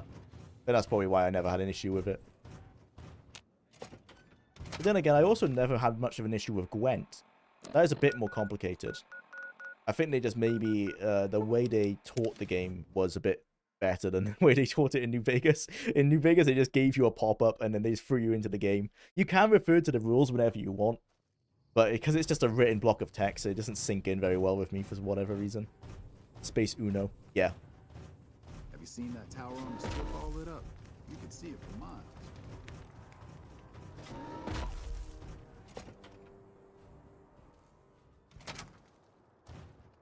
Back again? Yes, we have. Oh, we don't have enough. Oh, well. Let's do that. Oh, why have we got combat armor? We sell that. We should be carrying that anyway. Where's the, Oh, can't sell it here. Let's drop it. Matter. I don't know where we picked that up. Oh, it's worth quite a lot. Ah, we don't need the caps anyway. But we're golden now. Alright, let's go. Yay. All that detour just to kill some NCR guys.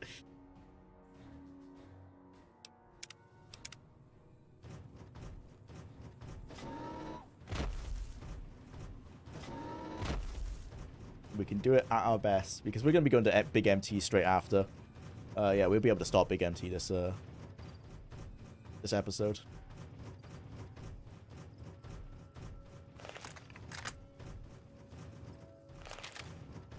And it's the rare DLC where you can bring in all your equipment. Thankfully.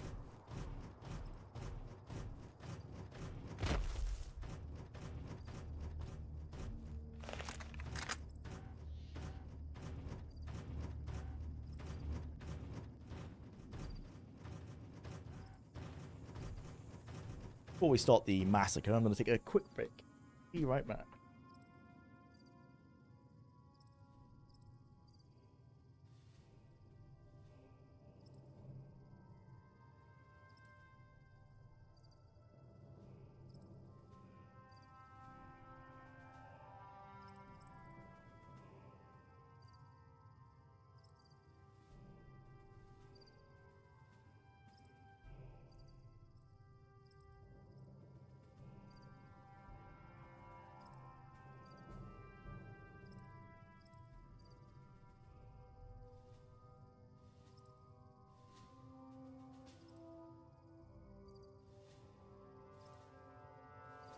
With a low rep at the NCR, you can finish the game early by siding with Elijah. Oh, in Sierra Madre. Didn't even know that. Well, I'm definitely going to try that out. Shows how much I play against the NCR. I'm such an NCR simp. Even though I know, like, objectively, taxes probably aren't the best for the Wasteland. Mess with any of the equipment. It's just, I have so much love for them from Fallout 1 and Fallout 2.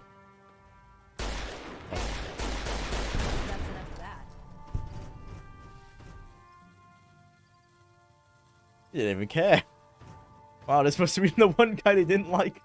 The rest of the guards were like, fuck him. Nothing lost.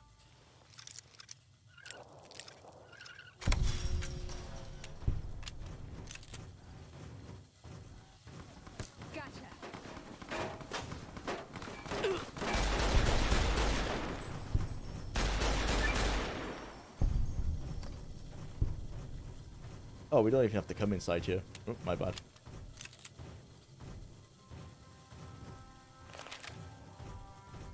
I like to side with Legion just to do the let's be bastards run. Yeah. That's what that always, like, if I do like side with the Legion, I am unnecessarily evil at all times. Just feels like it fits right with the way they've been written. Like, I know Josh Sawyer has said, what the hell's going on here? The weird lighting. I know Josh Sawyer has said, like, he regrets how they were the Legion were written inside of the camp, because all of them are like so that their misogyny, rather than being like realistic where they're just like, oh, I don't like women, it's like, grr, I hate women so much. So because of that, it just makes sense to play them that way, just to be so unnecessarily just awful.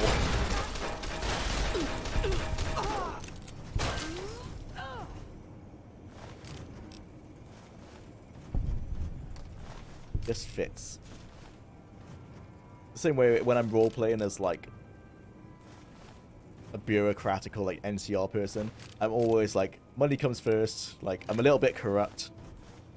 Because I also just feel like that fits the NCR as they're presented in New Vegas.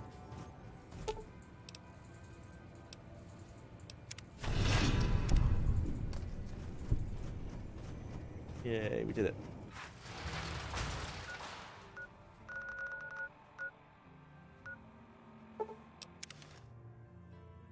How does the president assassination play out with Yes Man? Just like the Legion one, right? I'm pretty sure we need to assassinate him.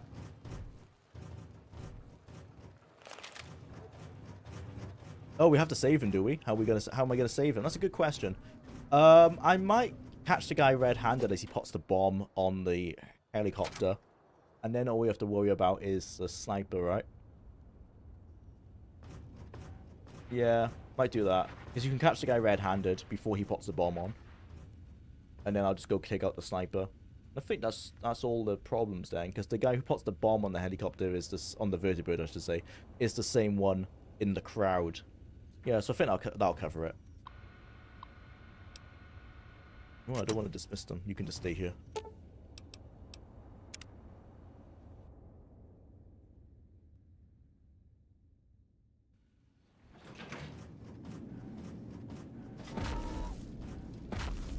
Hello. Don't you love seeing the light? Sure do. Too bad about President Kimball. Exciting news. Oh, too bad. Did we already kill Kimball? In a staging area. Oh, we're already at the... I can't remember doing Kimball. We must have done it. I've even to take it off. Oh, we're already at the dam. That was fast. Huh. I don't remember doing that.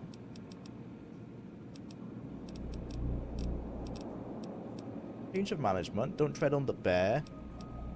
Then we did... Yeah, this is all on his heart. And then we came back. What? So the game was glitched and it just skipped. It just skipped Kimball. Okay. Interesting. I've never had that happen. I don't know why that's happened. Yeah, it has just skipped that mission. That's a shame. Are you ready to head for the dam? No, I'm not. Well, I can do a side quest.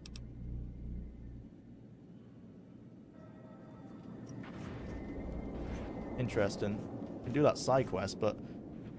Huh. Yeah. That was surprising. Somehow we've skipped the President Kimball quest. You might have decided to ignore Kimball. Oh, yes. No, that is what we did. Yeah, because we decided to do the fast track method. We ignored everyone. We went to every tribe and said, we don't care, we don't care, we don't care. So, yeah, we must have done that. Okay. Oh, well. Makes sense. It was the fastest way to do it. So, you're close to beating New Vegas in 3. What about the other games? So, tactics, I have no idea. We've just started the 4th scenario. I have no idea how long that game is. We could be halfway through. We could be 1% into the game. Brotherhood of Steel. Someone said that there were 12 bosses in the game, and we've killed 3. And we're coming up to our 4th. So based on that, we're about a quarter of the way through Brotherhood of Steel. And Fallout 2. We are essentially at the beginning of the game, to be honest. We've just got to the NCR. We're on our way to the NCR. So we're in the first third of the game on Fallout 2. So once we finish the 3D games, we will basically be finishing off 2 Brotherhood of Steel and then Tactics. I think Tactics will be the last game we'll be left with. Alright, let's go to Big MT.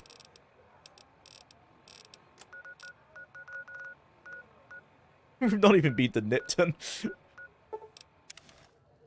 That's the great thing about like the way you can play New Vegas. You can just avoid large swaths of the game.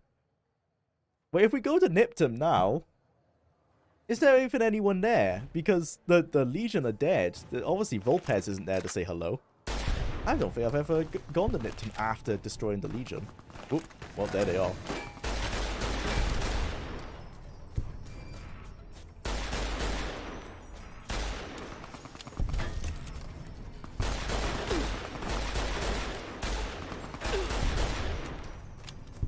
Where's Veronica?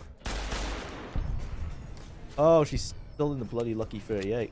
Oh, we don't need her anyway. She can't come to Big Mountain.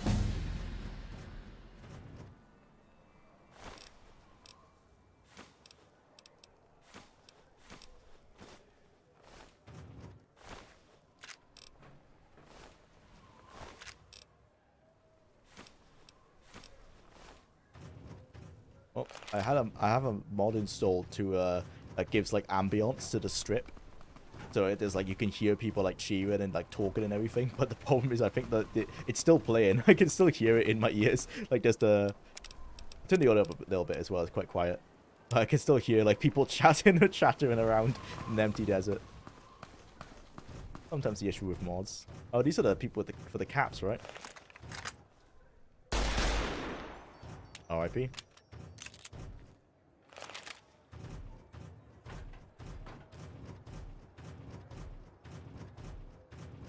Oh, we haven't found Malcolm Holmes. I was saying that. Have we even found... have we even picked up a sarsaparilla cap? Oh, we have. Oh, Malcolm Holmes hasn't found his way here. Okay.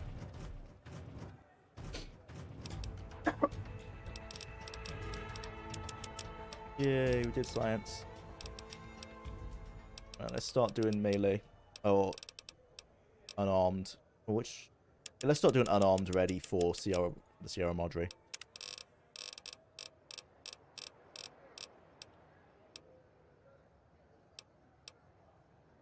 This is what I want. Remove the sprint.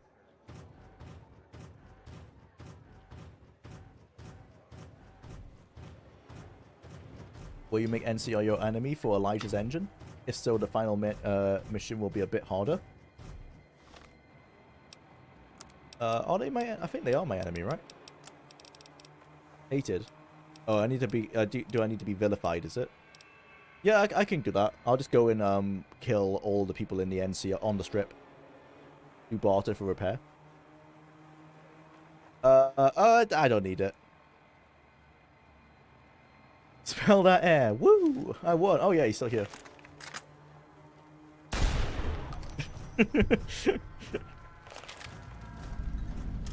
Sorry, bro. Thanks for the lottery ticket.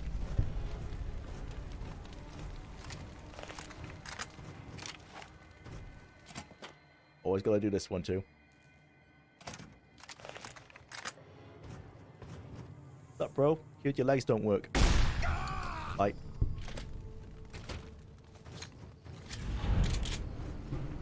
Oh. Oh, is it just the guy? It's just them with no Vulpes. Okay. Well, now we know how it works.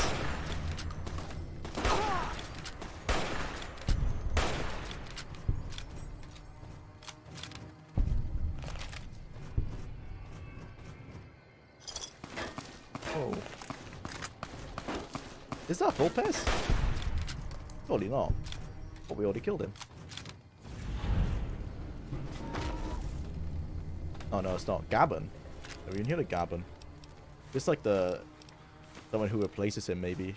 If Vulpes is dead. Oops, I didn't mean to pick up that. Yeah, never heard of Gabon before.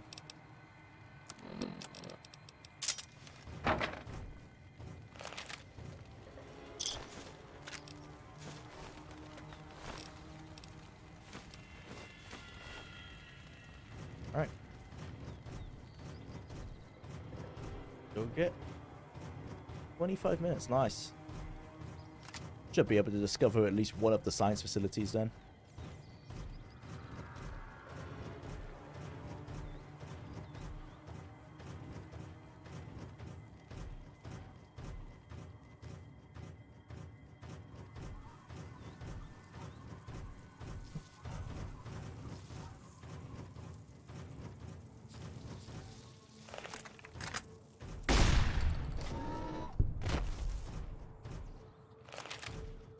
It's a Vulpes substitute. He also shows up on the strip if you kill Vulpes here. Ah. I must have come across him before, because I've definitely killed Vulpes at Nipton before. Just didn't remember that.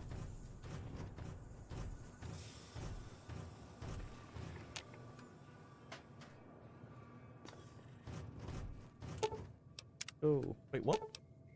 Oh, right, midnight.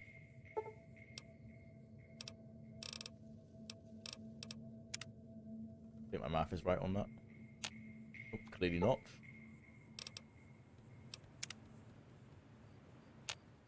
Hello there. It's good to see That's a how it's friendly saying. face.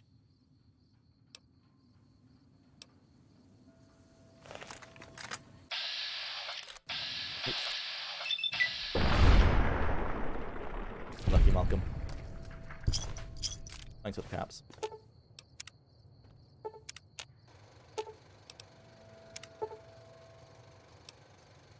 You have died of suddenly.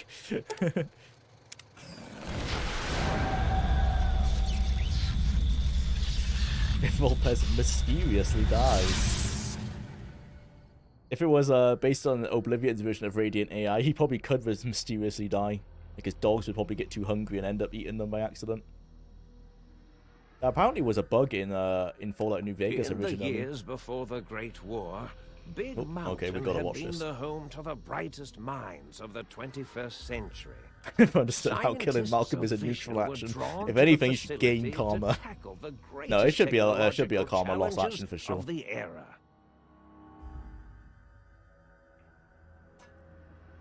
Uh-oh. They sought to create Didn't realize that could get bugs. Fueled by technology for the benefit of all mankind. I honestly did not like this DLC one bit. It grew on me. The first time I played it, I didn't like it.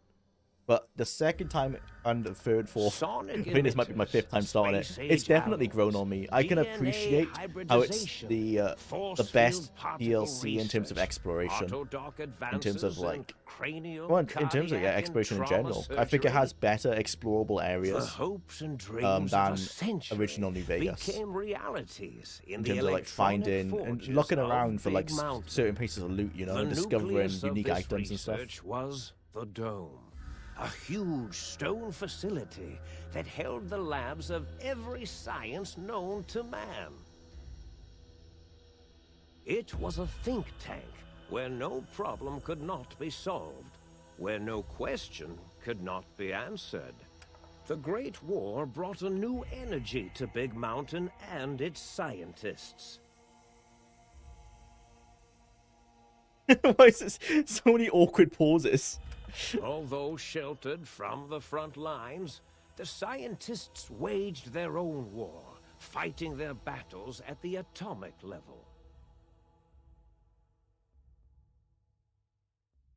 Never had this bug before.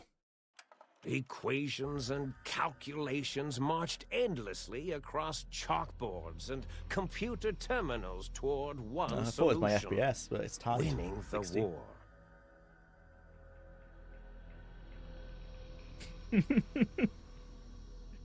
What's going on? For years, the minds and computers of Big Mountain were a blaze of trajectories, weapon schematics, and nuclear theories.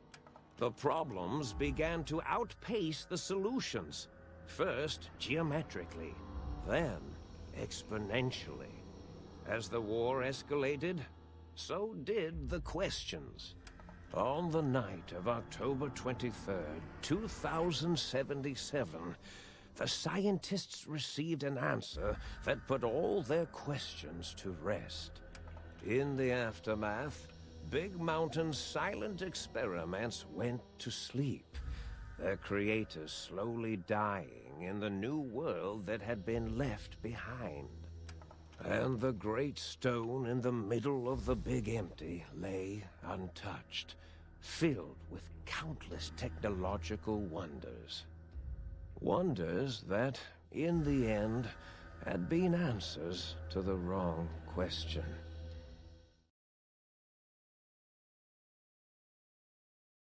Yeah, so as I was saying, in terms of exploration, I feel like this is the best DLC, and it's slightly better than New Vegas. in terms of you can find more secrets. I feel like in Big MT, like more like lore entries and all that kind of stuff. At least more intrigue in lore entries, in my opinion. All right. I'm pretty sure we could literally beeline to Morbius. Is that an option? I've never actually tried. Oh, we've got to go talk to them. Oh, yeah, we do have to do it, though. I think we can put that back on. They're not going to let us out yet. Okay. See how fast we can skip past this. The comedy is nice, but the whole DLC is like a cartoon. It doesn't fit into stuff. Well, I know, I totally feel that. But as we were saying earlier, I will say I believe because of the way the Fallout universe has been set up, I think this fits better than the Institute. Because the technology, it's advanced in a way that is akin to Mad Scientist from a 1950s cartoon. But I can see what you mean, that cartooniness is very contradictory with the seriousness of the Wasteland. But it's nice, it adds some levity.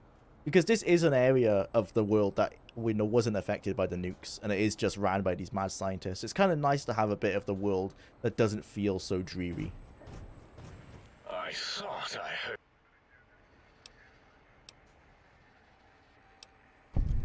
Oh, I'm just gonna keep clicking the skill points, I guess. If it isn't... Move. You can actually get proof of this pretty fast. Oh dear. That isn't the one I wanted to pick, but...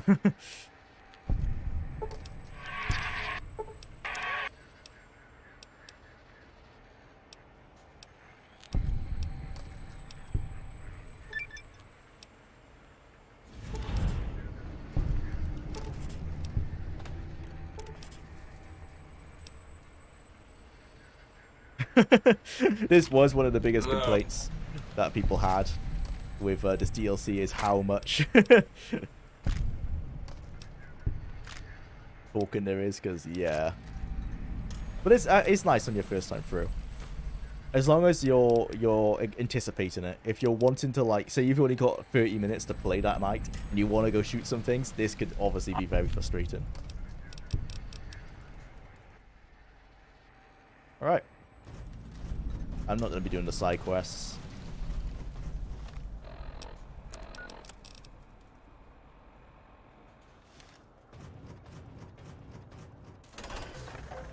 There's no need for us to do the sync side quest, even though I kind of do want to get do the auto-dock one, but there's no need to do it. I don't think it'll help us that much with the other DLCs. Yeah, DLC repair. Yeah, still costs money. That's annoying. My armor melts like so fast. God damn. Very frustrating. Might I be of service?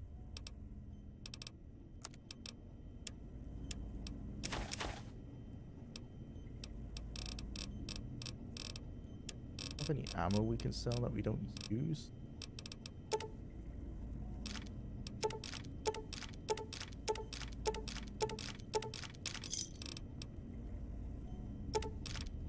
Wait, do I use 5.5?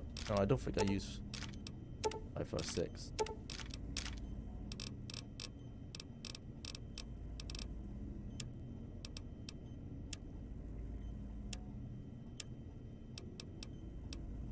Don't want the Cyberdog gun. Oh, we need the song emitter actually, I think, for some puzzles, so let's keep that one. Do they stop you from selling it? They don't. Okay, well, you definitely need that.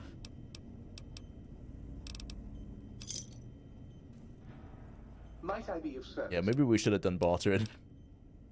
You're alright, treasure hunter.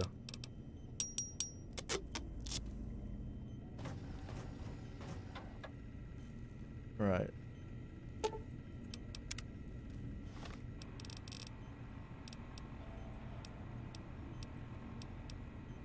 I'm gonna try beeline into Morbius, because I've not tried that. Got one of these active. What's your repair skill at? Pretty low, I think. I've not really spec'd into it, so it's just gonna be the default. No, 50. Oh, I must have spec'd into it at some point then. Oh, does that have an effect on how fast items degrade? I never considered that. It probably does, actually. In addition, repair allows you to create items. It allows you to maintain any weapons in apparel. Maybe it does. Right, let's just beeline to Morbius and see what happens.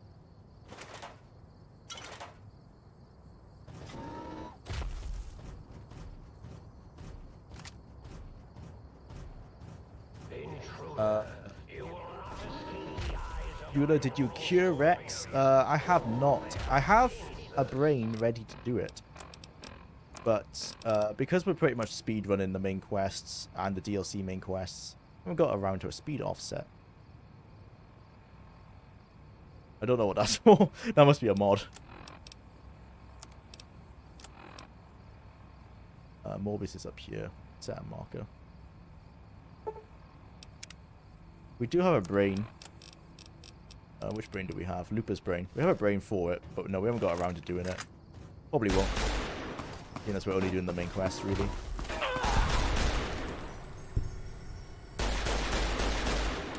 Oh, I don't need armor piercing for these guys. Got a hollow point.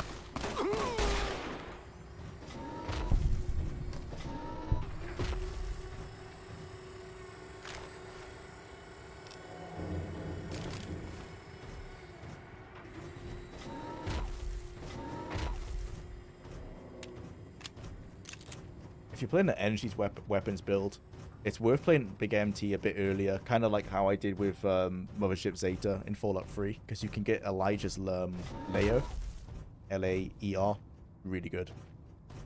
It does degrade very fast, but you can normally find the necessary laser weapons to repair it, especially if you get Jury Rigging.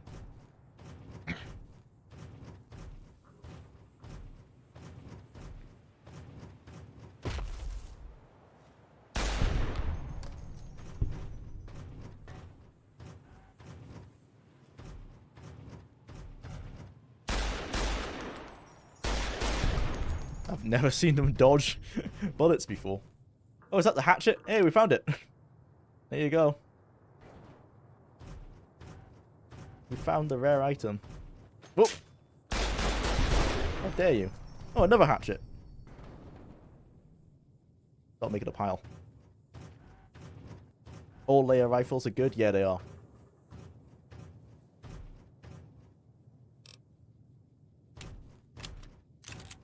Will you create Roxy? I'm sure you'll get dumb husband now.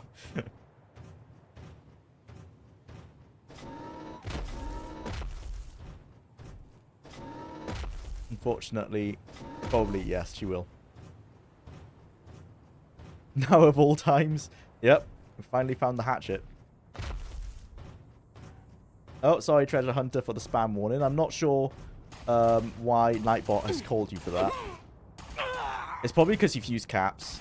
It's yeah, I need to change how it's been set up.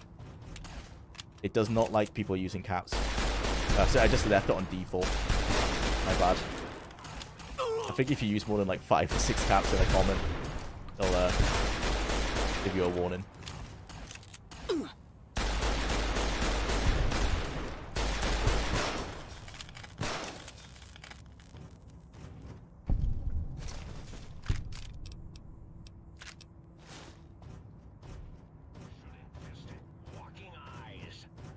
What sound are you using? I'm pretty sure service rifles doesn't sound as beefy normally.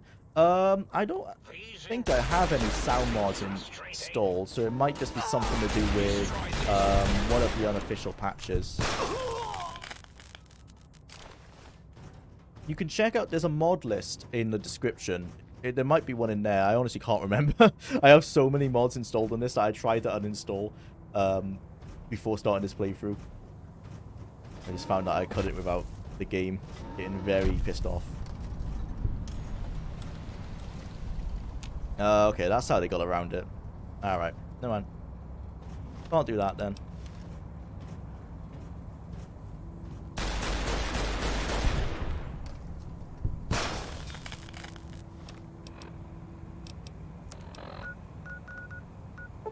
It's understandable. No caps, there's a lot of punctuation. Ah, right. Yeah, it's probably a similar thing, like only like 4 or 5 forms of a punctuation allowed or something like that. Ignorance is bliss. You don't make dumb husband, you create happy man. Someone tell the toaster to stand down. I really like all these sync modules. This I don't know. I like the humor in this mod. It fits. It's very much like the Fallout 2 humor, which I know not everyone likes. I've come to accept it in the 3D Fallouts. It stands out a lot in Fallout 2 because it's just it's so different from Fallout 1 where the humor was very, it wasn't like ever in your face, and it was normally only confined to very unique areas.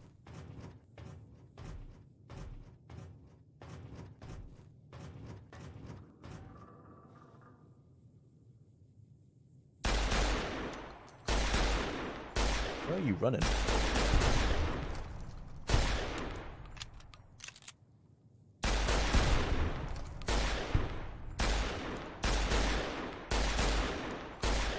They're just fighting each other. Okay.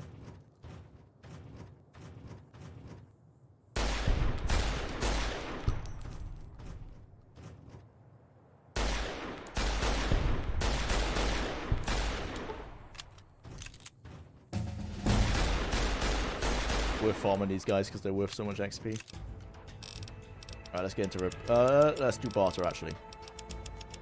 Ours is abysmally low. Ooh, I do want some I want some hand-to-hand though. Then I'm unarmed. Oh, we could also just do energy weapons, couldn't we, for Sierra Madre? Because you get the laser rifle. Ooh. Our energy weapons are a bit higher. Let's just do that. Oh, but you run out of ammo. Oh, man. I'm torn.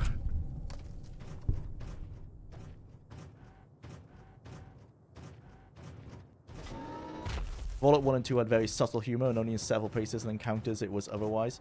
Yeah, definitely Fallout 1. I feel like in Fallout 2 it was a little bit more, but still it wasn't so much in your face. I feel like in the 3D Fallouts they definitely have taken humor to the next level, and I feel like New Vegas handled it better than the way Bethesda do. In New Vegas, it's not so campy, except for this one occasion where it is campy. I think I'm happier when all the camp is confined to a single DLC, as it is in New Vegas. Outside of this, it's not too campy. There's some campy concepts, like the robot dog and everything, but that was carried through from Fallout 2 as well.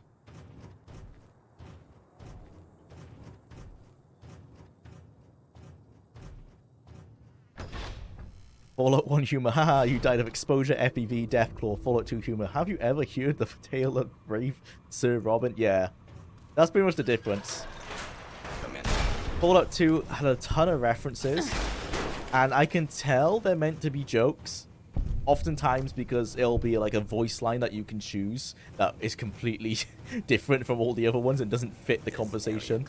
But I often don't get the references because they're very rooted in the year that game came out.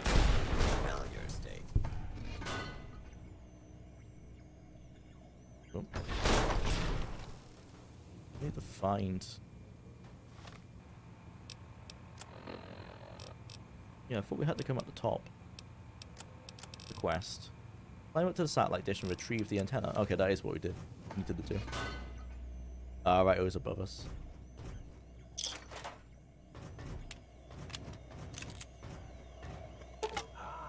Trying to steal the H2 transmitter array antenna, are you? You won't succeed. Not if my lethal robo-scorpions have... I want to test fall damage with this power armor mod, because there isn't any in Fallout 4, so let's see what they've done here.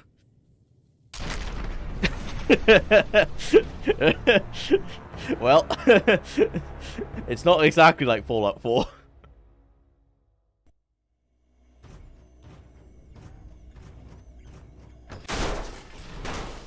Wait a minute.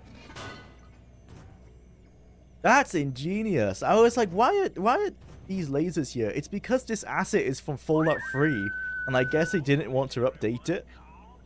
So they're just like, okay, just add lasers rather than like fill in the gaps. I've never noticed that before. Well, I've noticed it, but I've never wondered why. But I think it's because this is... No, but is it the Fallout 3 ones? Because I feel like the Fallout 3 ones are grungier than this. I don't remember them being white, but maybe. Maybe there's another reason for the lasers being here. Tail locking on.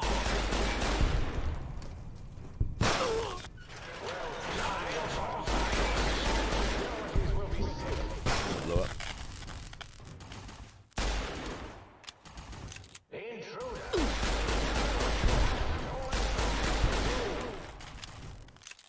There was a bit. I want a frickin' radar dish with frickin' laser beams. That could be the reason. It seems that it fits the scientists. They want lasers on their radar dish. Why can't they? One of the hollow rifle upgrades makes it indestructible. Nice. Yeah, so I think we'll do energy weapons then.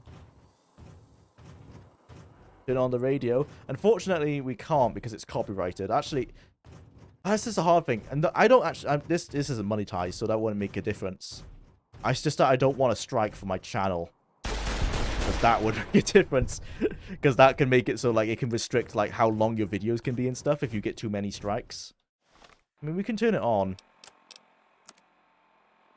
I'm not sure if this is copyrightable in terms of strikes. It's more that it won't be monetized, but again, I don't care about that. So let's do it. Oh, we're already on it anyway. Oh, never mind, we can't do it. They do that with music in games? Yeah, I know. Yeah, they do. It sucks. But only like copyrighted like the radio music and stuff. So the game music, like this music's fine. Oh, that's why. Oh, this should be fine actually. Yeah, we should be fine to listen to some smooth jazz. I don't think this is copyrighted. I'll be surprised if it is. But no, the normal songs we can't play. New Vegas uses licensed music. It does, yeah, but I'm not sure if this would count. And if it does, I think it's gonna be so disrupted by the shooting and stuff, it won't get picked up. Because it is just like generic smooth jazz. Oop. That was a hell of a grenade.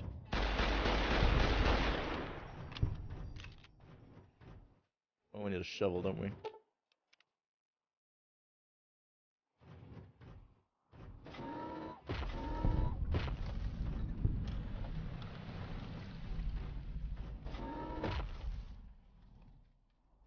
I don't know why I'm exploring. I want to go get the toaster bit from the cuckoo's nest, but there's really no point. That is where the toaster is. Yeah, X8, okay. Vibing. I haven't got long left, I don't think. Oh no, only 1 minute left. Don't think we're gonna make it there in that time. Heal up.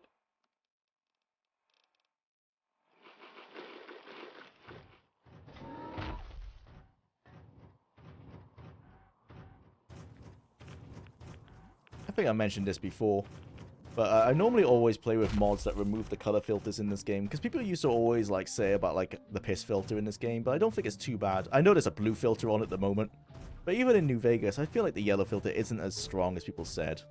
It's not as strong as the green filter in Fallout 3. That's really strong. Quite subtle.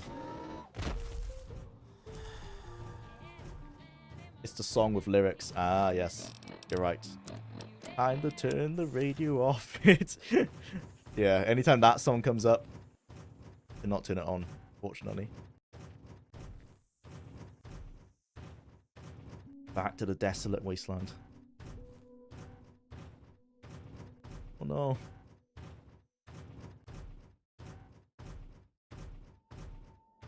That's all I can do for today, unfortunately. I've got to go for a meal with the family. It'll be nice.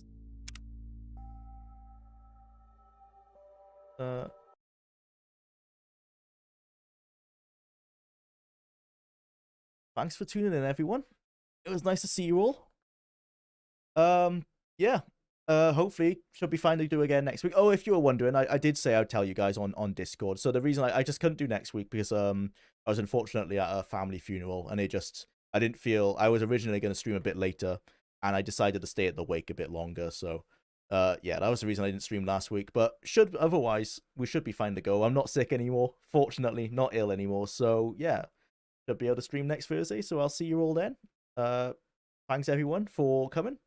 Yeah, have a great day. Thanks for making my morning pass quickly. You're welcome, Dirt Space 9. Thanks so much, everyone. I'll see you all next week. See ya.